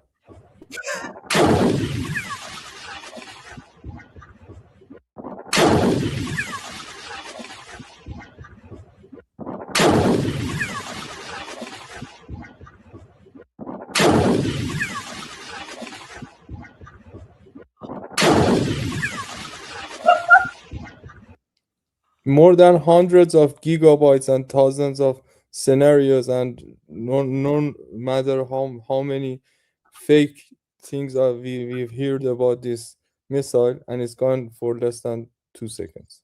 Oh my gosh. Oh my gosh. Wait.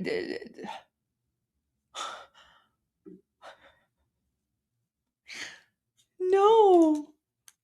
That I cannot believe that. Do you guys remember the AI video they made?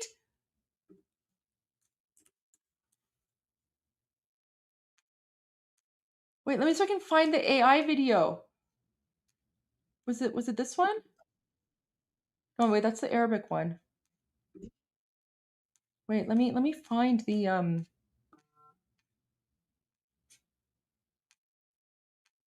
where is it? The regime made like an AI video of like their Khorramshahr missile. Oh my gosh, this one's in Arabic. حیف اسم خرمشهر که گذاشتن روی این چیز خنده‌دار.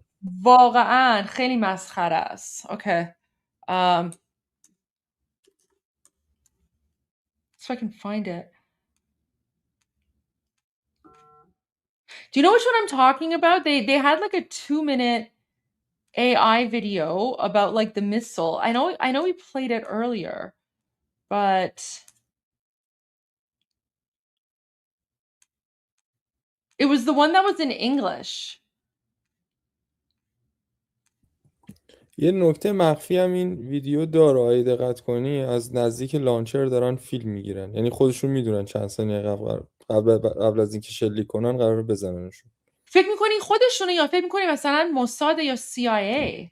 این 100% از عوامل خود لانچرن، چون قشنگ اونو آماده کردن، چند قدم اومدن اونورتر، در حال فیلم گرفتن از لانچرن و منفجر میشه. Oh my gosh. So Patipto was saying, pay attention to the fact that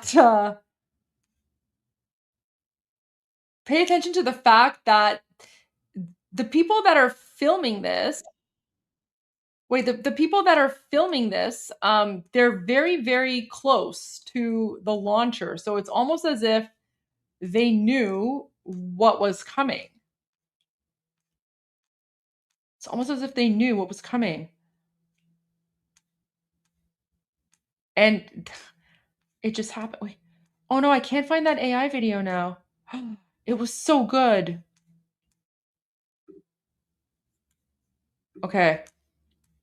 It was, gosh, it was like the English one. Wait.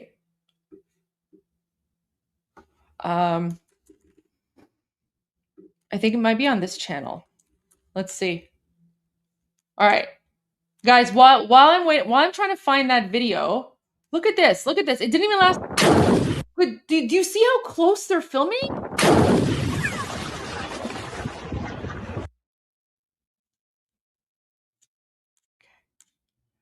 Guys, this is the video. This is a video that the Islamic regime was like using to scare people. I added like circus music to it, but here you go.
Turns out that it's only working when it's no war.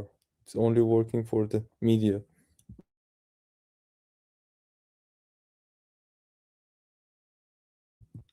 میوت هستی. بخشید. Guys, like, look at the AI videos. Look at the AI videos that the Islamic regime has been posting for the last, I don't know how many years. Okay?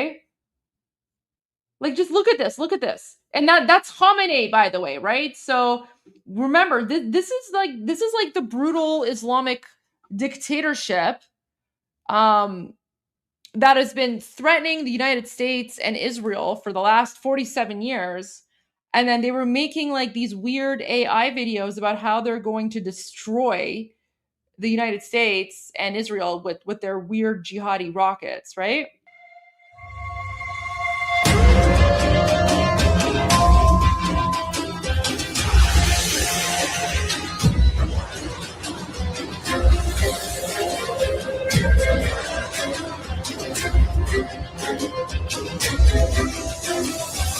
علی‌ام رو ببین، فاتح جنگ رو ببین، صدای زنگ رو شنیدی، خشم تفنگ رو ببین، اقتدار رو ببین، هوا فضا رو ببین، هجوم این سجیل‌های در شکار رو ببین. وقت شکار زمین در غبار، خیبر شکن به تاز و به بار، در این کار و زار پای الفراز فاتح و فتاح میرسد، دوران سلطه اسدالله میرسد، دارد صدای منتقم از راه میرسد، ریشه ظلم یهود و بزن، هرچی بود و بزن، بود و نبود و بزن، بوم تلاوی، هرچی میل ذوالفقار بزن، زدی دوباره بزن، وقت اقتدار بزن، بوم تلاوی. یا علی معنی لا قوت الا بالله، علی ماشاءالله، علی ماشاءالله، یا علی علم به دست کیست غیر از آقا، علی ماشاءالله، علی ماشاءالله، به اذن صاحب ما مهدی زهرا، بزن ماشاءالله، بزن ماشاءالله، فرمانده کل قوا، فرمانده کل قوا، سلام ای ضربان غیرت ما، فرمانده کل قوا، فرمانده کل قوا، حافظ پرچم و خاک و عزت ما، فرمانده کل قوا، فرمانده کل قوا.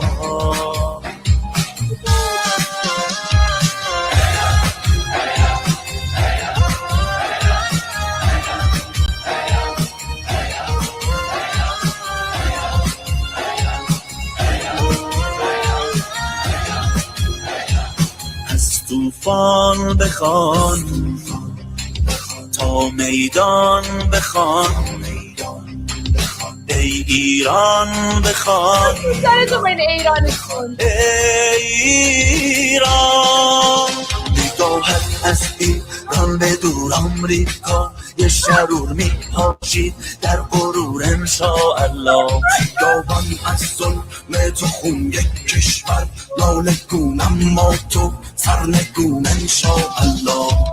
این پایان بازیه، این پایان بازیه، نفرین به تجزیه، نفرین به تجزیه، تو آشوب و اختشاش، تو آشوب و اختشاش، نقشه کشت سازیه، نقشه کشت سازیه، اعتقاد نیستم اون که رسانه دشمن ازم میخواد، نیستم خونه به دوش، نیستم ایران خونه من وطن فروش، نیستم هرچمو ببریم بالا بالا، سلام نظامی حالا حالا، هرچمو ببریم بالا بالا، سلام نظامی حالا حالا،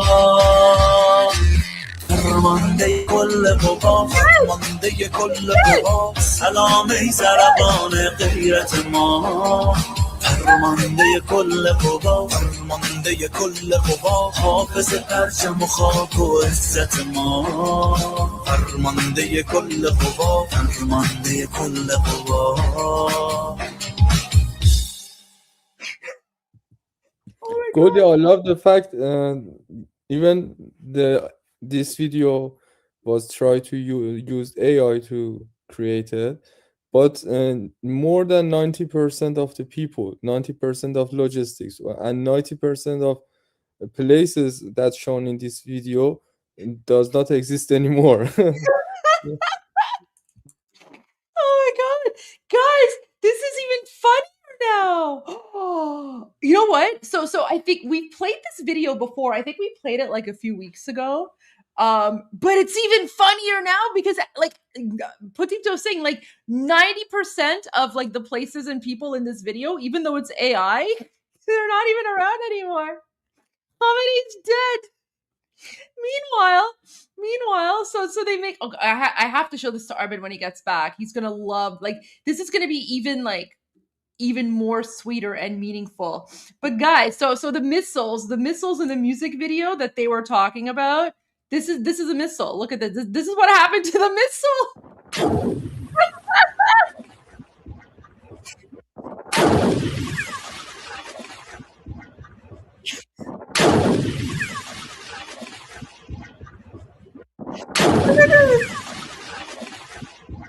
It's so good. It's so good. Oh my gosh. Oh my gosh. یه سوال من بپرسم بفرمایید. میتونیم یه صحبت کوتاهی در مورد پوریمن بکنیم؟ Yes, of course. بخوای به فارسی یا انگلیسی؟ اگه بخوای به فارسی بکنید یه لینک براتون فرستادم، حالا من به انگلیسی هم خودم توضیح میدم.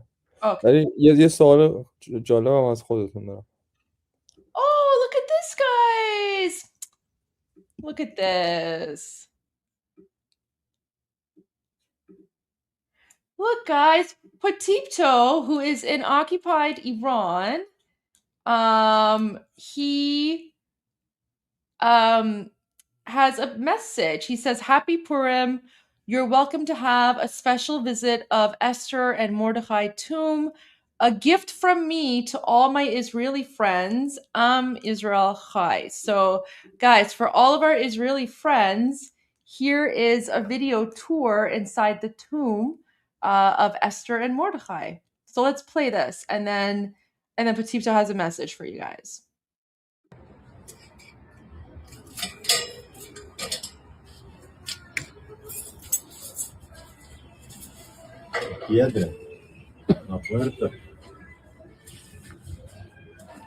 نمیدونم مشکل از سمت منه یا واقعا ویدیو لگی نمایش داده میشه، یعنی فریم با فریم. ببخشید صداتو نشنیدم، بفرمایید. میگم نمیدونم مشکل از سمت منه یا مال استریم شده، چون ویدیوهایی که نشون میدین لگیه، فریم به فریم استاپ میشه و نشون میده کامل نشون داده. شاید آخه ببین شاید کانالم داره تارگت میشه. I don't know. Guys, is the video lagging for you guys? When I'm playing the video, is it laggy? Okay, no lag. Okay, پس اینترنت شماست، کانکشن شماست. اوکی من. Okay. میخوای پس ببین من وقتی که مثلا do you want me to Potipto I can play the video without audio and then you can share your message while we're watching. نه اتفاقا بزنین چون پیام خوبی ایشون میرسونه. Okay, پیام خوبی داره. Okay, all right.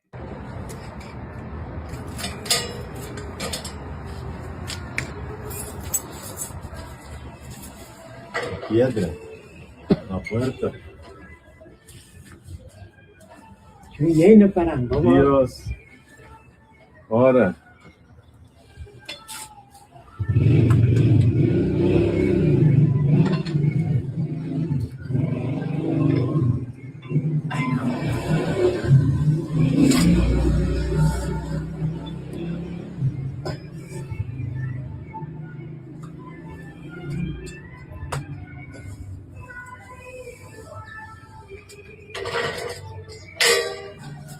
It is from Bordeaux, 400 kilograms. Okay. Granite, 2,500 years ago. Short door for entry expect. Granite. Granite. Granite. Shoot off.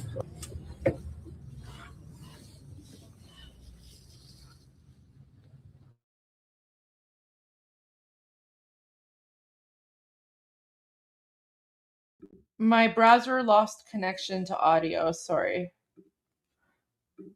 Guys, my channel is very laggy today. I have a feeling that people are like reporting our live stream because the Islamic regime is like almost over, right? So we're having some issues here. Anyways, it's back. Let's continue.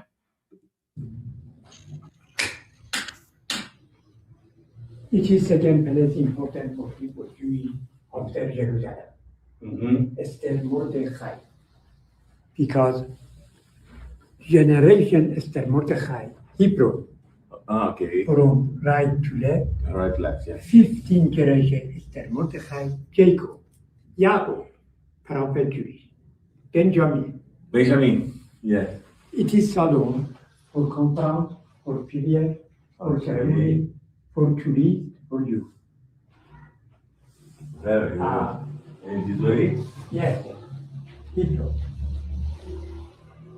It is Aramaico. Aramaico. From right to left to right. Okay. Love your neighbor. Jesus speaking in Aramaic. Yeah, I know. Please. Thank What you. you have understand?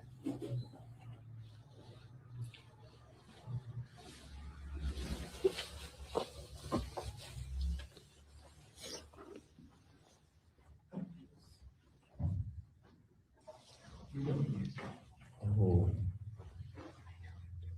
Okay. It is Tomo Mordechai. Mordechai. Esther. Esther. Mordechai uncle Esther. Uncle of Esther. Name original Esther Hadassah. Hadassah. Beautiful name star. Yes. The star, Setare. Esther.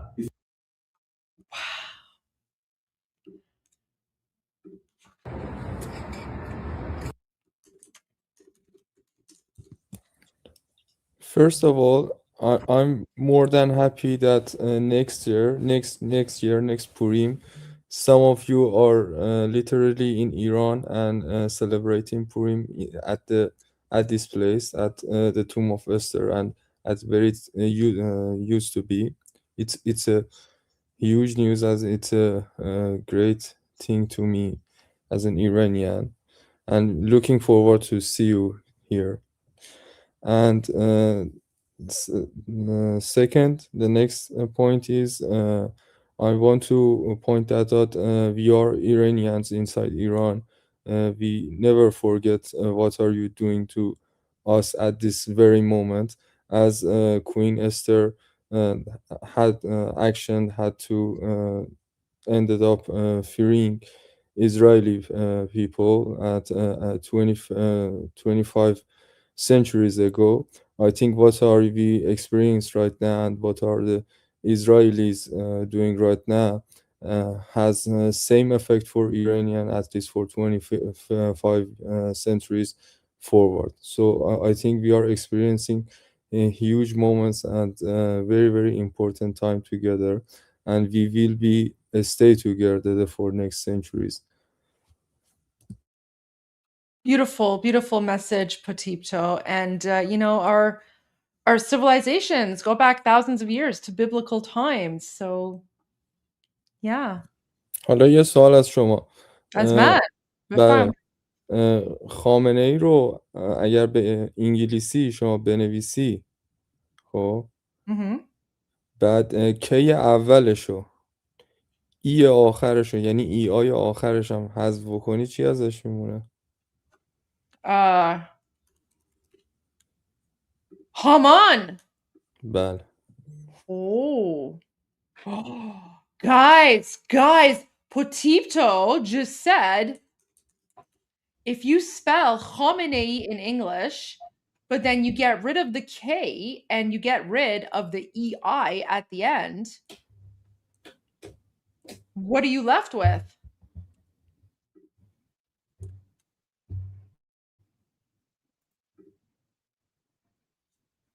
You're left with Haman.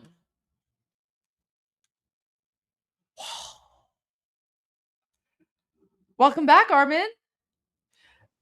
Hi. Hi, Armin. Hello. How are you guys? Is my video okay? laggy a bit, huh? The stream's been a little bit weird, but you're okay. I don't know. No, move around. I think you're fine. I'm okay. All right. So Goldie, I have a lot of videos to share if whenever you need me to do that. If you need me to do that. Yeah, no, absolutely, absolutely. But before we start, because it's Purim, so we just oh, sorry, before I go, Patipto, is there anything else you would like to say? Because I knew you were thinking of No, leaving. it's all right, and it's right on time. Everything is perfect. Okay. I try to. By the way, I stay- showed this video. I showed this video yesterday, Patipto. Yeah. Oh, sorry, I don't know. No, that's okay. This was No, this that's was okay. No, that's okay. That's okay. It's good to This- share twice. well, Patipto wanted to wish everyone a happy Purim, so he posted this on Yeah. his X account himself with Am Yisrael Chai. So he just wanted to share this. Yeah, link. I shared it from Patipto's account. Oh, you're from amazing. Yeah. You're fantastic. All right. Okay. So Armin, because it's in honor of Purim, we need to celebrate Purim. So we need to dress up again. And I have another song for us. So we'll go wear black. Yes. And you can try out your new bandana now. Look at that. You can try out your new bandana. I think you're going to appreciate this one. ولی گلدی من واقعا لذت میبرم و باورم نمیشه سال دیگه قراره که توی همین تمپل بعد از مدت ها ما جشن بگیریم. Patipto's saying that he's so excited and thrilled and looking forward to celebrating Purim at the tomb of Esther and Mordechai next year. He says he's very much looking forward to that. Okay, guys, I'm going to quickly get ready for Purim, and I'll be back. Are we also supposed to like have a shot or something? Like, are we supposed to say L'chaim before or after? How does that work? Can someone let me know while I get ready?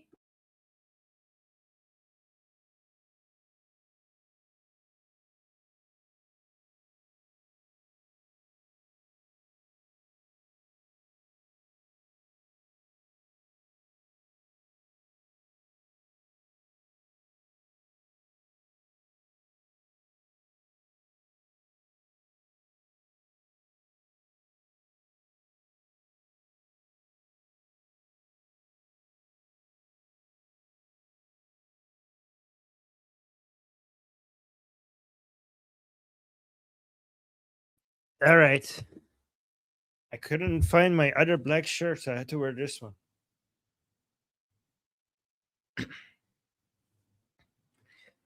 I got this one because of the white stuff on it. Makes it look like the Arabic white text that the oh no, that's not how you do it.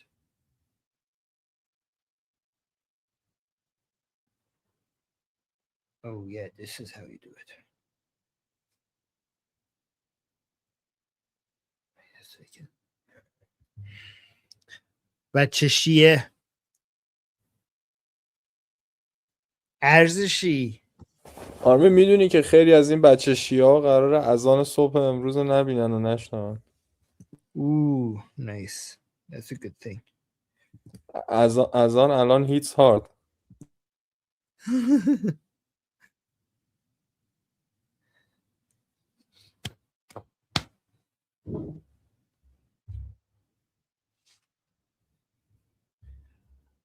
I used to be forced by my school to do this.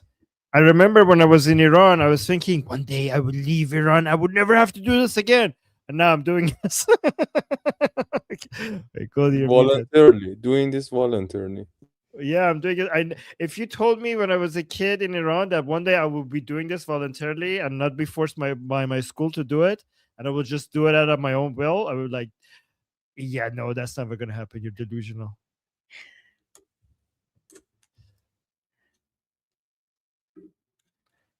Okay, this is going to confuse everyone. So before we begin, I just want to share a quick video of a rocket. Look at this, Armin. This is the Khorramshahr. Watch this.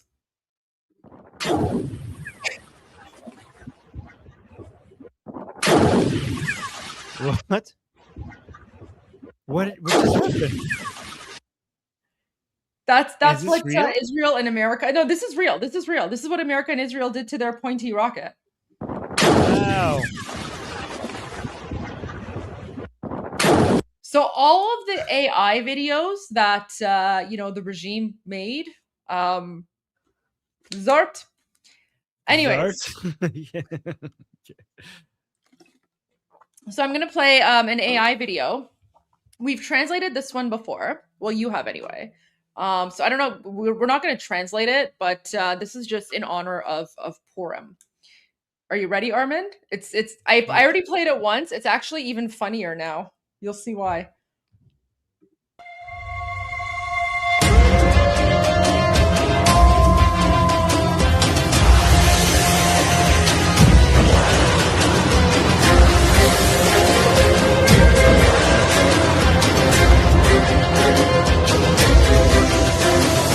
علیم رو ببین فاتح جنگ رو ببین صدای زنگ رو شنیدی خشم تفنگ رو ببین اقتدار رو ببین هوا فضا رو ببین هجوم این سجیل های در شکار رو ببین وقت شکار زمین در غبار خیبر شکن به تاز و به بار در این کار و زار پای الفرار فاتح و فتاح میرسد دوران سلطه اسدالله میرسد دارد صدای منتقم از راه میرسد ریشه ظلم یهود و بزن هرچی بود و بزن بود و نبود و بزن بوم بوم تلاویو هرچی میل ذوالفقار بزن زدی دوباره بزن وقت اقتدار بزن بوم بوم تلاویو یا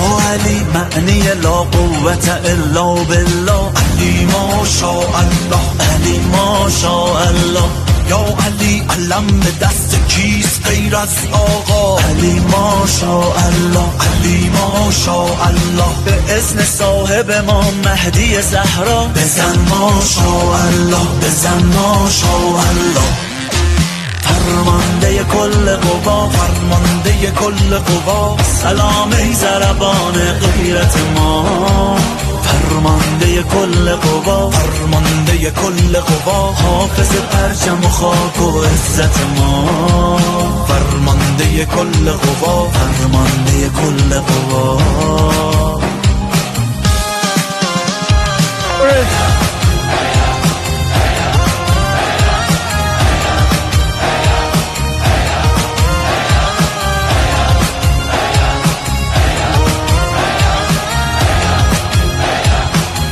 طوفان بخوان تا میدان بخوان ای ایران بخوان ای ایران نگاهت از ایران به دور آمریکا یه شرور میپاشید در غرور انشاءالله خیابان از ظلم تو خون یک کشور لاله گون اما تو سرنگون انشاءالله این پایان بازیه این پایان بازیه نفرین به تجزیه نفرین به تجزیه تو آشوب و اختشاش تو آشوب و اختشاش نقشه کشت سازیه نقشه کشت سازیه اعتقاد نیستم اون که رسانه دشمن ازم میخواد نیستم خونه به دوش نیستم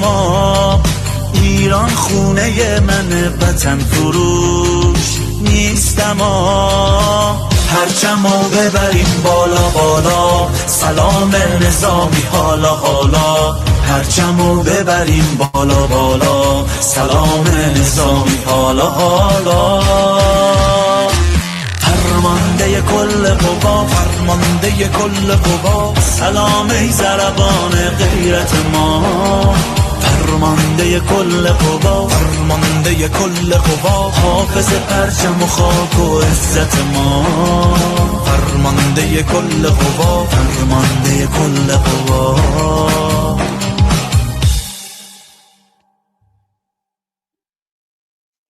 Wow. Armin, it's even funnier because like 90% of them are all dead. It's so. You're right. This is a lot more ridiculous than it used to be now. Now that we amazing. Anyways, guys, Amazing. happy Purim. Happy Purim. Happy Purim. And Goldie, I just got the biggest Purim gift ever. Look at this. Oh, that's amazing. 20 Texans just gave me $200. Wow. Thank just got you. a $200 super chat. Thank you. I think you're the sir, you are the #1 sponsor of my channel. Thank you.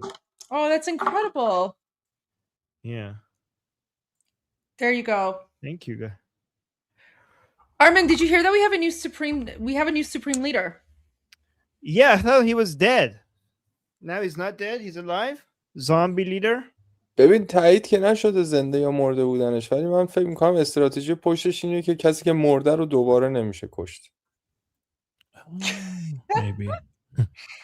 Maybe. But Armin, the regime is giving us a gift. You know why? Because when they killed Khamenei, right? I was feeling a little empty on the inside because my entire life I've been yelling Magbar Khamenei.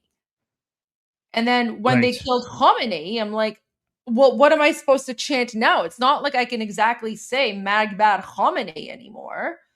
But the regime gave us a gift because, for the next 24 hours, we can say Magbar Khamenei again. Okay. Guys, we're back to Magbar Khamenei. We're back to Magbar Khamenei, guys. So, guys, say Magbar Khamenei for as long as you can. We don't know how long we have. We don't know how long we have, guys. Yeah, you're right, Goldie. You're so right, because some people are like, "Oh no, we don't get to say Magbar Khamenei." Guys, these are the last few hours that we might get to use it. So use it while you can. Exactly. Just Magbar Khamenei over and over, guys. We might never be. We will never have this opportunity again. The Islamic regime is giving us a gift, right? They're like, oh, because we thought that we were going to go cold turkey, right? But we're not going cold turkey. They're slowly weaning us off of Magbar Khamenei. Yeah. It's a slow breakup. A slow breakup, yeah, a slow breakup. Yeah. There you go. So say it while you can. There you go. Okay, Armin, those are my updates, but let's go to you and all the okay, so videos let me that just quickly, Goldie, because I have a lot, I'm going to go through them quickly, okay? I think you're going to appreciate the first one, because Jink tried to do a poll showing that trying to show that Prime Minister Netanyahu was worse than Ali Khamenei. So he made this poll saying, who has done more damage to the world, Ali Khamenei or Benjamin Netanyahu? And I bet you he wasn't expecting to get 72% Ali Khamenei. But a lot of people are making fun of him right now because I don't think that these were the results that he was looking for. Right? No, I think he blamed it on bots or something, which they all I know do. they always, whenever things don't turn out their way, they start blaming it on bots, right? Always. So, okay, let me. Oh, someone's asking the percentage. Sorry. So the percentage is 72% Ali Khamenei, 28% Benjamin Netanyahu. Yeah. Okay, let me go to this video. Okay, so guys, all of the chain of events that got us to this point started with October 7th. People thinking that October 7th showed that Israel was very weak. But however, ever since October 7th, you could see that all of Israel's enemies are falling one by one. And even Israel's enemies don't claim that Israel is weak, given what happened after October 7th. But given that Yahya Sinwar is the person that planned October 7th, and all of this started with him, and now Khamenei is dead, this is the exclusive video that we have from hell, that Khamenei is angry with Yahya Sinwar, chasing him down. So let's watch this. Al-Aqsa, flood my ass! Ya kalbi kalb ya khmar ya bin sharmuta! Al-Aqsa! Yeah, so I guarantee you when Khamenei and the terrorist Islamic regime, when they helped organize, coordinate, and fund October 7, the genocidal massacre, I guarantee you they never thought that it would lead to his death. But, Prime Minister Netanyahu, he made a promise right then, like right after October 7, he vowed to the people of Israel that he's going to go after every single person responsible for October 7. And that includes Khamenei, right? And that's exactly what he did. Exactly. All right, let me go to this one really quickly. Let's watch what's happening over here. Baby, we got a problem. We might have to stop the war. What? But we've already been... I know, man, I know, but something happened that we did not anticipate. Well, how? We've infiltrated every single aspect of... Because they waited days to do it, man. Days. They really caught us napping this time. Pull yourself together, Donald. Talk to me. I don't know how to say this, BB, but there's been a statement of utmost concern from the Europeans. Those bottle caps better be attached to the missiles, Donald. They're like, Monsieur President, you violated the Ayatollah's data privacy. Your aircraft carriers are rated C- for energy efficiency.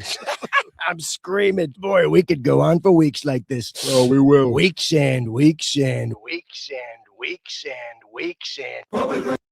Okay, so there's that. I have a new ringtone for you guys. Let's just watch this one. This is not the same as the one that I sent Goldie. Yes, the one that I sent Goldie, that's now part of the intro. Let's see how good this one is. Ayatollah Voices in my head go. Khamenei is dead. Ayatollah. But the voices in my head go. Khamenei, Supreme Leader. Ayatollah. Khamenei In my head go. is dead. Go. Khamenei. All right, so that's pretty good. I like this one too. It's pretty good. I like the crying parts. Let me see. Okay, let's look at the baby version of President Trump. And okay, let's watch this one. Over the past 36 hours, the United States and its partners have launched Operation Epic Fury, one of the largest, most complex, most overwhelming military offensives the world has ever seen. Nobody's seen anything like it. We have hit hundreds of targets in Iran, including Revolutionary Guard facilities, Iranian air defense systems. Just Goldie, look at the air defense. I love this one. Look at the air defense of the Islamic Republic. What's this? Revolutionary Guard facilities, Iranian air defense systems. Just now was announced that we knocked out 9 ships plus their naval building, all in a matter of literally minutes. Iran's formerly supreme leader, Ayatollah Khamenei, is dead. This wretched and vile man had the Can we blood go of back? Wait, I love how the backdrop is empty because he's not there because he's dead. Look at that. You only have That's maybe Khomeini's Khomeini. picture. What's his fetish? Yeah. But he's missing. He's dead. He used to be here all the time, but now he's not here anymore. Khamenei, supreme leader, Ayatollah Khamenei, is dead. This wretched and vile man had the blood of hundreds and even thousands of Americans on his hands and was responsible for the slaughter of countless thousands of innocent people all across many countries. Last night, all over Iran, the voices of the Iranian people could be heard cheering and celebrating in the streets when his death was announced. The entire military command is gone as well, and many of them want to surrender into saving their lives. They want immunity. They're calling by the thousands. Combat operations continue at this time in full force, and they will continue until all of our objectives are achieved. We have very strong objectives. They could have done something 2 weeks ago, but they just couldn't get there. Okay. All right. Let me close these ones. Let me see. Oh, this is going to make sense to Iranians, I think, and the people who watched our show yesterday. But they made a new AI version of this. So let me just, it's 7 seconds on. Ali, Ali. Assalamu alaikum. Ali. Okay, so again, if you know, you know. I'm not gonna explain that. Let's see. Go to the Islamic Republic's state TV. Armin, wait. and listen to- I have a video message from President Trump that I want to share with you that you haven't seen, Ooh, okay. Let's go through that. and you're gonna like this, okay? And this is one of those situations, guys. I want everyone in the chat to put Armin is always right. Whoa, really? What? What happened? Guys, did you put your Armin is always right in the chats? Listen to this, Armin. Oh, wait. Let me get the volume up here. Okay. I've never been, look, I've done a lot of good things. So many people are saying, thank you, thank you, thank you. You see it in the streets of Los Angeles. They have thousands of people. I saw it the other day, pictures of Donald Trump. And I'm looking, I'm on the phone, probably talking to you. And I'm looking, and I see my picture. I say, oh, no, it's another, protest. I see my, and then I started saying, boy, they were very friendly people. And then I saw a woman hugging the picture of me. I said, what's going on? And it turned out to be these are Iranian people that live in the United States. So many. Thousands and thousands. You saw the rallies. And in New York, too, they had a big rally by pictures all over the place. The fact is that people are happy what we did. And you could never, and I've always said it, you could never have had true peace in the Middle East if Iran was allowed to go, even beyond the nuclear. If Iran was allowed to have look at all the missiles they built. A lot have been now taken out by us, and a lot have been expended. But they have thousands of missiles in a fairly short period of time. Oh, thank you, Goldie. That's so precious. But that was your strategy. Remember, you kept on saying to everyone in the chat, you were like, guys, we need to be thankful when you attend the rallies. Make sure that you take pictures of President Trump. Make sure that you're thanking President Trump, that you're being grateful. Take the American flag with you. Let President Trump know that we're here to thank him and encourage him, right? And not criticize, and just show how grateful we are. Remember, that was you. You were saying to everyone, go out, take American flags with you, and take photos of President Trump. Oh, thank you, Goldie. I have another video that I want to share with you. But before you share that, can I also mention that President Trump, he sounded surprised. Like, look, the expectation is that if there's a protest and my picture is there, they hate on me. And he was surprised in a positive way. Look at that. Like, he gets so much hate, and then when the Iranian people show appreciation, this is what we need to be known for. This is why, if Iranian people are known to support the president when the president requires political capital, when so many other people are hating on him, then your level of influence as Iranian Americans is going to be significantly higher, because that would be noticed. Anyways, I just was so grateful about how he talked about the Iranian people in America. That was so sweet. Thank you, Goldie. Yeah. Sorry. So no, don't apologize. That's really important. So after President Trump made that statement, a different account posted this video. I'm going to give you one guess. What account do you think posted this video before I play it? One guess. One guess? I have no idea what it is, so I'm just gonna say Ali Karimi. Okay, sure.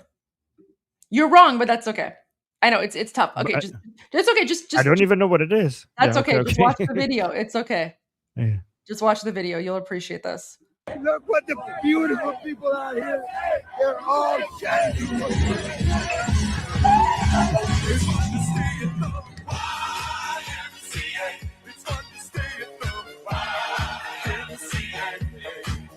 They have everything for your mental joy.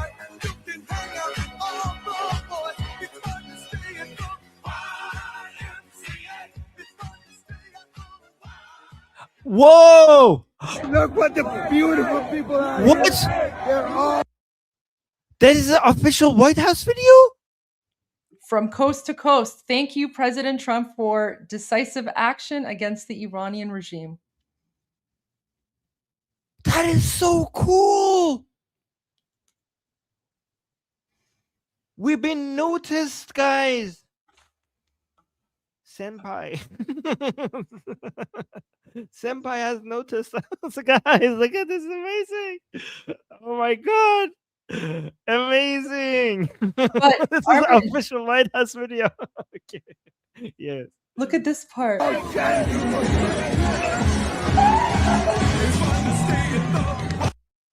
Wow. Whoa. It's there. It's included. Oh, no. Amazing. Amazing. Guys, put in the chat. Goldie is always right. No, Armin, this is all you, Armin. You were encouraging everyone to go with American flags and pictures of President Trump. And Yeah, then, but you and were then- right about that. The fact that there's support for Princess of Pahlavi in Oh, of behind the course. scenes. Yeah. Yeah. Well, By the way, I it's was not- wrong it's about not- the it's- account. So it's not that they're supporting per se. What like the message really is that we hear you and we respect Right. your choice. Like we acknowledge your choice. Because if you Right. look at the footage, Armin, if you look at the footage, you don't Yeah. see like any demonstrations or footage from like the leftists or the MEK, right? The footage is all pro Pahlavi. Right. Yes. And I mean, if they're noticing us, they're obviously also noticing. They know that for sure. Look what the beautiful people are here. They're all gentlemen.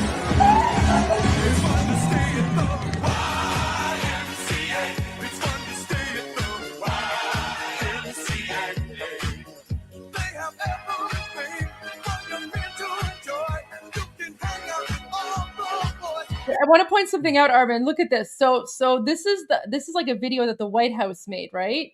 Look, they included like a little thing of President Trump dancing.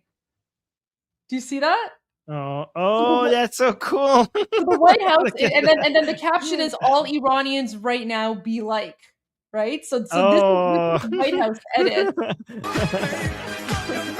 This too. So here they added like a picture of President Trump dancing, and then here as Oh well, my President God. Trump dancing, and then here again he's dancing. So these are like edits.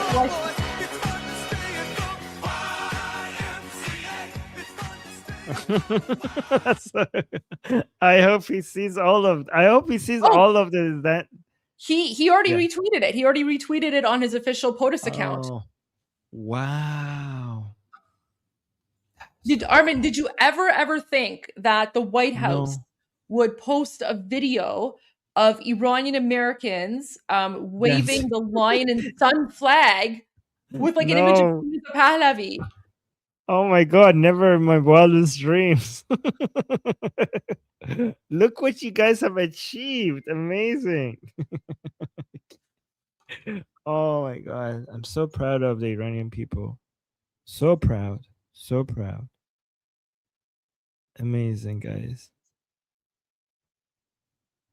This is the power of mobilizing and being united and being focused on one goal and amplifying the voices of the Iranian people inside Iran. Amazing job, guys. Goldie, aren't you proud of them? We're I'm proud very of all proud. of them. Yeah. Very proud. Sorry, I gotta take a phone call. I'll be back Oh. if you can just take over for a little bit. But I really wanted to show those two videos for you. Thank Those two you. videos to you because I knew they're so important. The first one is President Trump acknowledging all of the Iranian thank you demonstrations by Iranian Americans. And then, of course, the White House put out this video, which is huge. Wow. Right? Right. Yeah. All right. Okay. That is I'll amazing. But no, before you go quickly, look at. I just wanted to. I think you might have already seen this. no, I've seen all this. But I have to take. I have to take some calls. Sorry. Okay. Go ahead. So, guys, take a look at this. The Islamic. You see this? You know what this is? This is a school. You could tell by the drawing on the wall here that this is a school. And the Islamic Republic forces, they're now hanging out next to schools because they think this is the only places that they're safe. You're literally watching human shield in effect. So IRGC forces hiding in Tehran elementary school using children as shields. When the strikes take them out, the entire left will howl in protest and defend the terrorists again. Look at them. Look at them. They're hanging out next to schools because they think that these are the only remaining places that they're safe. Isn't that vile and disgusting? This is pure evil. And I've been told that Ejei and Pezeshkian are just hanging out in the hospital as well, just to be safe. Especially because the IDF just recently had to carry out an operation next to a hospital, and they came out and said like explanation for why they had to do that, even though it wasn't at the hospital, and they said they would never attack a hospital. So the Islamic Republic has seen that, are like, okay, let's go and hide in hospitals then. Yeah, a bunch of cowards. God, this is like so evil. This is so evil. Look at them just sitting there thinking that this is the only safe place for them. And this guy is not even hiding it. This is an IRGC guy, and he's like just going inside the school trying to give speeches, and he thinks like, as long as I'm here, I'm okay. So let me go to this one. I don't know if guys has Goldie shown this, because I don't want Goldie to miss this. I don't know which videos Goldie has seen already and which ones she hasn't. Armin, I've seen most of these. Just show whatever you want. I'm gonna be watching. I'm gonna be watching in the background while I make my phone call. So you just show whatever you want. Okay. I didn't know she's listening, guys. Goldie's always listening. Goldie's always present. Okay. Try Omni Goldie. So, guys, these girls are very, very sad. These girls are very, very sad because Khamenei is dead. Okay, how sad do you think they are? Let's look at these girls.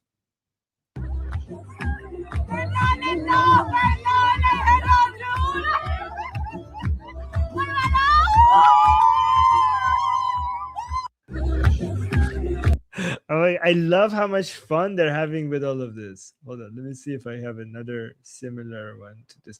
Oh my god, I have another video similar to this. Let me download that for you guys. This one is so fun. So let's watch this again. Oh, we got a super chat on my channel saying, how much for Armin to do YMCA dance? Okay, next time let me see. I can do that. I mean, the guys, this is the new YMCA dance is just the Donald Trump dance. Okay, so it's like that's the official YMCA dance now. But let me actually show you guys this. This one is, hold on. So just like these girls who are very, very sad, so sad, so sad. This guy is also very sad that Khamenei is dead. Look at this. Watch this.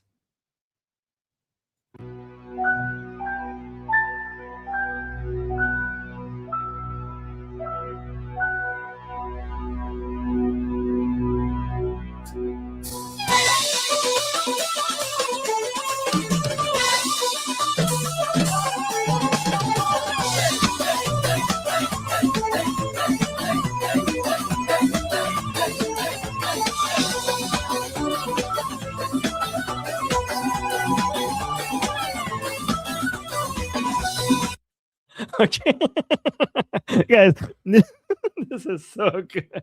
This is so good. We should do it one more time, huh? Can we do this one more time? I think we should do this one more time. Okay, let's do one more time. This is just too much fun. Okay, yes, the Israeli flag and the Iranian flag. Did you guys expect that? Okay, yes, let's do this one more time. Okay. Look, so sad. Khamenei's dead.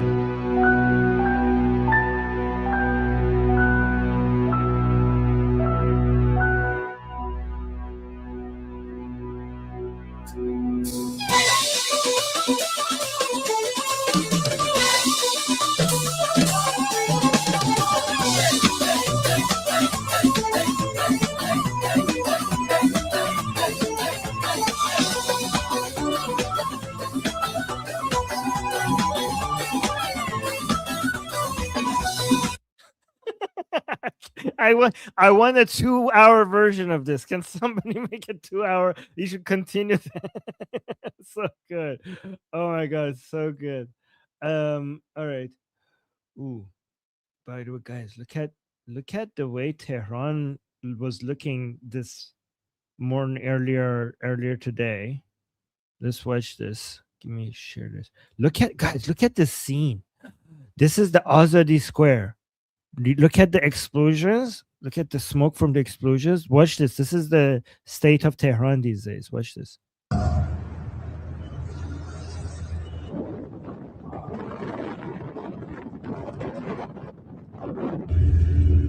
جلوتر زده.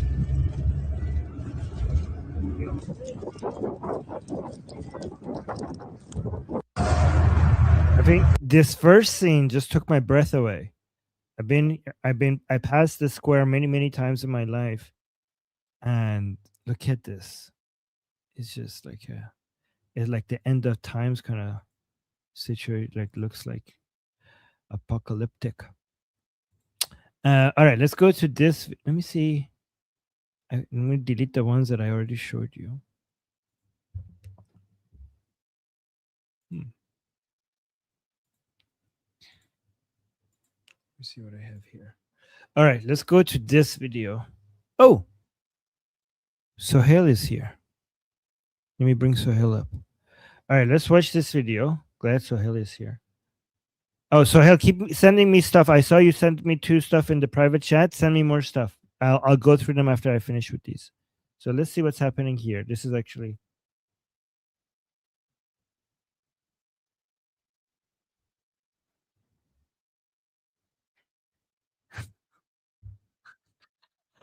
Oh no. Oh no. Oh no. You guys, Iranians know what just happened here. Okay. This lady effed up. Okay, I see a question being asked. I will respond to that, Mehrad. But do you guys know what just happened? This lady made a big mistake. Okay. So, okay, let me play and translate what happened here. Okay. So, guys, just remember the way that these hardliners, these pro-regime people, they want to make fun of, insult Trump. They call him Sagazad. Sagazad means yellow dog, and that's what they call... Oh wait, I'm not sharing the same screen. Here, let me play this again one more time because I forgot to share it. Watch this. اسرائیل بداند، رژیم قاسق بداند، موش زرد، سگ زرد کثیف، ترامپ دیوانه بداند. Okay, I didn't realize that I wasn't sharing this. So now that I played it, Iranians in the chat, do you tell me in the chat you figured out what he did? Yes, exactly. You got it. Omid got it. She messed it up. Okay. Okay, Iranians are laughing. So let me tell you what happened. So the pro-regime people call Trump Sagazad, which means yellow dog. Okay. Anti-regime people call Khamenei Mushali, which means Rat Ali, because he used to, when he was alive, he used to hide in a hole. So she's trying to insult Trump, and she was trying to say Sagazad, which means yellow dog, but instead of saying Sag, she says Mush, and then she corrects herself. So the insult against Khamenei is so common that instead of saying dog, she said rat, and she was basically, she almost said like Mushali, and then she was like, oh, like Sagazard instead. So think about the environment that they're in. The insult against Khamenei is so common that instead of saying yellow dog, she started with saying rat. She almost made a mistake, and she corrected herself. Watch this again. اسرائیل بداند. So she's saying Israel must know. رژیم قاسق بداند. The occupying regime must know. موش. Moosh. What? What? Who's Moosh? زرد. She's saying Moosh, yellow. سگ زرد. Yellow dog. She's trying to save it. She's trying to fix it. She's like rat, yellow dog. Oopsies, oopsies, oopsies. کثیف So that's just like yellow, dirty dog. ترامپ دیوانه بدان The insane Trump must know. Okay, okay, lady, you effed up. You effed up. Let me see who what this question is. Armin, can you please give us a small explanation on why the Iran balkanization after the fall of the regime argument is nonsense? Oh, easy. Let me highlight the super chat that is asking me that. Let me see. There's a. Yeah. Okay. Is nonsense. Okay, because nothing unites the Iranian people more than their care for Iran's border integrity. Okay, Iran is not Iraq. Iran is not any other country. Iranian people's number 1, 2, 3, 4, up the way to 10th religion priority, their highest priority, the most sacred thing for them is their patriotism, and the main level of expressing their patriotism is their care for the border integrity of Iran. The national identity in Iran is very, very strong. Is nothing even comes remotely close. Nothing unites Iranian people more than the level of care they have for their border integrity. And when it comes to the 4 principles that the Iranian people care about, that Princess of Pahlavi mentions, border integrity is number 1. So Princess of Pahlavi mentions that these are the 4 principles of Iranian people: border integrity, secularism, democracy, and equal individual rights. And a lot of people think that maybe the number 1 in this list is secularism, given how much Iranian people want religion out of Islam out of politics. But actually, even above that is border integrity. Nothing is more sacred to Iranian people than the borders of Iran. And on that, they're very, very, very united. So that's why this doesn't make any sense. Because in fact, if anybody tries to do anything like that, we have scientifically collected data that shows that the people who are in favor of that are very, very small in Iran, very small. But even if they try to do anything, nothing would mobilize the Iranian people more than that to join the new army of Iran, more than anybody even thinking about trying to challenge Iran's borders. I mean, that would be a good excuse for us to just build the new army of Iran really, really fast. So let them try. Let them see what they want to do, because we're going to crush them, anybody who tries that. So that's why it's not that big of an issue. Congratulations, expect drones 24/7 on the wait. Congratulations, expect drones 24/7 on the border. Oh yeah, we're going to have borders on our borders are going to, oh, another thing, guys, all the oil and gas money that Iran has, that the Islamic Republic spends on trying to destroy Israel, all of that is going to now be spent on protecting our borders. All of that is going to go and spending on drones and technology and rebuilding Iran's Artesh. Artesh is the name of Iran's army, to try to protect our borders, especially our eastern borders, which the Islamic Republic is neglecting. In fact, if you're worried about balkanization, then you should want the Islamic Republic to go away, because it's the Islamic Republic that has weakened the borders of Iran. Because you're like, oh my God, if the Islamic Republic falls, aren't you afraid of balkanization? No, if the Islamic Republic doesn't fall, I'm afraid of balkanization, because the Islamic Republic uses the resources of Iran to try to wipe out Israel instead of protecting our borders. And now our eastern borders are in danger. So if you're worried about any separatist movements being successful, then you should want the Islamic Republic to fall, because the only way they can be successful is with a weaker Iran under the Islamic Republic. Tell them that. That's actually a good answer. I'm actually impressed with my answer over there, right there. Armin. Yep. Mm-hmm. So Tusi is going live in about 2 minutes. Okay. So we should switch to Tusi. That'll give me time to take a quick break and eat something. And I don't know about I already ate, and if we're ending this here, I might not be able to come back. So I will save the rest for later. Then let me see. Okay, because I'm gonna go to Tusi and then come back and finish up with the things that I have. But I shared a post with you on WhatsApp from Mark Levin. I think you'll appreciate that. Ooh. Mark Levin has sometimes the best posts. Get oh my god. Oh, get the next Khamenei. Perfect. Perfect. Oh my god. Amazing. Amazing. Love it. Such a good post. Wait, crazy footage of Iranian regime forces shooting at Iranians chanting out of a high-rise building. Oh, Yeah, there is that. can I show that? Yeah, go for that. I was gonna show that myself, but go ahead and show it. It's important. Okay, let's show. So Hale posted this. Let me translate this. It's saying people are chanting slogans and the besiegers are firing shots toward the windows. Mm-hmm. Oh no. Let me show this video.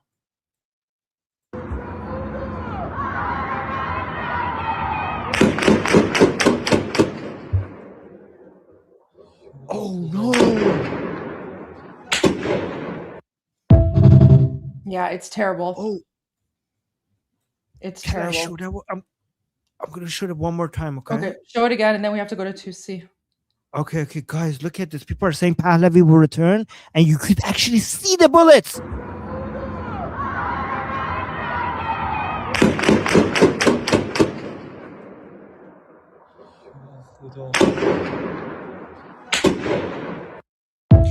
Guys, this is why both President Trump and King Reza Pahlavi are saying stay inside. Now is not the time to go out. I know that, people want to go out and celebrate and cheer and whatever.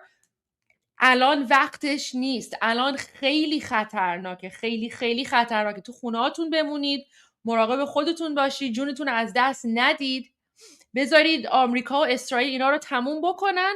بعد هر وقتی که شاهزاده فرمانده داد, then you guys can come out, okay? But right now, stay inside because it's very, very dangerous. It's a dangerous situation. The regime is going down and they will stop at nothing. Okay, we're going to go to 2C now, guys. And I'll be back in a little bit. So I'm just going to say, I'm Israel Chai, Javid Shah, Payande Iran. See you guys tomorrow. Mwah. Take care, Armin. Right. Give us a mag about Khamenei before you go, because this might be the last time you can say it live.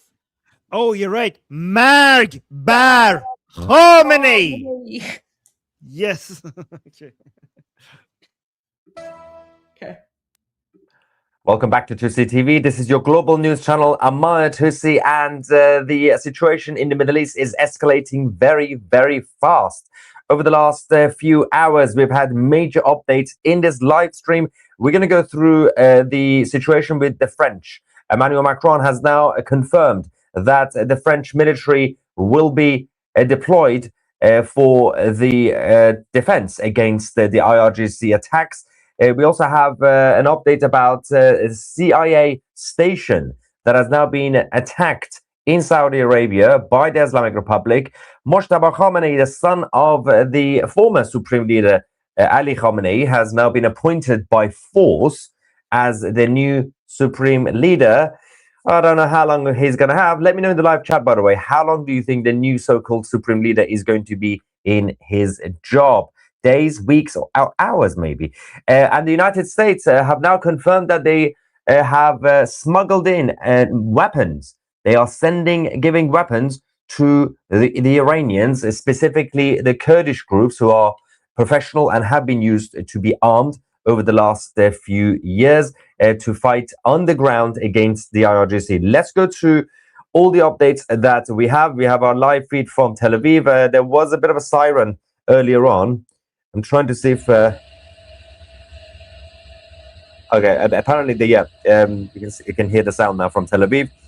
We are expecting more drones and missiles being launched towards this city by the Islamic Republic. So we'll keep you guys posted. We're going to keep an eye on the situation over here. But first things first, let's go to Iran.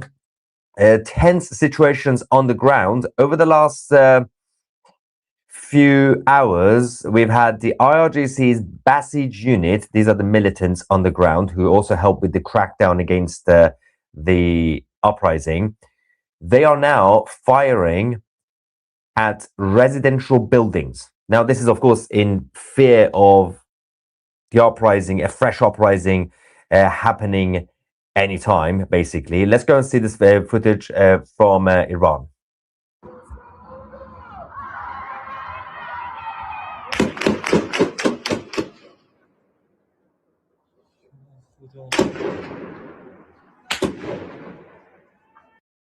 As you can see, there are a lot of people who are chanting slogans and shouting from the rooftops, from their windows, from their balconies, and it has been going on for a very long time anyway, since the uprising started. And but today, the IRGC's Basij unit have now been ordered to start shooting at buildings and obviously people's windows and balconies whenever they see or hear anybody chanting, because right now the protests are not on the ground because there's a war going on. So people have moved the protests onto their balconies and their rooftops, and they are keeping it alive, but from their houses. And this is what is going on. Also, Bahrain has now been hit again by the Islamic Republic drones. Let's quickly go and see that over the last few minutes. Another one coming.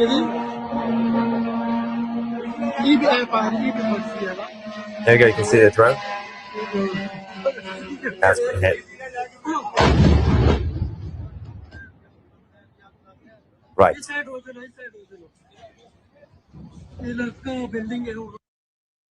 Wow. Okay, so the lashing out decision by the Islamic Republic with no clear leadership continues, because at this point, every single Arab country, apart from Oman, is getting attacked, including Saudi Arabia. Saudi obviously said, don't do it again. They've done it again. Saudi have now deployed their military towards Bahrain to help fight against the IRGC on the ground.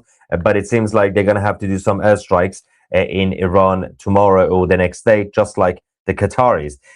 Also, another update that's just coming from Tehran. This is in the district of Farmaniye, which is Farmaniye is basically a very wealthy neighborhood. It's got all the embassies, diplomatic residence. So I'm assuming something happened there. Somebody is there, and the Americans and the Israelis have decided to hit it. This is about 3 hours ago, 4 hours ago. Farmaniye in Tehran. Major attacks.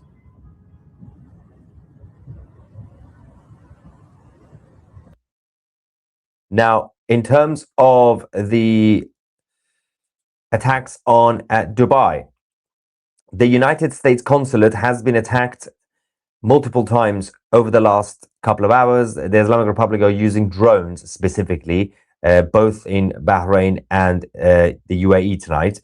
This is the moment of impact when one of the drones hit the US consulate.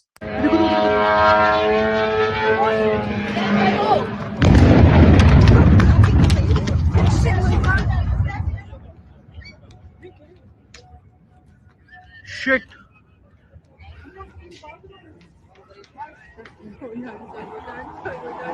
Move. Nikal. Another drone. Well, leave from there.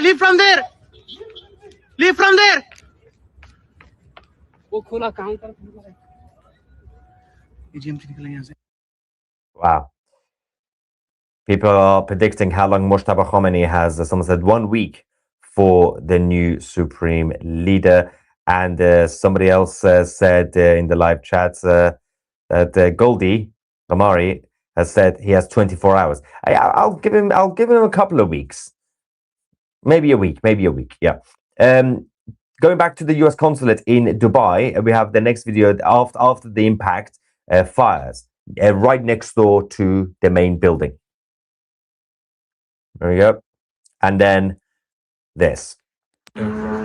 पर jet जितना तो नहीं है आवाज आ रही क्या आवाज आ Wait. रही वो क्या या मालिक देखो oh my God Nabi Another tough night for the Emiratis.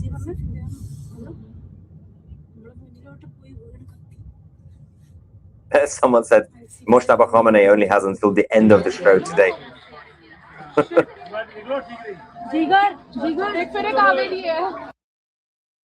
Again, that's the footage from earlier. Now, we have to go back to Iran. Desful, the ammunition depot, the main ammunition depot that the IRGC had been completely wiped out. And there are people filming this in that moment, being slightly happy about it, of course, chuckling and being happy.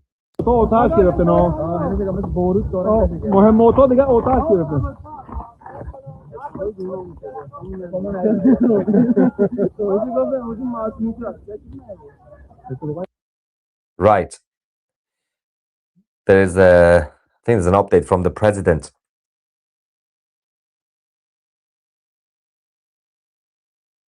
Yes, the President Trump has just said, since the launch of Operation Epic Fury, more than 9,000 Americans have safely returned home from the Middle East.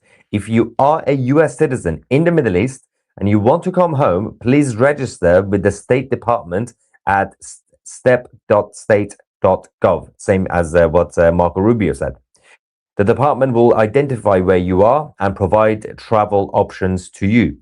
We are already chartering flights free of charge and booking commercial options, which we expect will become increasingly available as time goes on. US citizens may also call the 24/7 State Department Task Force at +1 202 501 4444.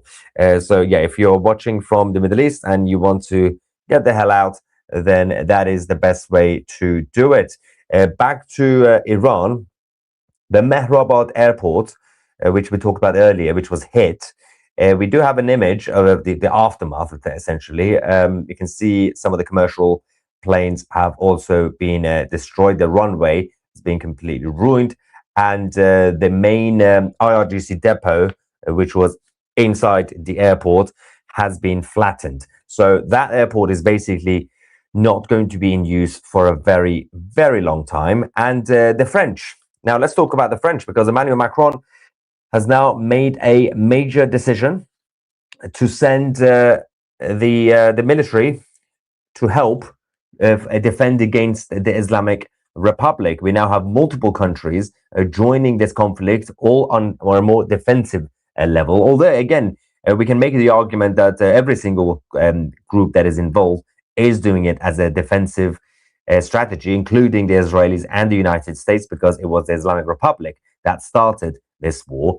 And so everybody's technically defending themselves. Anyway, let's go to President Macron the moment he made the announcement. Partnership. Cyprus was also struck in recent days. They require our support as well. This is why I have decided also to send defensive means and the Languedoc warship that will be in Cyprus this evening.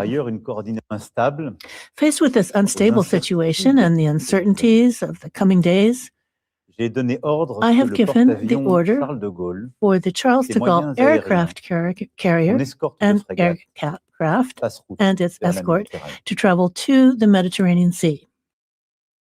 So yes, Charles de Gaulle aircraft carrier is now going to be sent towards the Middle East, the Mediterranean Sea, and this is a very, very unfortunate moment for the video to freeze and well, to stop. Macron's face looks like he's having a bit of a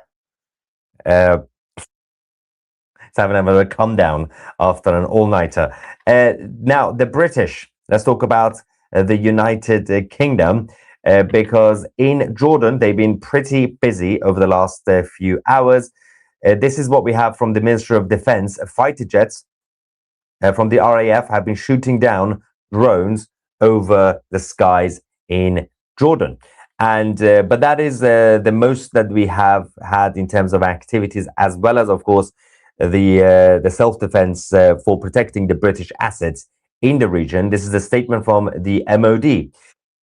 The RAF F-35B jets operating over Jordanian airspace shut down uncrewed aerial systems in defense of Jordan. This marks the first time RAF F-35 has shot down a target and on operations. The aircraft was supported by RAF Typhoon jets and a Voyager air-to-air refueling aircraft as part of our defensive operation to protect British interests and allies. A British Armed Forces counter uncrewed aerial systems team successfully took down drones in Iraqi airspace that were heading towards coalition forces. The action was taken in defense of our personnel and allies operating in the area. So the ones that they shot down in Iraq was going towards Israel, and that's what they did. And on Monday, yesterday, an RAF Typhoon shot down an Iranian one-way attack drone directed at Qatar. The Typhoon was operating in the region as part of the 12 Squadron, the joint UK-Qatar Squadron. We're not getting much more from the United Kingdom in terms of defensive equipment or personnel to go and help the British citizens as well as the allies and the assets. But it's something. It's better than nothing, I guess. The French are sending an aircraft carrier, and there are obviously many others also getting involved, including the Persian Gulf Arab countries. Let's go to the drones in Iraq, specifically the Iraqi Kurdistan, actually, in Erbil, which the Islamic Republic once again launched many and many drones again earlier. Let's watch this. Get rid of this. This sound is slightly annoying. That's Erbil. Whoa, that was unnecessary. There's been a few of them that had direct impact, and but most of the drones were fortunately intercepted by both the Americans and also the Iraqis, and also we had the RAF shooting down one of them. But there's been a lot of chaos in Iraq over the last, and also the Kurdistan part, mostly because the IRGC Shia militants are really focused on ensuring that nobody from that side manages to cross the border, because we're going to talk about the CIA sending weapons to the Iranian Kurds to fight against the IRGC on the ground in a second. But earlier on, during the last live stream, we showed you guys the situation with the western parts of the capital in Iran and near the Mehrabad airport. We now have the aftermath video, a video which shows the IRGC members in full panic. It's completely actually, well, no, this is the, let's go to this one first. There we go. Smoke everywhere.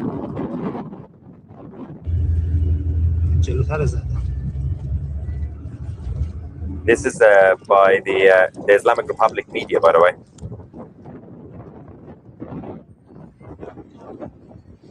A lot of the IRGC members were hit in that part.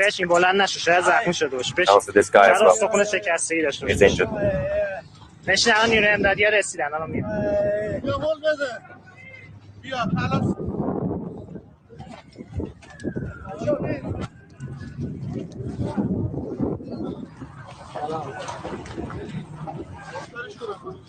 بذار باشه بذار اینجا باشه چی شد اینجا چجوری بشین راحت میشین زن بچه‌ها نشون جو اومدن نمیشه گیری به طرف دیگه آسیب دیدن We were driving by and then there was a hit. For the record, there was an alert and there was a heads up in advance. People in that area to not be in the area.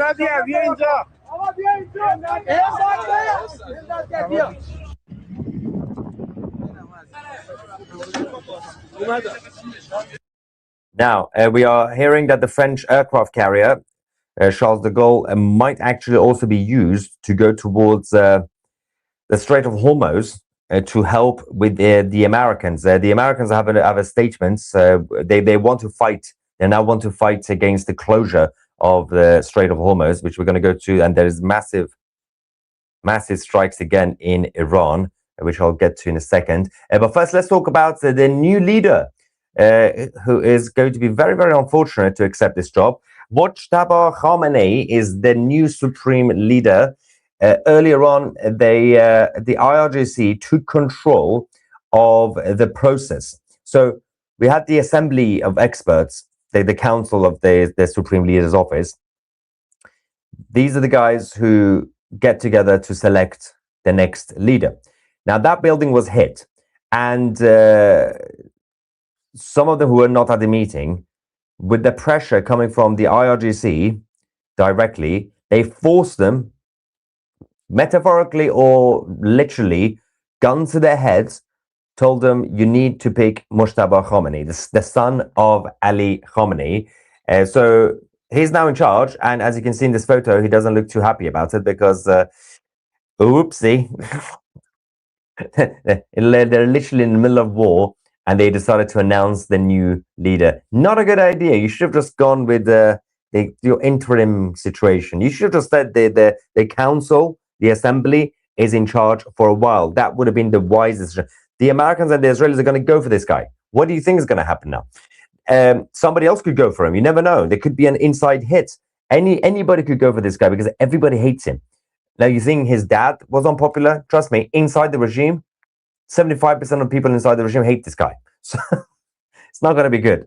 He's a spoiled middle-class champagne Ayatollah.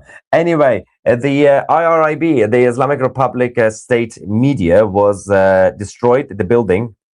They do have a backup location for the infrastructure, and also most of the main staff evacuated that building anyway when it was being attacked. But the revolutionaries have now taken control by hacking the whole system. They did that for a few minutes last night, but tonight they have also control over the feed, and they are basically broadcasting Crown Prince Reza Pahlavi's speeches.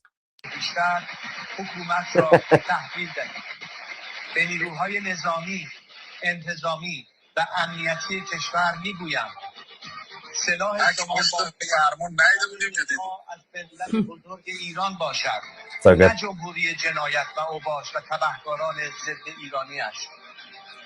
به ملت ایران و انقلاب شیر و خورشید بپیوندید. هنوز نتونسته صدا سیما این حق از دسترس خارج بکنه و همچنان این حق اتفاق افتاده از شبکه یک لحظه پخش خبر 21 در ماهواره اینترسات.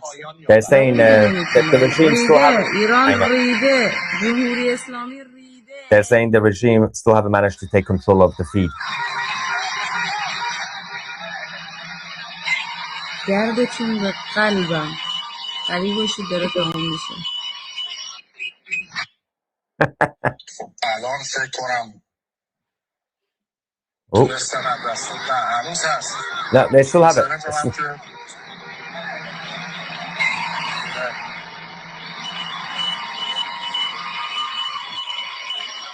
Still going. I think they're trying to take control of the feed.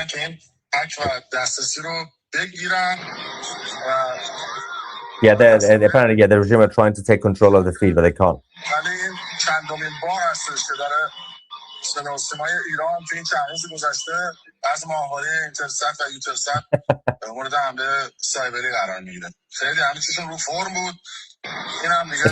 It's just on repeat. It's just on repeat.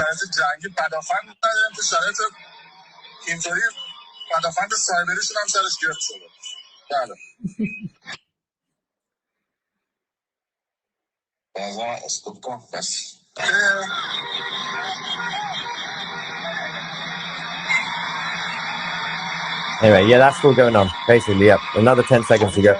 All right, so yeah, they completely lost control of their own TV. That happens when you lose the main building, and they have the backup secret location where the infrastructure has been moved to for the actual live feed. It's not the same as having the actual main servers and the main system, which was in the RIB broadcasting house in North Tehran.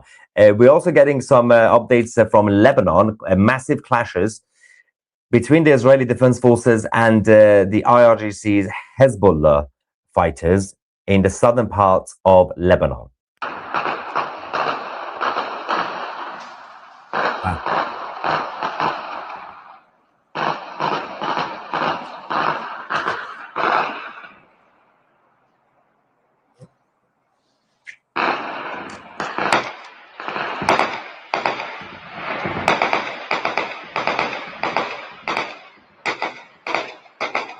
اشتباكات عنيفة داخل كفر كلا. اشتباكات عنيفة داخل كفر كلا. Look at this.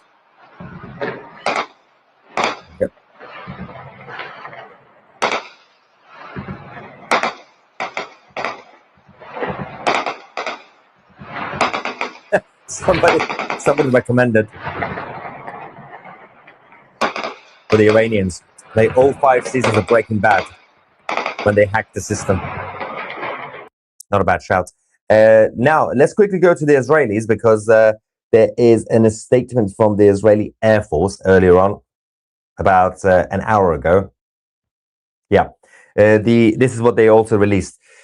The IAF have announced that they have struck a secret compound in northern Tehran, just outside, northeast of Greater Tehran, where the Islamic Republic's regime operated to develop capabilities required for nuclear weapons. Within this site, a group of nuclear scientists operated secretly to develop a key component in the nuclear weapons system, with military intelligence tracking the scientists' activity and located their new base at this site in a manner that enabled a precise strike on the secret compound near Tehran. So this secret facility, nuclear facility, has now been destroyed, presumably with the scientists once again getting wiped out. Mossad have taken out so many of the nuclear scientists in Iran over the last few years. I'm surprised anybody in Iran still decides to choose to become a nuclear scientist. Just don't do it. It's not a good idea. And obviously, these are the loyalists. They are IRGC people who become nuclear scientists on purpose. Now, let's have a look. Apparently, there's going to be a major operation by the Americans later tonight. Not that this is a major, but apparently it's going to be a special, as Vladimir Putin would say, special military operation happening later on. Speaking of President Trump, he completely was outraged against the Spanish government earlier tonight. In the Oval Office, he was speaking with Friedrich Merz of Deutschland. And he did say that the United States will be cutting off all trade with Spain after their socialist prime minister refused to allow the United States to use their bases to strike the IRGC. Let's go to President Trump. Everybody was enthusiastic about it, Germany, everybody. And Spain didn't do it. And now Spain actually said that we can't use their bases, and that's all right. We don't. We could use their base if we want. We could just fly in and use it. Nobody's going to tell us not to use it, but we don't have to. But they were unfriendly, and so I told him we don't want to. Spain has absolutely nothing that we need other than great people. They have great people, but they don't have great leadership. And as you know, they were the only country that in NATO would not agree to go up to 5%. I don't think they would have agreed to go up to anything. They wanted to keep it at 2%, and they don't pay the 2%. So we're going to cut off all trade with Spain. We don't want anything to do with Spain. Right, cutting off all trade with Spain. But my favorite parts of that response was, it doesn't really matter what it says. If we want to use the base, we're going to use the base. Nobody can tell America what to do or what not to do. That is very true, by the way. Yeah. The Americans are there doing you a favor, and if they want to use the base, they're going to use the base. Also, he mentioned about the weak prime minister in London as well. He said about Keir Starmer, well, he's not Winston Churchill, is he? Let's have a look. There you go. And I'm not, by the way, I'm not happy with the UK either. That island that you read about, the lease, okay, he made it for whatever reason, he made a lease of the island. Somebody came and took it away from them. And it's taken 3-4 days for us to work out where we can land there. It would have been much more convenient landing there as opposed to flying many extra hours. So we are very surprised. This is not Winston Churchill that we're dealing with. Oh, yeah, he's not Winston Churchill. Yeah, we kind of knew that already, but it feels painful to hear that the United Kingdom no longer has a Winston Churchill in power. Speaking of bombastic people, let's quickly go to Lindsey Graham as well. Senator Graham said that we're on the verge of a new dawn in the Middle East and in the world. So this regime is going to collapse. It's not if, it's when. And when that happens, there'll be a gateway to peace that no one ever envisioned. So President Trump, I'm glad you did it when you did it. If we waited much longer, we'd have a bigger threat on our hands. And we're on the verge of a new dawn. Yep. It's absolutely spot on. Now, while the rest of the world is getting ready to prepare the fight against the Islamic Republic, European countries, oh, something has happened major. I think this is in Najaf. Oh dear. Right, we just have an update. We need to verify this, but this is the biggest update. The United States military, the US troops have now dropped on the ground. They are now on the ground in Najaf. So, okay, we'll get this verified in the next few minutes, but we'll figure out. I wouldn't be surprised if the troops put boots on the ground in Najaf. It's in the middle of a desert, not too far from Iran, and but there's a lot happening towards Iraq, and also with the Kurds, and obviously the US stations were also attacked anyway. And this could also be related to the issue of sending more support to the Kurds. We will wait for that to get that confirmation. But while the rest of the world are waking up, the Persian Gulf Arab countries are saying enough is enough. Europeans are allowing the takeover of their countries and the influence over their culture. We've had vigils for Ali Khamenei in the United Kingdom, in France, in many other countries. Now also in Moscow, in Russia. Let's have a look at this. This is, we don't need the music. We don't need the music. So this is a vigil that was held in Russia, in Russia. Flowers and candles and portraits of Khamenei. Now the interesting thing is, obviously, Moscow, hang on one second. I'm just going to get the latest on the Shia side. But in Moscow, in the capital, there is about 1 to 1.5 million Muslims who live in the city. But I was trying to see how many were Shia. I always forget the number. Where's the... Yeah, I think that less than half. Less than half should be Shia. The rest should be Sunni. And these are the guys who basically take control of the streets in Moscow. They block the roads and they do their Islamic prayers in the middle of the street in Moscow instead of actually going to all the mosques that they have in Russia, and which is really weird. But the Shia side are still technically a bit of a minority in Russia. Most of them are Sunni. So these guys are not Sunni, they're Shia. They are the IRGC guys who live in Russia. But it's embarrassing. It's vigils, left, right, and center, all over the so-called Western world, and now obviously also in Russia. Let's go to Dubai, the latest video of the attacks by the IRGC. They're being intercepted, by the way.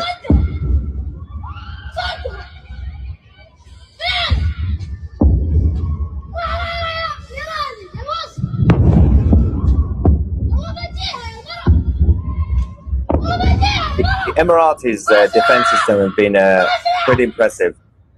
They've still gotten hit, but it could have been much worse. Could have been much worse. Apparently, there are fighter jets over Najaf. Interesting. Something may be happening around Najaf. Oh, okay. There might be casualties.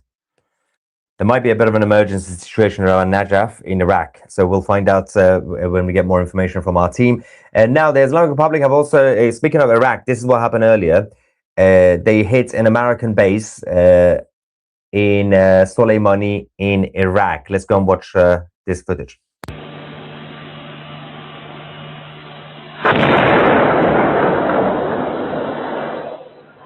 Hopefully, actually with this one, no casualties reported from the American side. So that's good.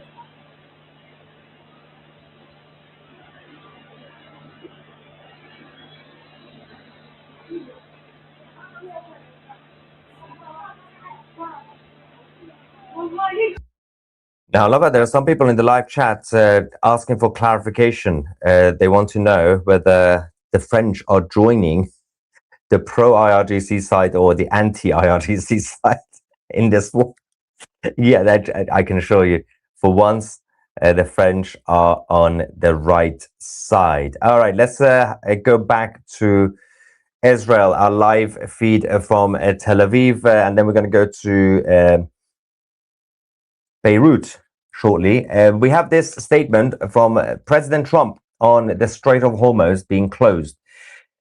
Effective immediately, I have ordered the United States Development Finance Corporation, or DFC, to provide at a very reasonable price political risk insurance and guarantees for the financial security of all maritime trade, especially energy, traveling through the Persian Gulf. This will be available to all shipping lanes. If necessary, the United States Navy will begin escorting tankers through the Strait of Hormuz as soon as possible. No matter what, the United States will ensure the free flow of energy to the world. The United States economy and military might is the greatest on earth. More actions to come. Thank you for your attention to this matter, President Donald J. Trump. Wow. Okay, so it seems like they do want to directly intervene in the Strait of Hormuz, and the Israelis, for the first time, are now attacking Iraq at the same time as the Americans. Something major is happening right now around Najaf. We are not getting information properly yet, apart from apparently US boots on the ground, which is also huge. We will wait for that. Now, the Lebanese army apparently have set up checkpoints and are looking for and hunting down Hezbollah members. It's interesting that the Lebanese government have had about probably 2 years now, a year and a half, since the agreement with Israel to stop Hezbollah from remobilizing, and they just sat there, chilling, not having any urgency. Now that the war has broken out, now that Hezbollah are fully active and operational, the Lebanese army were told, oh, by the way, do you remember a year and a half ago we told the Israelis we're going to go stop Hezbollah? Yeah, we should probably start doing that now. Okay, good timing, guys. But apparently they've set up checkpoints, and we have this statement from Hezbollah. The Hezbollah guys are having a bit of an emotional breakdown over this news, saying those members who were detained by the Lebanese army at the first checkpoint exceed the number of 12. Okay, dear. And they are not party members, nor are they among those who undertook the operation of launching rockets from Lebanon towards Israel. They were just supported, apparently. The detainees are individuals who committed legal violations, by transporting individual weapons and ammunition from their homes during their displacement, and it turned out that these weapons are not licensed. Now, one of the things that we are trying to figure out is why the Lebanese government have been so slow in acting against Hezbollah. Even though it was in their interest, they had the perfect opportunity with the backing of Israel and the Americans to do it much quicker. But they are doing it, and once again, it's the job of the Israeli Defense Forces to do the dirty work on behalf of everybody else. So the IDF are there destroying Hezbollah. This should be the job of Lebanon, not Israel. Anyway, we also have, as we said earlier, the Islamic Republic also launched the drone attack tonight at the CIA station in Saudi Arabia. Saudi Arabia, obviously, they've already made their first move by deploying their military to Bahrain to fight the IRGC ground forces and their members. But I do believe that over the next couple of days, few days, we are going to hear much more and see much more from the kingdom of Saudi, because they're not just going to sit there and continue to get attacked. They already gave the ultimatum a couple of days ago, saying, don't hit us. And they hit them again. And of course, things are about to blow up. Syria is also getting involved tonight. The Syrian army have now deployed thousands of troops towards Lebanon to protect the Syrian border and to fight against the Hezbollah militants. So we basically, at this point, have all the Sunnis united against the Shia enemy. So you got Qatar, you've got Syria, Saudi Arabia. Everybody is getting involved. And this goes back to what President Trump has been working on for the past year and a half, which was to bring everybody closer to the US side. They knew exactly what they were doing. This was a mission that started literally when President Trump became president again. So first, Trump went to Syria after the fall of Assad, had a conversation with al-Jilani, then went to Qatar. The Qataris gave him a plane, and everybody was having a meltdown. Why is Trump hanging out with Syria and Qatar? There was a reason for that. And I did say this a year ago, said, I can see what's going on. Why can't people see it? Apparently, it wasn't clear for everybody else. And now you can see the result. Everybody's falling in line because the priority right now is the Islamic Republic. Then you can sort out the rest of the Middle East afterwards. We also now have the update that weapons have been smuggled in already into Western Iran by CIA. The Americans are arming thousands of Kurdish volunteers, the Iranian Kurds, and they are expected to begin a ground operation against the Islamic Republic within the next few days. So I'm assuming, obviously, there's going to be not just weapons, but briefing notes and basic training to prepare them. Obviously, the Kurds, a lot of them are semi-professional because a lot of them have been armed anyway in the western parts of Iran, and they've just been waiting for the perfect opportunity. Now they have extra resources given to them by CIA and the Americans. So this is going to be a major operation that will start by the Kurds. Derek says, Tusi, your insights are a gift. I try. Anyway, very humble about it as well. I never brag, right? I'm the most beautiful, non-bragging person ever. The Islamic Republic missiles have also hit an hour ago the US base in Al Udeid in Qatar. Now, the Qatari Defense Ministry have now said that the Islamic Republic should expect massive retaliation from Qatar tomorrow. So we'll see what they're going to be hitting again over the next day or so. And finally, I think there's a situation with Iraq. What is happening in Iraq, guys? Stay with me. Getting a lot of intel at the same time doesn't really help. All right. The IRGC are getting hammered in Iraq as we speak. Interesting. So both Israelis and the Americans are doing a joint attack. This is fascinating. I think this is to help the idea of the ground operation from the western parts of Iran. So this is the image we have just received from Iraq. The IRGC bases have now been hit, and the militias, the Shia militias, have now been hit by both Israel and the United States. Also, we were talking about Qatar. The Qataris have also confirmed that apparently they've arrested 2 IRGC cells inside their country, which it's not really a surprise, by the way. If you walk around Doha, you can see all the top dogs of terrorism. You're going to see there's a group of the Muslim Brotherhood living there. Then you're going to see massive group of IRGC guys living there. And you got the Hamas guys. Hamas are living across the road. Everybody's there anyway. So it's not really a difficult thing for Qatar to figure out where everybody is. So somebody says, 2CTV, is Erdogan dead? Why would Erdogan be dead? He's not that old, is he? We don't have any updates on Erdogan's health right now. But okay, so apparently the Qataris have arrested 2 IRGC cells. So 10 suspects have been detained, and 7 of them were tasked with espionage, and 3 of them with sabotage. I mean, whatever was happening, I'm not really sure. The Qataris should also be held to account because they were creating a safe haven for these guys. Okay. Now, let's have a look at Beirut quickly, because we might expect some more strikes. Do we have sound? It's relatively quiet. Hang on.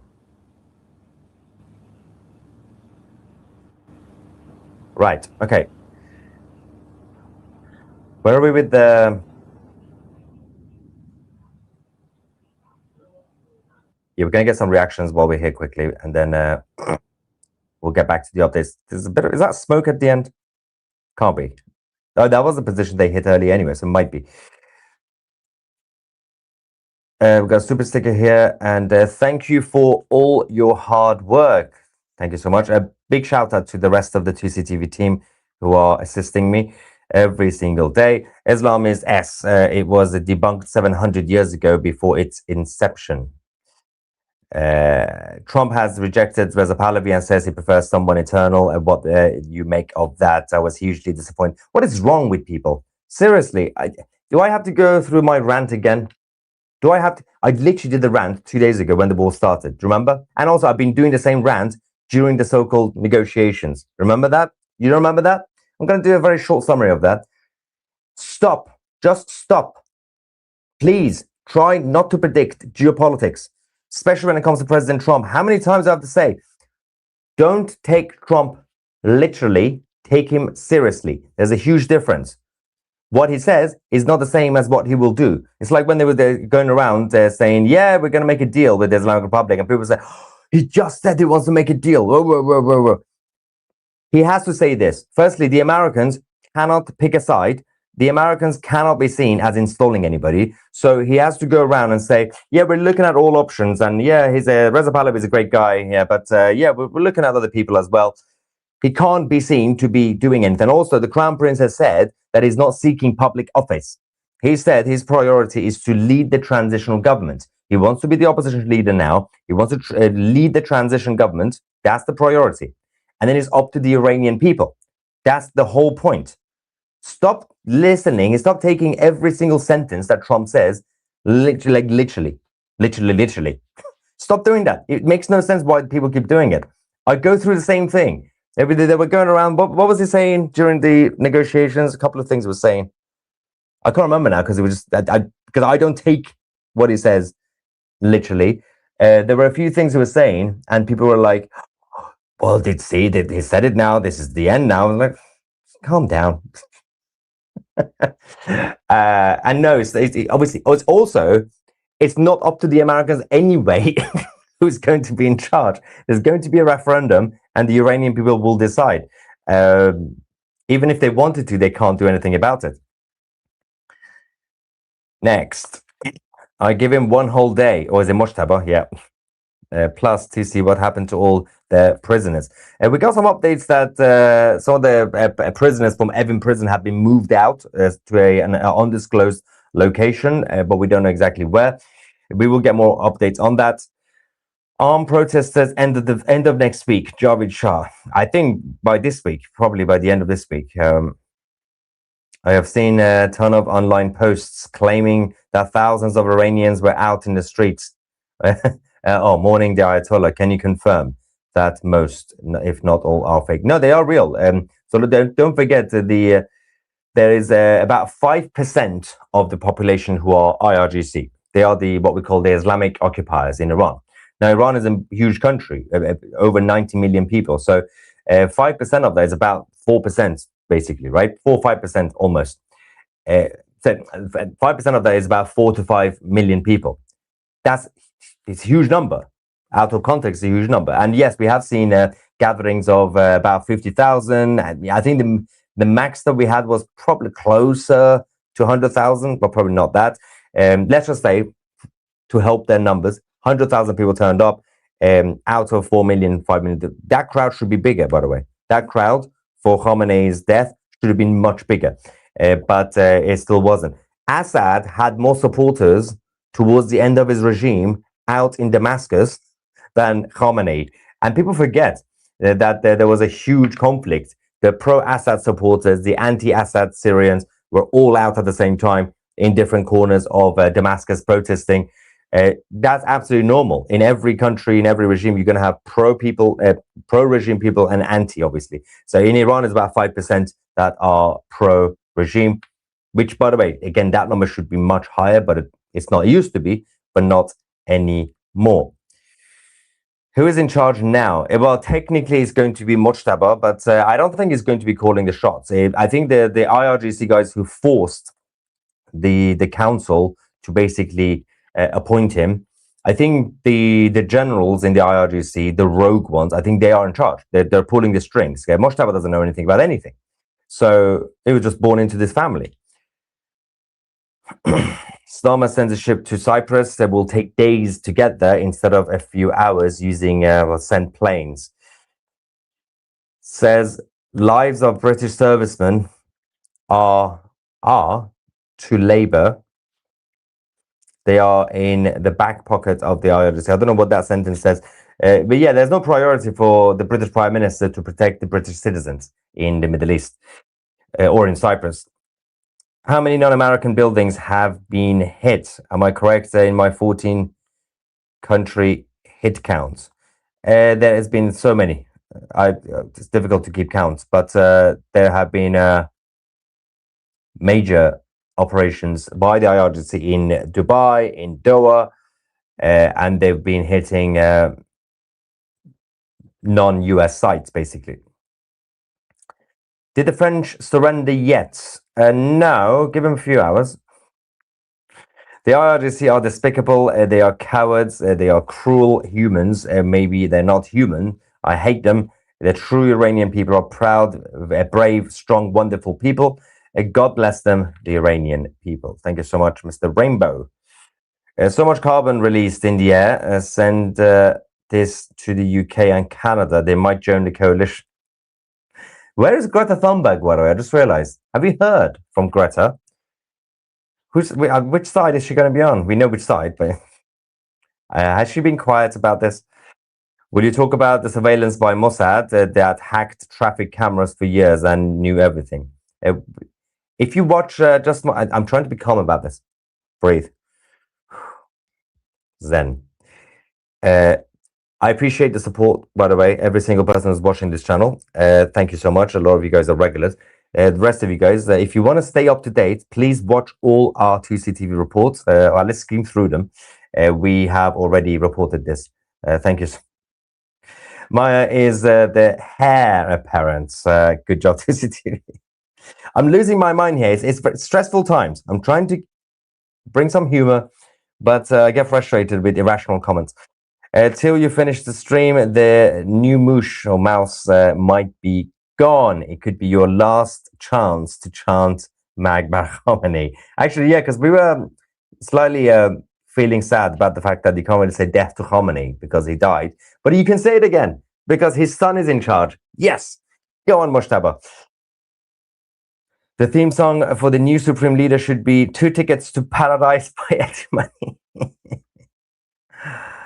How Had a surgery on Saturday and was watching you. My nurse was Iranian and used to live in Iran. Said she and her husband love you and watch you every day. We watched you until I went under.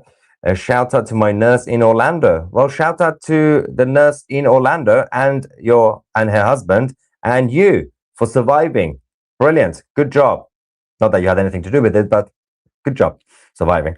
Have you considered using AI to make your videos available to Persian speakers in Iran? No, because we don't do videos. That's the problem. We do some videos every now and then on the video tab on YouTube, but mostly we are doing live reports, live streams. They are live and they're breaking news and it goes for like an hour. So there are people who do obviously then, because afterwards you can obviously watch it and you could put subtitles on YouTube. You could add different languages or whatever they have, the closed captions. You could do that yourself. And it takes, I think, about an hour after the live stream is uploaded. So when it's finished, it takes about an hour, I think, on YouTube. Then you can have subtitles and different languages. Interesting how Russia, North Korea, China, and dictatorship countries have gone silent. Yeah, but Tucker Carlson told us it's going to be World War III. Obviously, I've also been repeating the same thing for weeks, saying, stop listening to the weirdos who don't know anything about geopolitics. Russia and China, they're not going to get involved directly. Why would they get involved? This is a stupid idea. It's a dying regime. Problematic to arm civilians who will be very reluctant to give up those weapons. Post-regime. No, what? No. You're talking about the Iranians. You're not talking about, I was going to say the French, but actually even the French are civilized. These are not just random civilians. These are Kurds who are mostly already trained fighters.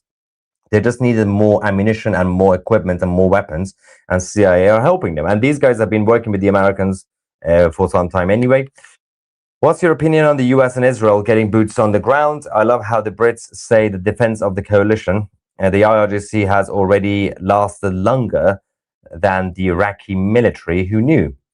Well, the boots on the ground should be the last point, just to maintain the peace and stability. That's it. You don't need to send anybody right now, apart from obviously special forces or Delta Force or whatever, to carry out any specific targeted operation. You don't need to send tens of thousands of soldiers on the ground. It's not safe and it's not a good idea. Not yet. Still alive, I guess. Next on the list. Oh, Moshtaba, yeah, no, poor guy.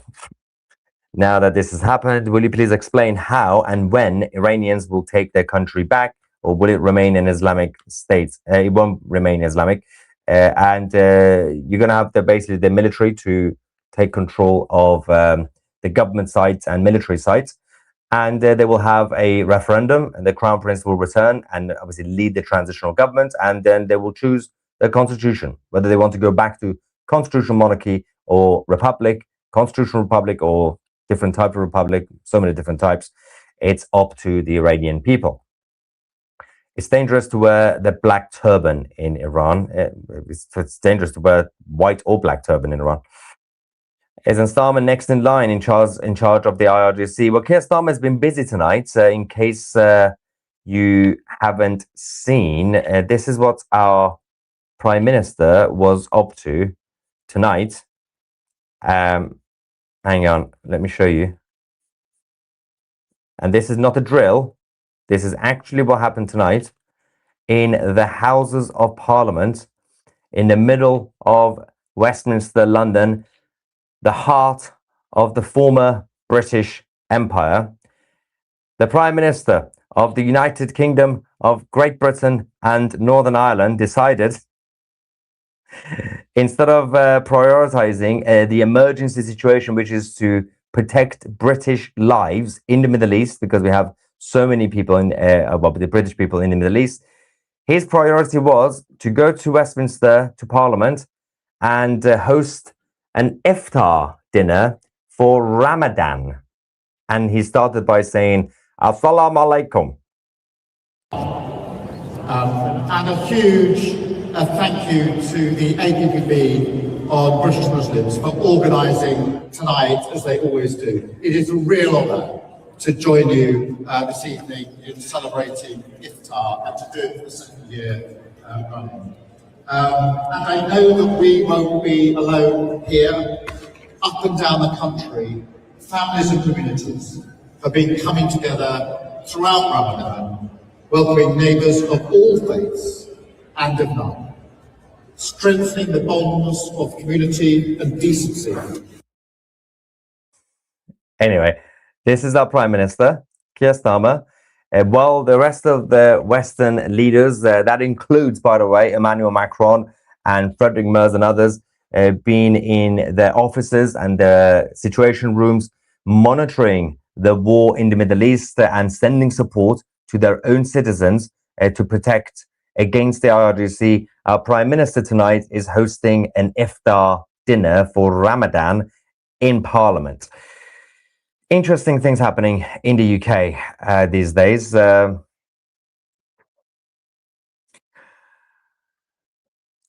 It's obvious that the UK is no longer a friend to the United States. The Chinese spy base in the middle of London says all we need to know, only allowing us to use their bases, knowing we will protect their airspace. I'm afraid you are correct. Oh, someone said, I wish Bun Bun was here to see this. I know. Yeah, for those who don't know, Bun Bun used to be our house bunny / political editor of 2C TV. He was the most famous bunny rabbit in the world for about 3 years. And then he became a martyr. Yeah, there was a jihad, and it was on New Year's Eve, the night before New Year's Eve, and people were doing fireworks. And the poor bunny had a heart attack. He gave his life for jihad against New Year's Eve fireworks. And greetings from Vegas. Been watching for a few weeks. Excellent work. Peace to the people in Iran and the Middle East and Vegas. Thank you so much for the comment. It would be really helpful if there was some chart or something that shows the allyships and who's targeting whom in the region, the locations of the various groups. What is fast moving, that's the problem. But we will work, we could get the team to work something out, a basic map for you guys next time. Asal says the control of Najaf would shape the balance of power inside Iraq and limit the reach of the Iranian aligned militias.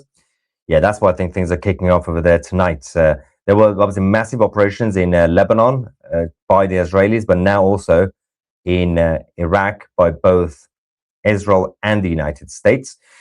Anyway, we will keep you guys.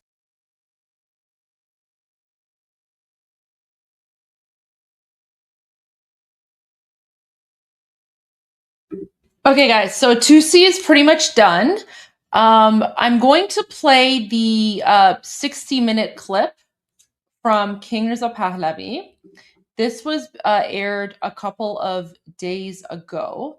I think it was about 2 days ago, right? 2 days ago it was aired. So I'm going to play this, and then we're going to continue with a little bit of the news. So I'm still working on a few things. So I'll be back. This is a 13-minute clip from 60 minutes. So where's the top? Oh, wait, I'm supposed to, guys. So, okay, Armin is worried about copyright strikes because apparently 60 minutes might get a copyright strike or something. So, guys, if you're watching on Armin's YouTube channel, you're going to have to switch over because I'm going to end Armin's YouTube channel. I'm going to end his live stream so that he doesn't get a copyright strike. So, okay, so you guys, if you're watching from Armin's live stream, you have 2 minutes to switch over to my live stream so that you can do it, because I don't want Armin. Well, Armin told me that he doesn't want to get a copyright strike, so I can't play 60 minutes while I'm streaming Armin's channel. So I'm gonna take a 2 minute commercial break, and then we're gonna go to 60 minutes. And then in the 2 minutes, I'm going to play a new President Trump song. Iran's formerly supreme leader, Ayatollah Khamenei, is dead.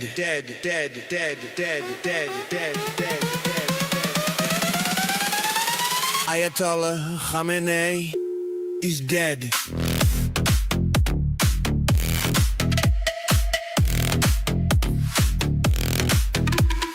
Ayatollah Khamenei is dead.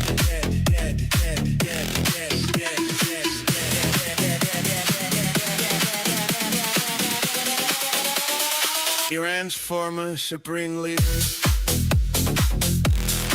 Ayatollah Khamenei, is dead. Iran's former supreme leader, Ayatollah Khamenei, is dead. Is dead. Is dead. Is dead.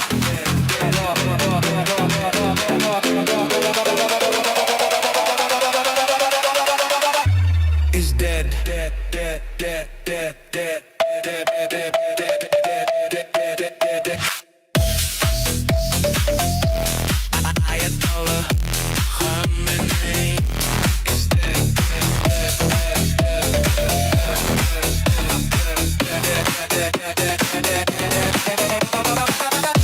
is dead. Is dead. Is dead.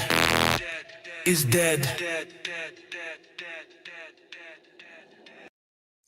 Okay, so guys, this song, if you enjoy it, I've already added it to my Iran Revolution Live playlist. So I have an Iran Revolution Live playlist where, guys, don't come into my chat and ask me to unban people. I'm not doing it. If I ban someone, it's for a good reason.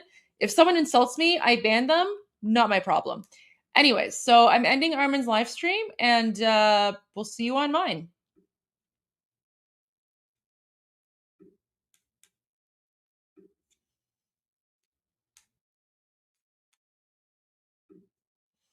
All right. Okay, Armin's X accounts are still up though. So, okay, so let's go to the 60 minutes. Yeah, guys, that's in the playlist. That's in the Iran Revolution Live playlist on my YouTube channel. Okay, so let's play this, and I just need like a few more minutes because I'm dealing with some phone calls, and then I'll be back.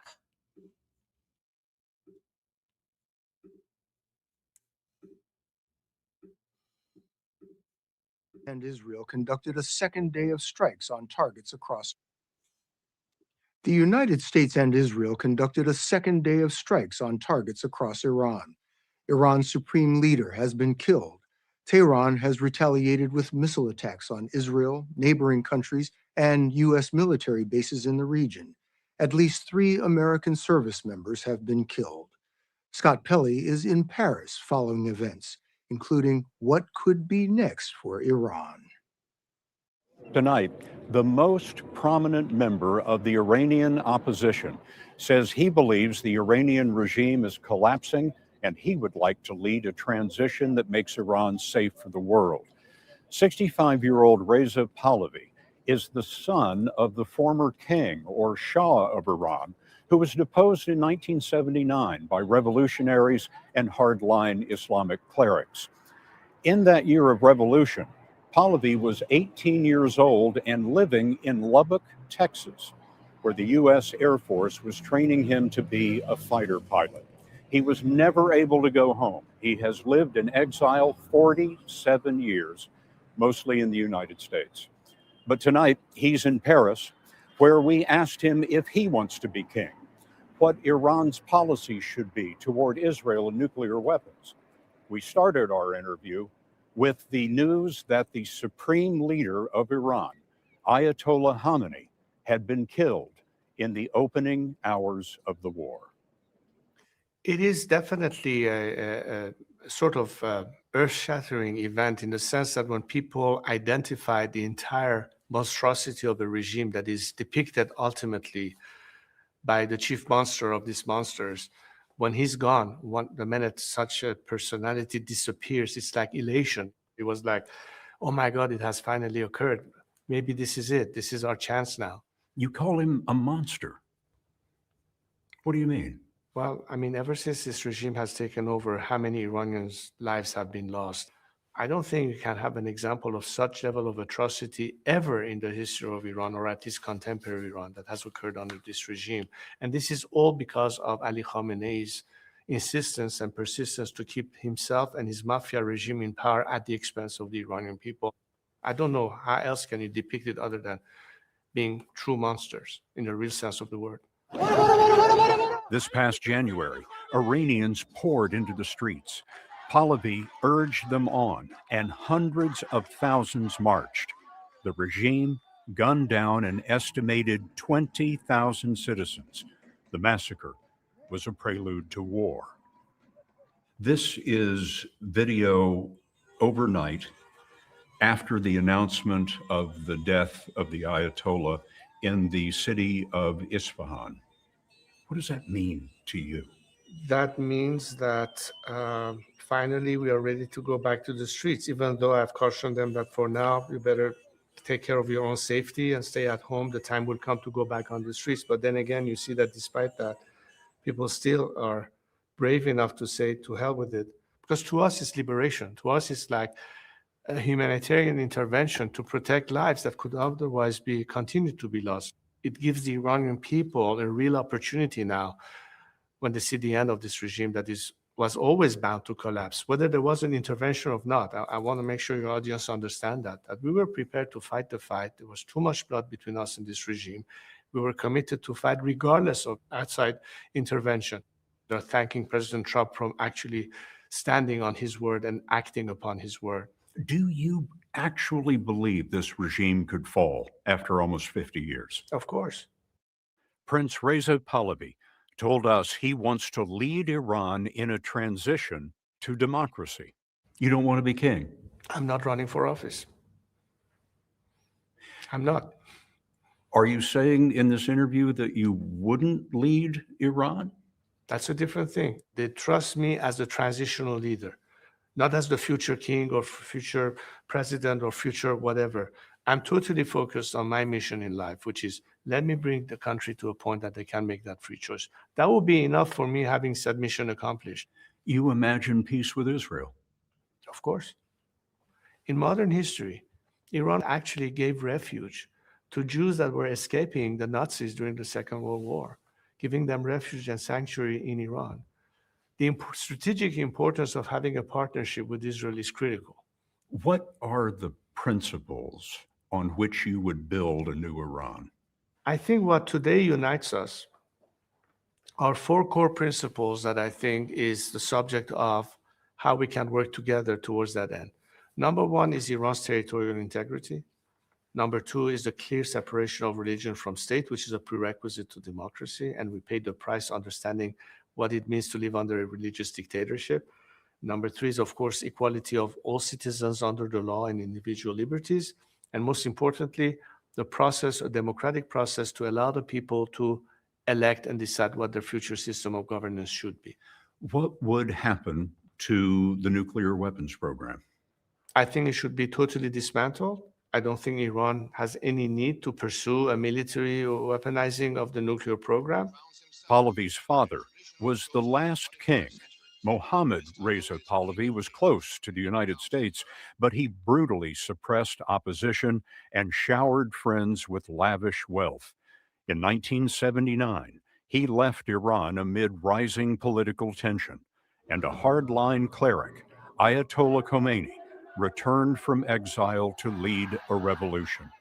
Iranians blamed the U.S. for supporting the king, and revolutionaries overran the U.S. Embassy in Tehran and held 52 Americans hostage for 444 days.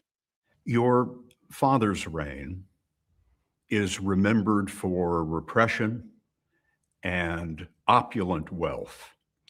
And I wonder why you believe the people would welcome you now. Well, that's perhaps one narrative. But when you look at a lot of people who were at the time living that era.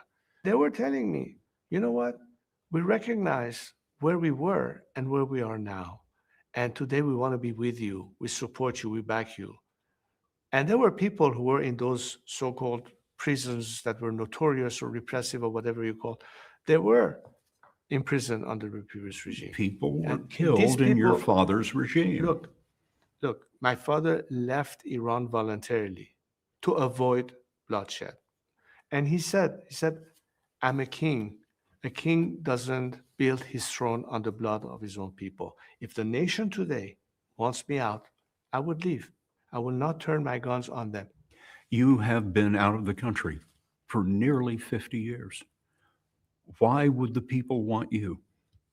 If they thought that was an issue, I don't think they'll be calling my name by the millions on the streets of Iran.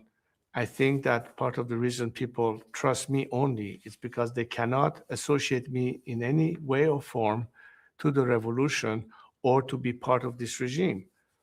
The very same people who today are in the streets, all the young kids that are getting shot and massacred by this regime, are a generation that turns to their parents and tell them, what the hell were you thinking? What was that madness to think that this Khomeini character is going to be our solution and our path to freedom? And look at where we are now. But from the day I left, I never left Iran. Iran had been on my mind every single year of my life, when I wake up in the morning, the first thing that is in my mind is Iran. Pahlavi told us he is in touch with the Trump administration and members of Congress. What is your message to President Trump? My message to President Trump is that I'm here to echo and join millions of my compatriots inside and outside of Iran to thank him for having done and having the courage to do what is not easy, but intervene. And he will go down in the annals of Iranian history as the most celebrated foreign leader that changed the ball game and changed the world as a result. In January, President Trump said this about you, quote, "He seems very nice, but I don't know how he'd play within his own country. I don't know whether or not his country would accept his leadership. And certainly if they would, that would be fine with me." You don't seem to have President Trump's wholehearted support. Well, first of all, I don't think that somebody in my position will ever expect to have an official endorsement of a foreign government or a foreign leader. What I do know now is that millions of Iranians inside Iran and outside of Iran are calling my name. They recognize in me the person uniquely placed to play a role of transitional leadership. Not running for office, because that's not what I'm doing, but to be a bridge to that destiny. Unrest has been building for months. Last June, U.S. and Israeli forces attacked Iran's nuclear facilities. And in 2022, one of the largest uprisings in the nearly 50-year history of the regime erupted. Iran's morality police arrested a 22-year-old woman, accusing her of failing to cover her hair. She was killed in custody, and crowds moved into the streets to demand an end to the regime. Security forces killed more than 500, arrested 22,000, and blacked out the internet. Much of the population has been seething right through today. When you see the courage on the streets that we're witnessing now, I wonder how that moves you. I think it's the ultimate definition of heroism. Do you remember that lone Chinese student in Tiananmen Square standing in front of that tank? I remember that image. Let me give you another visual that has been going viral on the cyberspace. That firefighter who was carrying a wounded person that was shot on the streets just a few weeks ago, and they shot him to death. That image, exemplify that.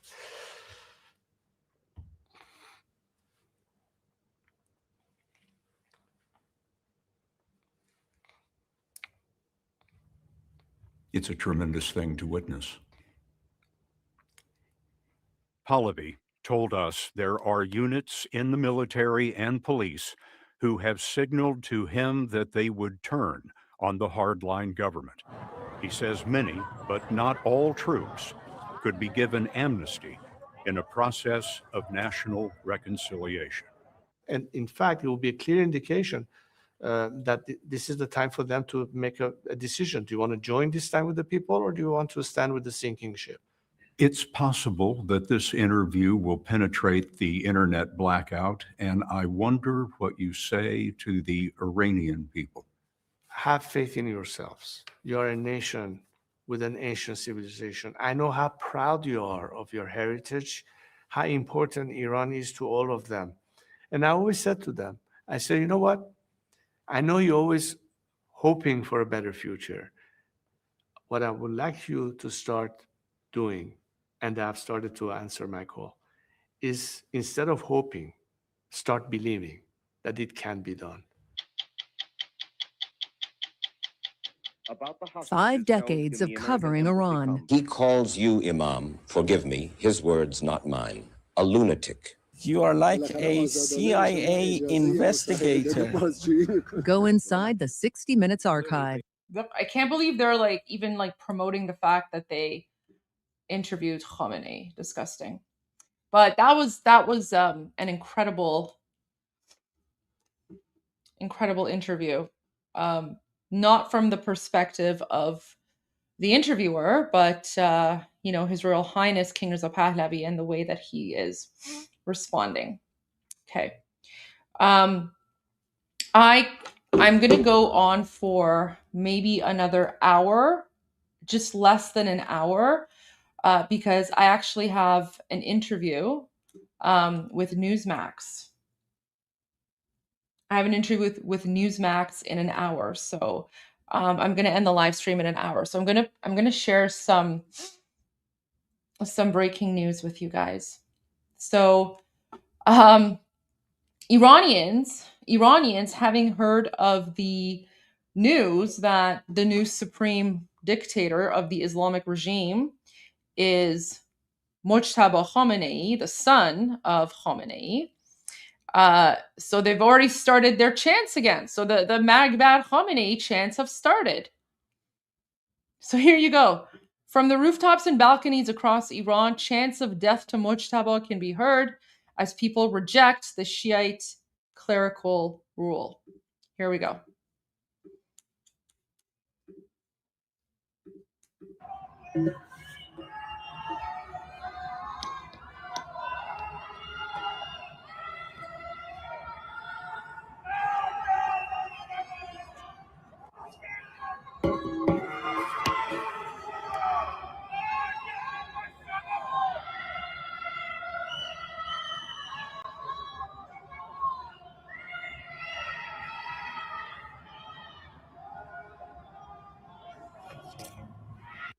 There you go. So people are chanting Magbad Mojtaba. You've already seen the video of people shooting.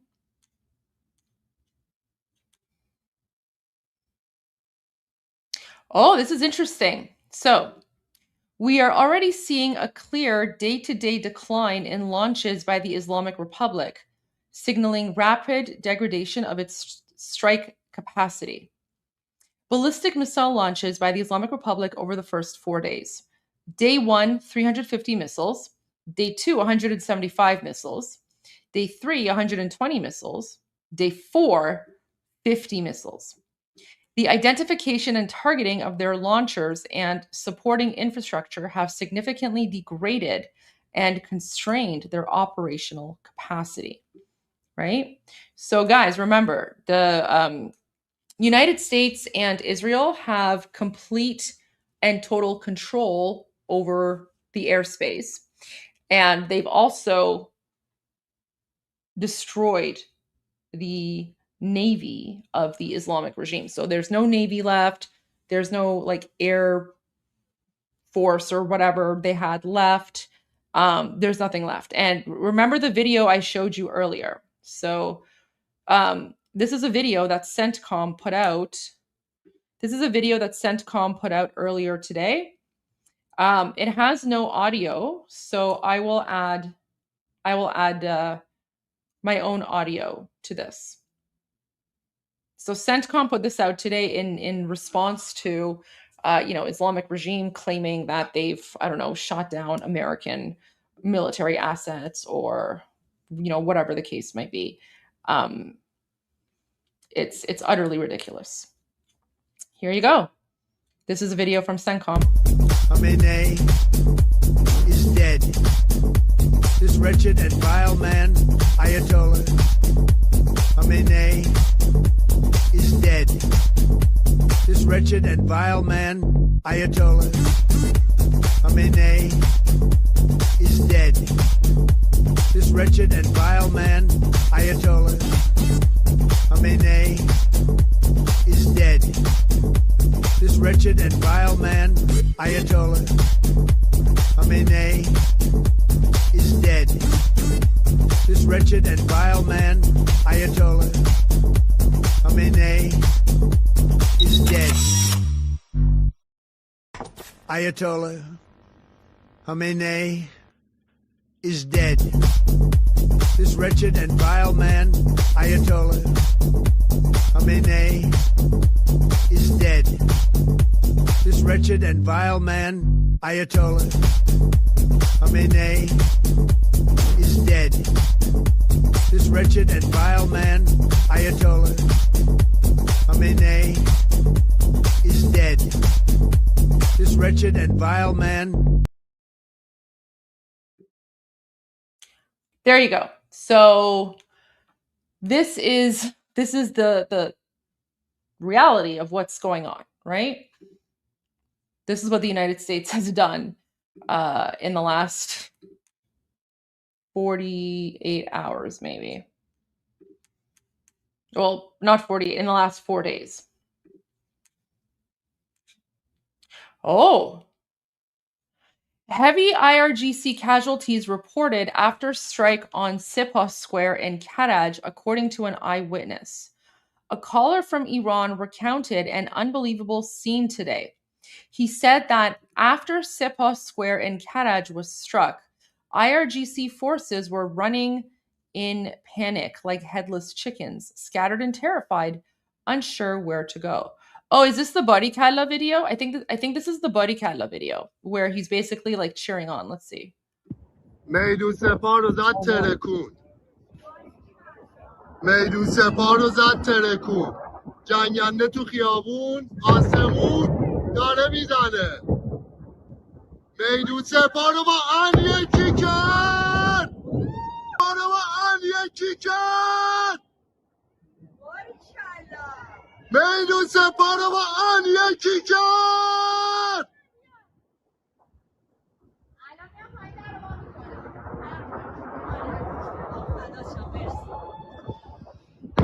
باریکالله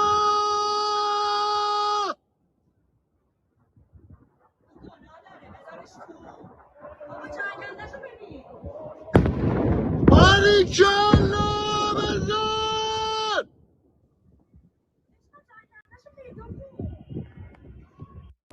So he's saying Meidun Sepah, what is it? میدون سپاه رو زد ترکون So they're saying he's saying that they hit Meidun Sepah. So Meidun Sepah is an area where all of like the IRGC, like there's a bunch of IRGC buildings and facilities there, right? So the guy is like filming and he's saying, "Oh my gosh, they hit the square, like the area with all of these IRGC buildings and just like blew them up." میدون سپاه رو زد ترکون Meidun Sepah رو زد ترکوند means they hit Sepah Square and like destroyed it. جنگنده تو خیابون آسمون داره میزنه So he's saying there's like military assets in the air and they're hitting and blowing them all up. میدون سپاه رو با ان یکی کرد So he's basically saying they flattened Sepah Square. So all of the IRGC buildings and facilities there have pretty much been flattened. So he just repeats that over and over. He's like they flattened Sepah Square. He's so excited, like he's happy. And then the woman's like, barikalla. Barikalla means well done.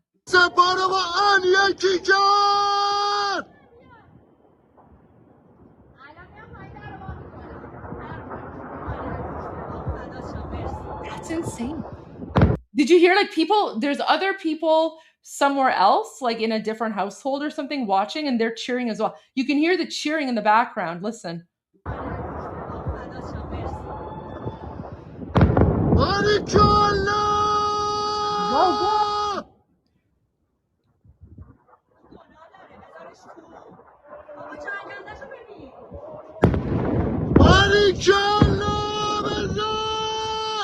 He's like, well done! Hit them! Flatten them!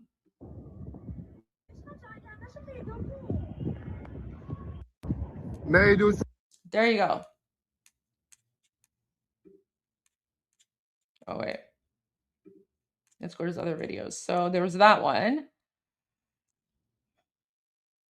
Okay. Oh, wow. Okay, so here's another one. The Secretariat of Iran's Expediency Discernment Council in Tehran has been destroyed. So this is another IRGC building. Just completely decimated. Completely destroyed. Completely destroyed.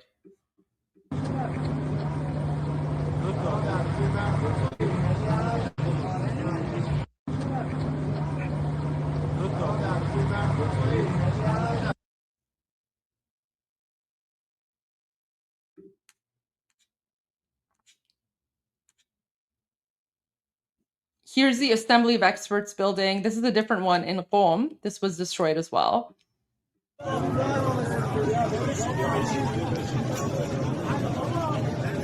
ساختمان خبرگان میدون رسالت همین 2 دقیقه پیش.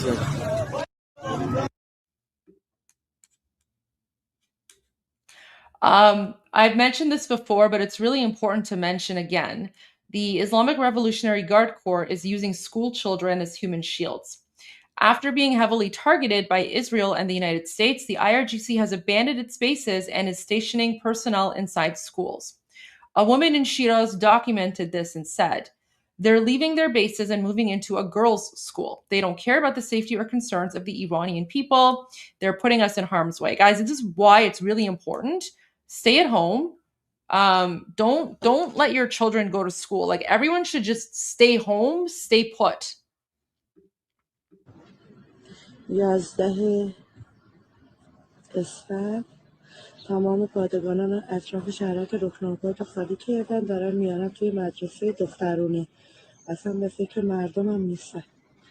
تا الان چند تا مینیبوس ماشین همینجوری خالی کردن، دارن میبرن توی مدرسه. So she's saying like they don't even care about the school children. They've brought a whole bunch of these like minibuses full of military people, and all of those minibuses were full of military people, and they all went into the girls' school. And they're not even thinking about the people. And then of course random Persian cat. There you go, guys. تمام پادگانان اطراف شهرک رکناباد رو خالی کردن، دارن میارن توی مدرسه دخترونه. اصلا به فکر مردمم نیستن. تا الان چند تا مینیبوس ماشین همینجوری خالی کردن، دارن میبرن توی مدرسه. And there's a kitty. Meow. All right.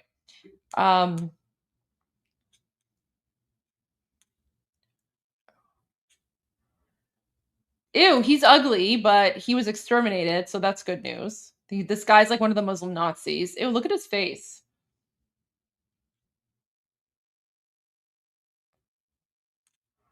Terrible.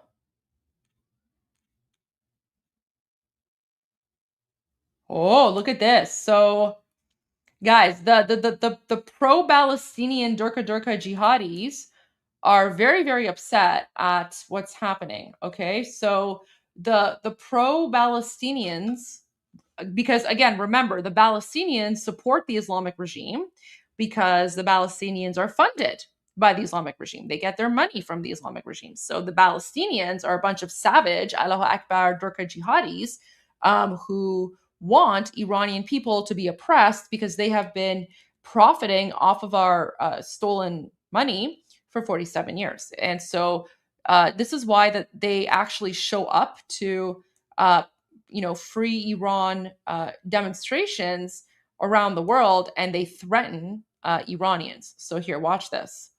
So the caption says, pro-Palestinian threatens Iranian protester. And so the threat that he gives to the Iranian is, I saw your face, I'll remember you, watch your back.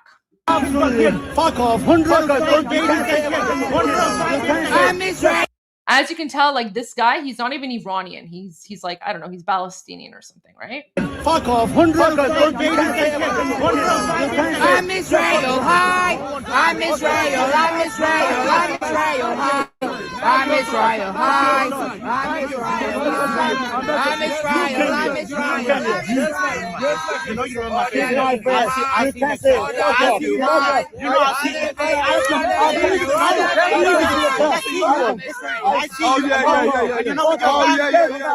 Yeah, he looks like Pakistani or something.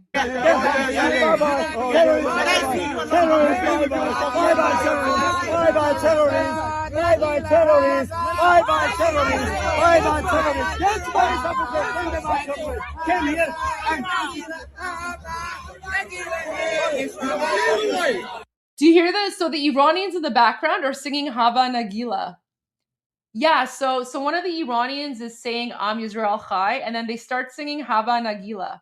These aren't Israelis, by the way. These are Iranians singing Hava Nagila.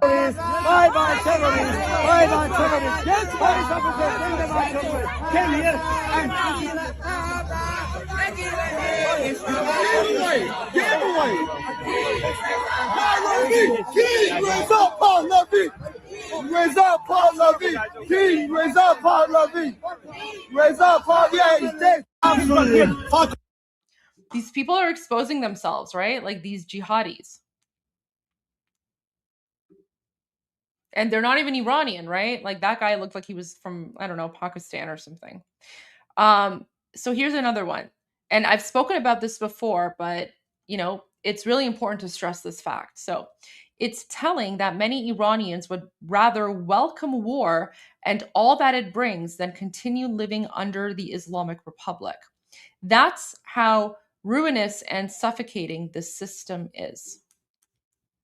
Okay? So when I tell you that the situation is bad, right? Like this is why Iranians are grateful for what's happening.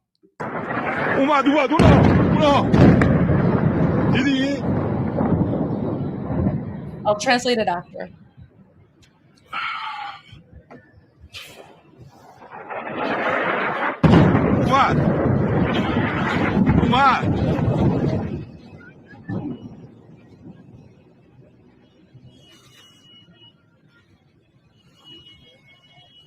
موشک از اینجا میاد، از سمت چپ بیاد.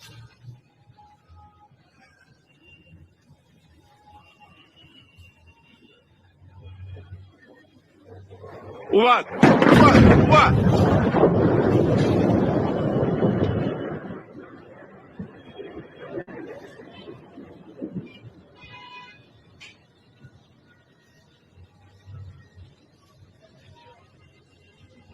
از اینجا میاد، از اینجا.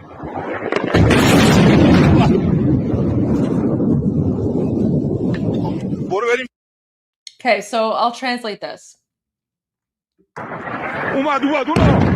He's saying Umad. Wait. Sorry, I'm getting a call. One moment.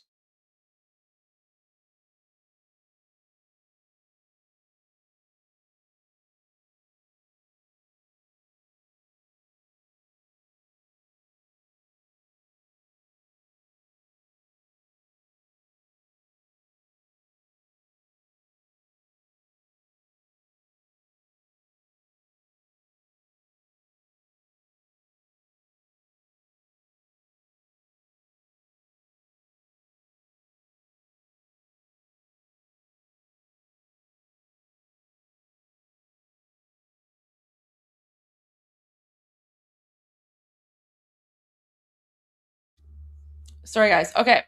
So he's like, Umad. That means it's coming.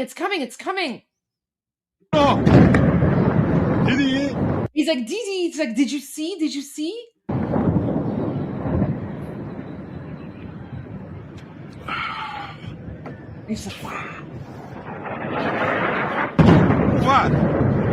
Umad, it's coming. It came. Umad.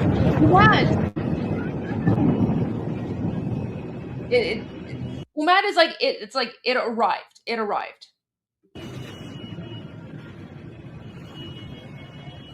موشک از اینجا میاد از سمت چپ. And then he's saying موشک از اینجا میاد از سمت چپ. He's saying the missiles are coming from there. The missiles are coming from the left. بیاد.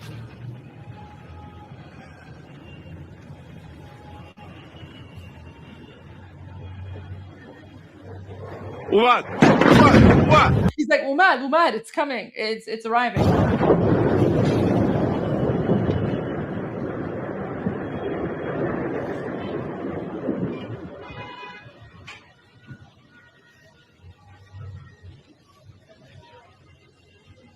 از اینجا میاد از اینجا. He's like, it's coming from here. It's coming from here.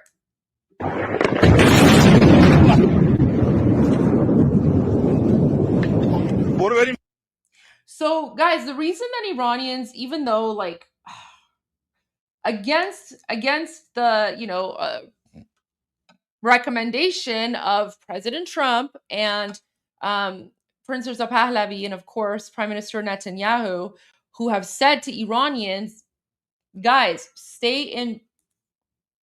Wait, there's a.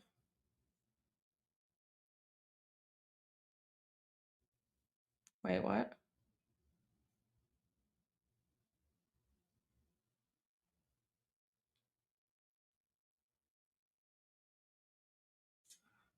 What's the hike to set it? Sorry.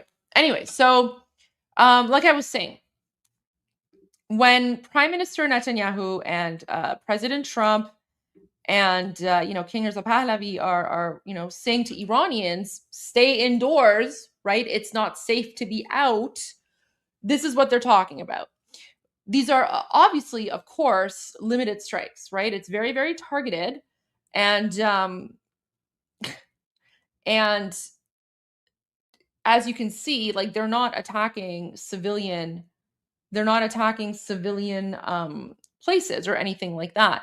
And Iranians, because they've already gone through the 12-day conflict between Israel and the Islamic regime, and Israel was very, very targeted, right? Israel only attacked military bases, which is what you're supposed to do in war, right? So because of that, Iranians are already feeling, very, very like they trust Israel. They trust the United States. They know that Israel, United States is not going to just randomly attack civilian areas, right? Because that's not how these things work. It's only the Islamic regime and the jihadi terrorists like Hamas and Hezbollah that just shoot indiscriminately at residential areas. Israel and United States and other places don't do that. However, there's still, you have to think about shrapnel, you have to think about the shockwave, you have to think about all of that, right? So Iranians, please, I know you want to watch. I know it's incredible. It is literally incredible to see the tools and foundations of oppression being destroyed right before your very eyes. But you have to be safe. You have to be safe because it is still very dangerous. And there could be after effects, shrapnel, whatever the case might be. So... Oh, this is the other thing I wanted to speak about. So we're also starting to see crisis actors, okay? So the Islamic regime is using its own supporters to pretend like they are civilians who have been hit by Israeli and American bombs, which is not true at all. So this is one woman, for example, that the Islamic regime put out on state TV, except Iranians recognized her right away. She is one of the women that was on camera during Allahu Akbar Jihad Day. Remember?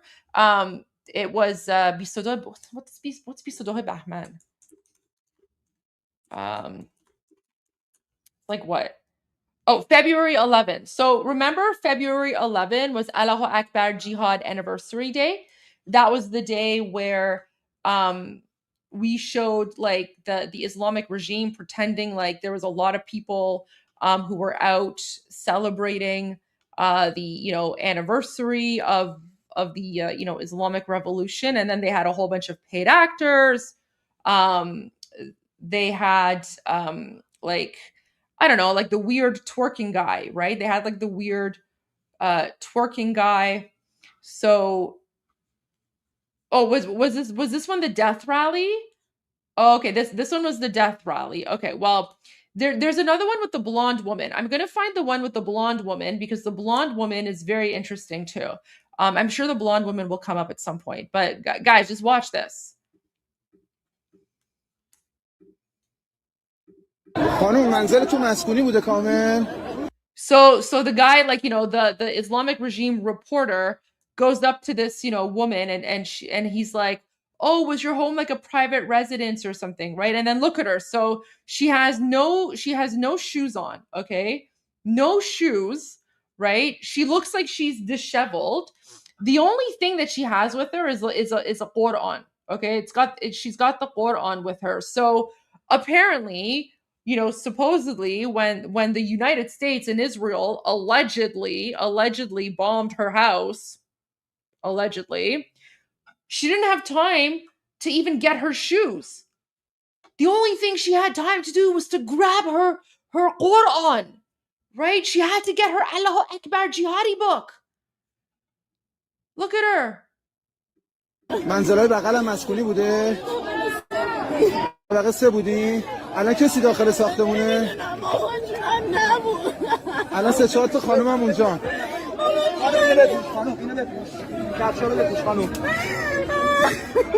هیچ اماکن نظامی کنار ساختمونتون نبوده؟ She can't even cry. خانوم منزل Text.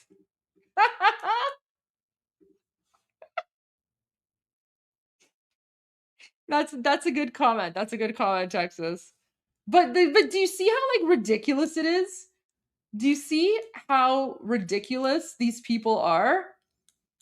Like total fake crisis actors. Yeah, I can see your message. I can see your message. Guys, if you see your message in the live stream chat here, then your messages are visible to everyone. But guys, I guarantee you, people like Chunky Yogurt and Anna and, Tucker Carlson and whatever, they're going to take this footage. Okay. They're going to take the footage, the bottom footage here, and they're going to be like, "Oh, Israel is attacking civilians. America is attacking civilians," right? Like this is what they do. This is what they do. The Islamic regime creates propaganda, and then they're useful idiots or, I don't know, paid actors in the West take this footage and then they spread it and they're like, "Oh, yeah, like, look, the United States and Israel are attacking this devout Muslim woman on Ramadan," right? It's so stupid. خانوم منزل تو مسکونی بوده کامل؟ منزلای بغلم مسکونی بوده؟ طبقه 3 بودین؟ الان کسی داخل ساختمونه؟ الان 3-4 تا خانومم اونجا.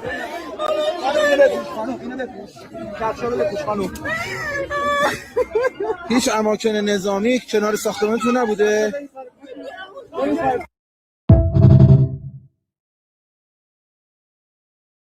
خانوم منزل تو مسکونی. Such like jihadi nonsense. Oh, this is interesting. So I don't think we spoke about this. So after a Basij base, so Basij is the paramilitary, right? The Basij are the ones who go around, driving around on the motorcycles, wearing all black. They're the ones with like the guns and the batons, and they're also the ones who are murdering people. So after a Basij base in Narmak is just like a community, like a district, was targeted.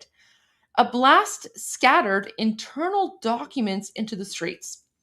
Papers bearing the names, records, and indoctrination materials were left exposed in the open. So guys, people have now collected the personal information of the Basij. Remember, these are the Muslim Nazis. These are the Muslim Nazis who have been murdering people. So here's another one. Here's like this guy, right? So Iranians are, oh yeah, they're collecting all of this. They're also taking photos, right? So they're taking photos. So she's saying this book, after the explosion, after the blast, so after the building exploded, fell onto her rooftop. And then she's like, we grabbed it and we brought it. باشگاه‌های ورزشی بوده که 2 بار برای انفجارش اومدن کتاباییه که برای شستشوی مغز. So she says from the outside the place looked like it was like a gym. It looked like it was, you know, like a gym where you go to exercise, but they struck this gym twice, and the second time that they struck it, this book landed on her rooftop, and she says this is like an indoctrination book. So this is nothing to do with like sports or anything like that. This is like an Islamic regime indoctrination book. آدما اینا همه پاره شده رو ببینید. Nope.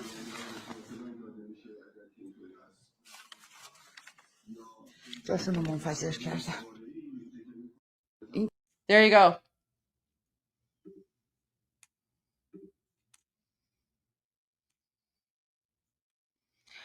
The 2 most powerful officials in Iran have sought refuge in a hospital. So remember, guys, I told you that the Islamic regime is using schools, mosques, and hospitals as military bases. So Larijani and Ghalibaf, who are both high priority targets, have reportedly taken refuge inside a hospital for cover out of fear of being located and targeted. So these Islamic terrorists, these Muslim Nazis, are using hospital patients as human shields. This is how sick and savage these people are. Oh, this is also a funny picture. So because a lot of the IRGC bases have been destroyed by the United States and Israel, thank you, United States, thank you, Israel, many of them can't operate out of their bases anymore. So, you know, using schools, hospitals, and mosques, but they're also setting up like temporary tents. They're also setting up temporary tents here. So they're operating out of tents because they have nowhere else to go.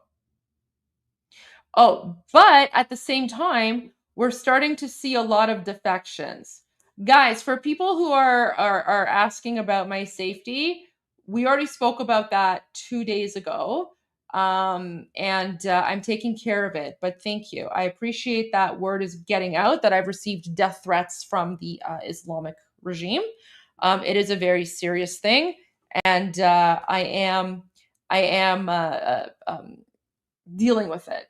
The reason that it's coming out in the news is because I made it public and I let everyone know that I'm receiving death threats.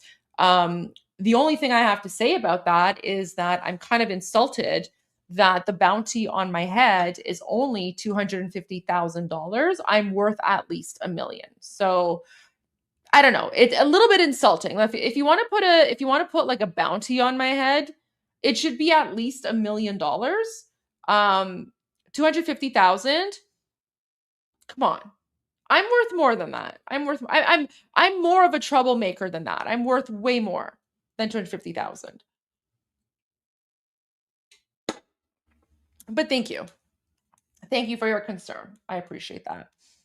Okay, so here's an example of IRGC people who are defecting, right? And this is good. We want this. So I'll play it once and then I'll go back and I will I'll translate. من تصمیم گرفتم که یونیفرم ننگین سپاهیم را کنار بگذارم چون دلیلی نیست که در این جنگ شرکت کنم. این جنگ رژیم ستمگر است علیه کسانی که میخواهند مردم ایران را نجات دهند.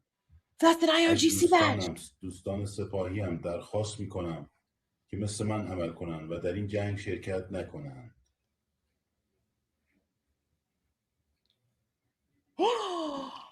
Guys. Okay, let me translate. من تصمیم گرفتم He's like, I have decided. که یونیفرم ننگین سپاهیم را کنار بگذارم. So he's like, I have decided to discard my shameful IRGC uniform. چون دلیلی نیست که در این جنگ شرکت کنم. He says, because there's no reason for me to participate in this war.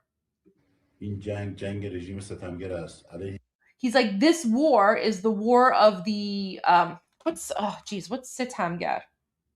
Dictator. Okay. This war is the war of the Islamic dictatorship. کسانی که میخواهند مردم ایران را نجات دهند. که میخواهند کنند. این جنگ رژیم ستمگر است علیه کسانی که میخواهند مردم ایران را نجات دهند.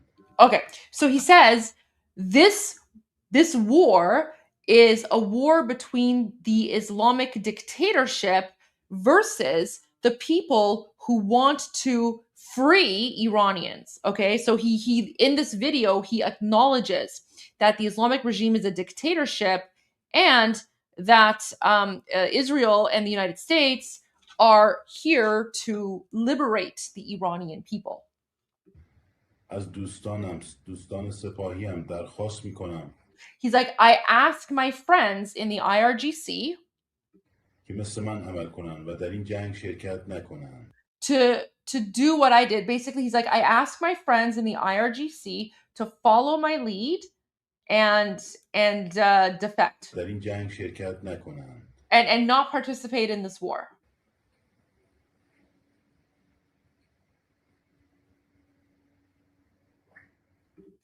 So for the people who are wondering, why now and everything, listen, we have always said from the beginning, and His Royal Highness King Reza Pahlavi has said from the beginning that anyone who defects, as long as they don't have blood on their hands, as long as they are not responsible for the murder, as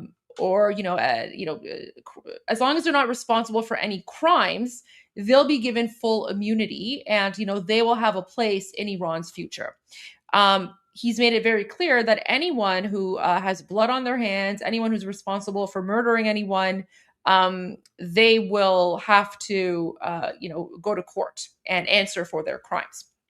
There are, however, a lot of people in the IRGC who, even though they've been part of the Islamic regime, they haven't actually murdered anyone. Okay, so it's going to be up to them to make the case and to show documents, right? However, one of the ways that we're encouraging, because we want people to defect, we want people who are part of the regime to come and take our side. So absolutely right, better late than never. And as long as he's not a murderer, there's nothing wrong with that, because many of these people, right, it's just they've done it because they had to, or they needed the money, or whatever the case might be. So why would we not encourage them to lay down their arms and join us? So we should be thanking this person, supporting them, because he's also encouraging his friends to lay down their arms and to join the side of the people. We are seeing more and more defections, and this is great news. Oh wait, someone was asking me who I have an interview with.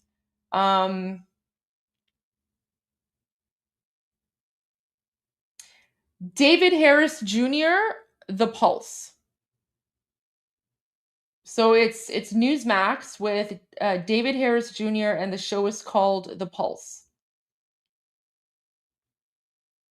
And it starts at I have to be there at 8:25, which means I only have about 20 minutes left before I have to end the live stream. So I don't know. Then you guys can go and watch me on Newsmax, I guess. And then that'll be the end of it for tonight. Okay, so there's this one.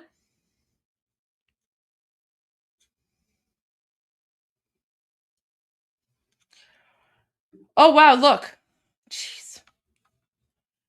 Guys, this is what we mean when we say that it's more likely that any civilian casualties that happen, it's at the hands of the Islamic regime themselves and misfiring, right? So look at this. The IRGC fired a missile that veered off course and nearly struck Iranian civilians. The Islamic Republic fired a missile that went off course and descended on a steep downward trajectory before crashing near Hamadan. Watch this, guys. We might have played this before, but it's important to play again.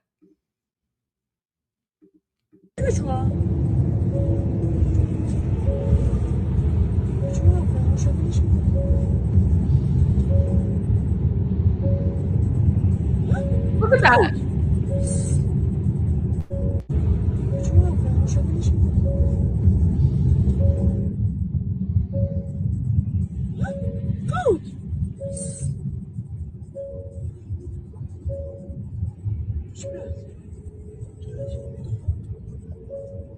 Crazy.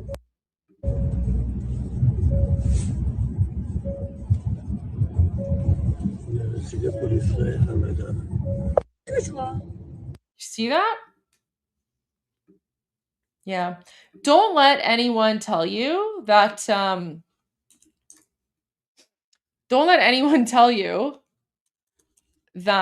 it's the United States and Israel that are attacking civilians. It's literally the Islamic regime and their terrible military. Oh, okay. Let's watch this. So Iran continues to, well, they mean the Islamic regime. Iran continues to strike targets across the region as Israeli-US attacks keep pounding sites inside Iran. So I guess here's a short video of all of the places that the Islamic regime has attacked. Oh my gosh, look at that.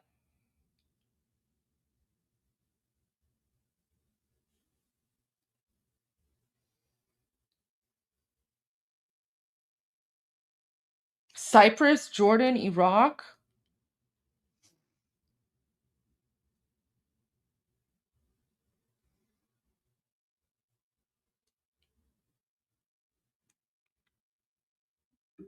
It's crazy.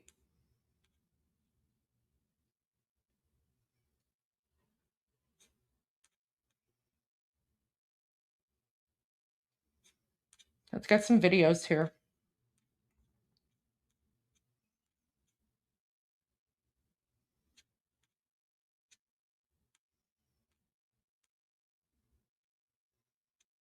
Right.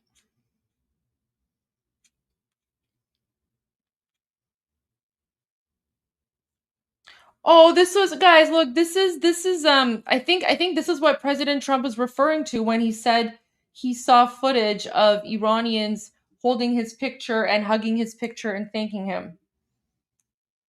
Look, I've done a lot of good things. So many people said, thank you, thank you, thank you. You see it in the streets of Los Angeles. They have thousands of people. I saw it the other day, pictures of Donald Trump. And I'm looking, I'm on the phone, probably talking to you. And I'm looking, and I see my picture. I say, oh no, it's another, protest. I see my, and then I started saying, boy, they were very friendly people. And then I saw a woman hugging the picture of me. I said, what's going on? And it turned out to be, these are Iranian people that live in the United States. So many. Thousands and thousands. You saw the rallies. And in New York, too, they had a big rally, my pictures all over the place. The fact is that people are happy what we did. Okay. There's something else that I want to share with you. Very bizarre phenomenon. So this video is quite long, but I'll see how much I can get through before I have to leave. Guys, so for some reason, a lot of woke lefty women are attacking Iranian women, and they're calling us, I don't know, like whores or whatever, because of the way Iranian women are dressing, which is very strange, because you would think that, you know, feminism is all about women's empowerment and, you know, all that stuff.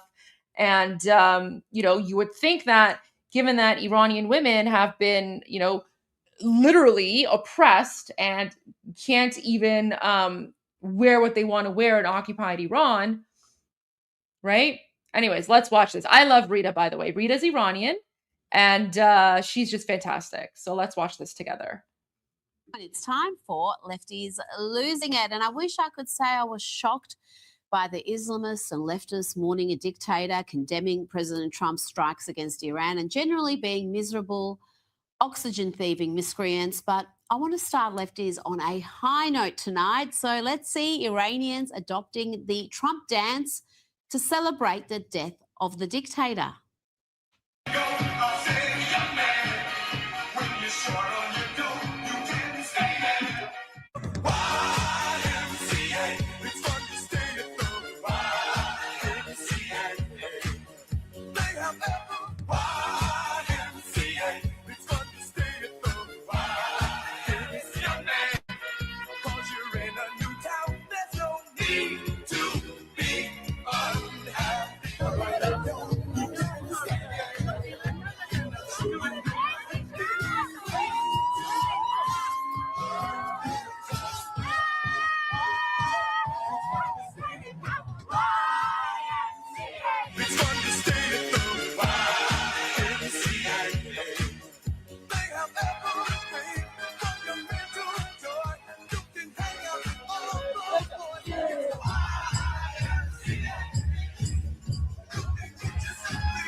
Sorry.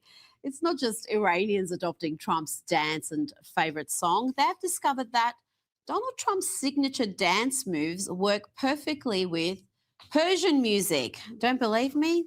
Have a look at this.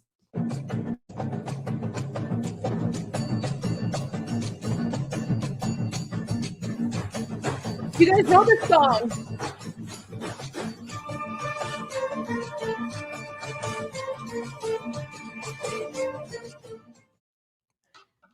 Now let's check in on the awful Jane Fonda, who had this to say about the efforts to liberate Iran. This dangerous and insane war against Iran not only violates international law and our Constitution and War Powers Act, but risks exploding into a vast war of vast proportions, taking the lives of many. Oh dear. You know, if the liberation of genuinely oppressed women fills you with so much dread, Jane, then perhaps you're a witch. You may just be a witch. Could explain a lot, no? Let's have a look at a CBS reporter who appears to be told to change his coverage of the Iranian celebration to not include praise of Donald Trump. Here is Vinny Materano being told they don't want us to focus on this. His response is brilliant. What does that mean? It means they don't want us to focus on this.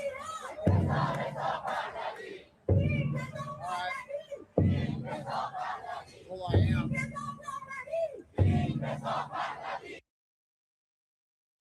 To the lefty meltdown in New York City now over the elimination of a brutal Islamist dictator. And I got to say, there were feelings of deja vu watching this pitiful but clearly well-organised and well-funded anti-Trump uprising.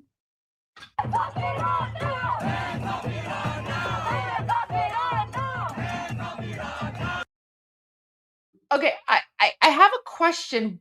Why are they pronouncing Iran with like a weird like Arabic accent? Like I don't understand why a bunch of like sorry white people, but why are like a bunch of like weird white people wearing like keffiyehs?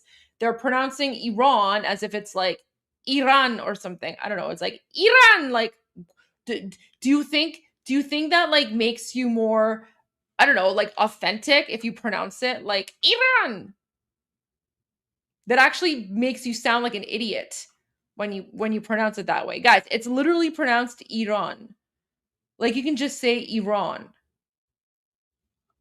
So weird. Like they can't even pronounce, like, oh my gosh, like if you want to add like a fake accent, at least have the proper accent, right? Like it's just so bizarre.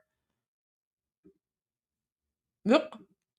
And guys, I don't see a single Iranian in this crowd, by the way. I don't see a single Iranian in this crowd.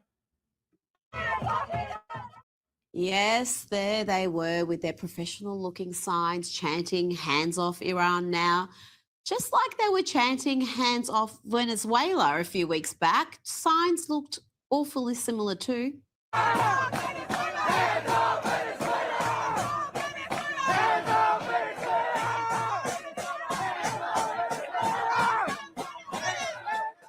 Yeah, I don't. Joining me now is filmmaker and commentator Army Horowitz. Army, tell me about these protests. Who is behind them? They seem to be very similar. They don't seem to be all that organic. Yeah, and it just does not matter to them what the reality is on the ground. It doesn't matter to them what success can come from these type of attacks, right? This kind of defense of democracy, defense of the people. The Venezuelan, and you have to ask yourself, do they care that Venezuelans are happy when Maduro's no longer there? Are they not happy or thrilled that the Iranians are celebrating now that the mullahs are being killed, that they're now having finally, hopefully they can taste some freedom? No, this is a larger issue involved where you have people who are trying to undermine the United States, undermine our foreign policy. They are aligned with our enemies, okay? This is what we have, and yes, of course, it's AstroTurf. Of course, these are pre-printed signs. Things are all connected. When you go to Minneapolis, right, and you see those, when I showed you those signs being taken off of trucks, this is all the same part of this leftist agenda where they're trying to undermine the United States and the moves that we're making and President Trump are trying to make. Well, you know what? You hit the nail on the head there, aligned with our enemies. It doesn't matter who the enemies are, if they're from the left, if they're from the Islamist world, whatever they are, communists, socialists, as long as they're against the US, again, against Western civilization, these people seem to be in lockstep with them. And I want to talk to you about that unholy alliance that we're seeing in the West. I've been writing about it for more than a decade, this unholy alliance between Islamists and left-wingers. And there was one in Iran as well before the Islamic Revolution. And this is something the left don't seem to understand, Army, that they are just useful idiots in this alliance. They will be discarded as soon as they stop being useful. And that's precisely what happened in Iran. Once the Islamic Revolution was complete and the Islamists took charge with the help of the communists, they killed all the communists, Army. Yeah, same can be said about the French Revolution.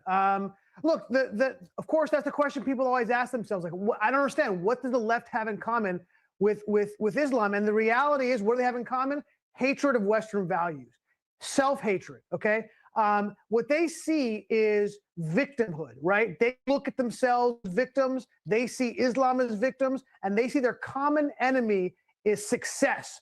Their common enemy is the free market. Their common enemy is Western liberal values, even though they're not liberals. These are not liberals. These are hard leftists who want dictatorship, who want autocracy. That's what they want because they know that their ideals are the only ones that can be supreme, and therefore you can't allow for freedom and a multiplicity of voices. That's why they're similar. Now, your mayor, New York City Mayor Zoran Mamdani, has been accused of rooting for the Ayatollah after his comments about the strikes against the Iranian regime. He wrote on X, "Today's military strikes on Iran carried out by the United States and Israel mark a catastrophic escalation in an illegal war of aggression." The guy's like the mayor of New York City and he thinks that he's relevant in like international politics. He needs to keep his jihadi Islamist mouth shut. and not speak about what's happening in Iran. Like he's literally an Islamist jihadi. Bombing cities, killing civilians, opening a new theatre of war. Americans do not want this. They do not want another war in pursuit of regime change. I don't know, man. Americans, you guys need to do something about this. You need to like denaturalize him and deport. Like just denaturalize and deport all these people because these are infiltrators, right? Like this is like the fifth column that's like infiltrating America. Like it is wild to me, guys. It is insane to me. It is insane to me that America has fallen so far. And this isn't an insult to Americans, but it's like just the policies from the leftists, right? It's insane to me that there are politicians in the United States who are opposing the attack against the Islamic dictatorship. And I'm just like, what reality am I living in here?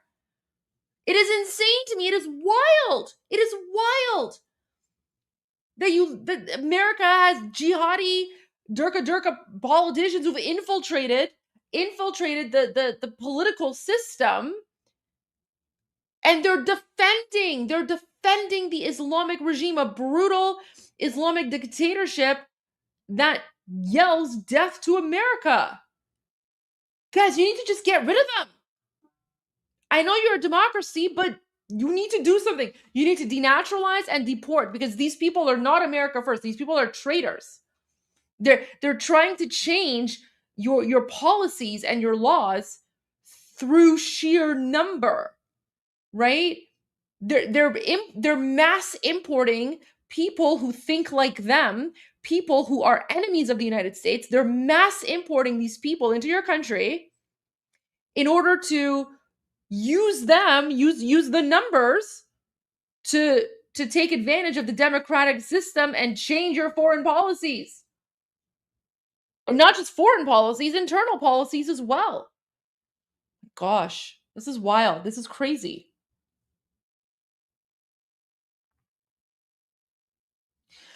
Okay, guys, I have to end it here. I would love to continue watching this because we're only 8 minutes in and I want to see the whole thing. Wait, it's unbelievable. Yeah. Honestly, it's like did people forget about 9/11? It's insane. It's wild to me. I don't know. All right, guys. I do have to go. Although, I would love to continue watching this, but I have to go. Yeah, we'll continue watching this tomorrow for sure because I love Rita and I definitely want to watch this. But I have to go get ready for Newsmax. I think I'm going on around 8:30. I don't know, but we'll see. So thank you everyone for joining day 66 of Iran Revolution Live. We will see you tomorrow for day 67. And we'll see if we can even keep up with the news. Because there's so much going on. And guys, don't forget, say Magbar Khamenei while you can, because who knows how long who knows how Khamenei Jr. is gonna last. So we have to put in our Magbar Khameneis while we still can. Right? We have to take full advantage of this gift. The Islamic dictatorship is giving us a parting gift, right? دوستا دارن به ما یه ایدی میدن. بهمون ایدی دادن قبل از اینکه گور به گوه بشن. به ما یه ایدی دادن که بتونیم یه کمی لذت ببریم. So there you go. Take advantage of this AD while we still can. All right, guys. I will see you all tomorrow. Thank you for everything. Thank you for your support. As always, I'm Israel Chai. God bless America. Payande Iran and Javid Shah. No, why is this not working? Look at the video working.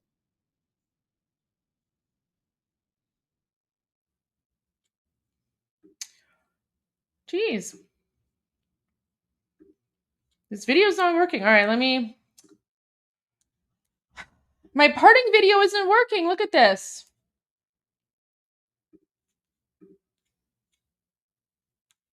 Let's see if it works now. تونستید بچه ها حضرت امام خامنه ای ملکوت اعلا پیوست. شما پیروز نشدید. انا لله.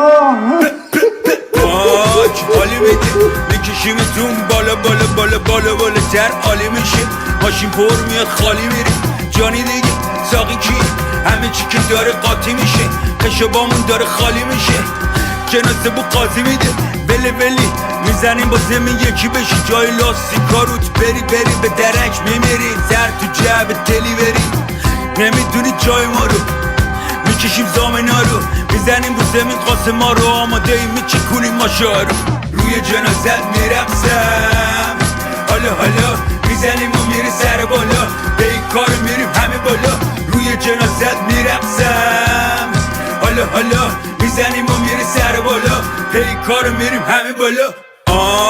شله شله شله شله شله شله شله شله آقازاده شده خودت کتله تو کجه مجه زمینای شهر پر سوسه داره آتیش بگیره حوزه موزه انگاه همه کنکوری رشته تنها به ملت تو رو دوره کنه. مال مای شب لگت میزنیم باشی درا زیرت میزنیم که بری هوا چشات سیاه میرن چشم پوشی کن لباس عزا میبینی دیر نیست ببینی میریم و تیغ میغ میگیریم میکنیم تیز میز میشینیم میکنیم ریز ریز میمیریم. روی جنازت میرقصم حالا حالا میزنیم و میری سر بالا به این کار میریم همه بالا. روی جنازت میرقصم حالا حالا میزنیم و میری سر بالا به این کار میریم همه بالا. چقدر سر حالم از من تک شما همه با هم کت تا چقدر تر تا زن جمع ما جمع همه پاین صفر میکنیم تنوارم رفیقاتم همه پک و پارن فواره کرد رگ پارد برو خونیمونی نشه پاچم میکنیم شب و صفا میگیرین شب و عزا میریزه سر تو بلا ملا بدنا میشه از سر و سوا دوا موا چیه ادا مدا مپا مپا ساس فتا متا باجا ماجا ناجا ماجا بسیجی و برادرم میرن همه هوا. روی جنازت میرقصم حالا حالا میزنیم و میری سر بالا به این کار میریم همه بالا. روی جنازت میرقصم حالا حالا میزنیم و میری سر بالا به این کار میریم همه بالا. روی جنازت میرقصم حالا حالا میزنیم و میری سر بالا به این کار میریم همه بالا. روی جنازت میرقصم حالا حالا میزنیم و میری سر بالا به این کار میریم همه بالا. روی جنازت میرقصم روی جنازت روی جنازت میرقصم روی جنازت میرقصم.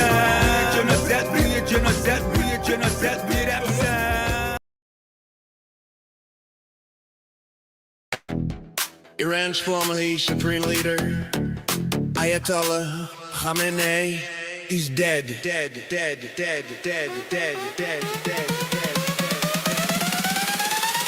Ayatollah Khamenei is dead.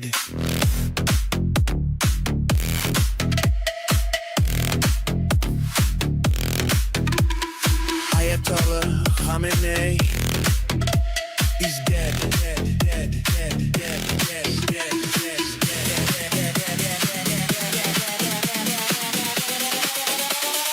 Iran's former supreme leader, Ayatollah Khamenei, is dead. Iran's former supreme leader,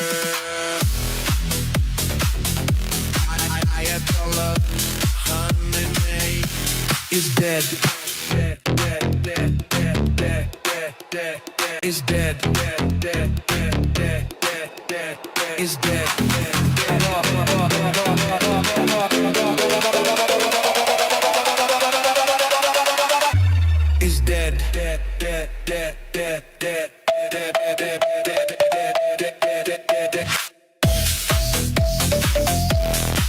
Ayatollah Khamenei is dead. Is dead. Is dead. Is dead.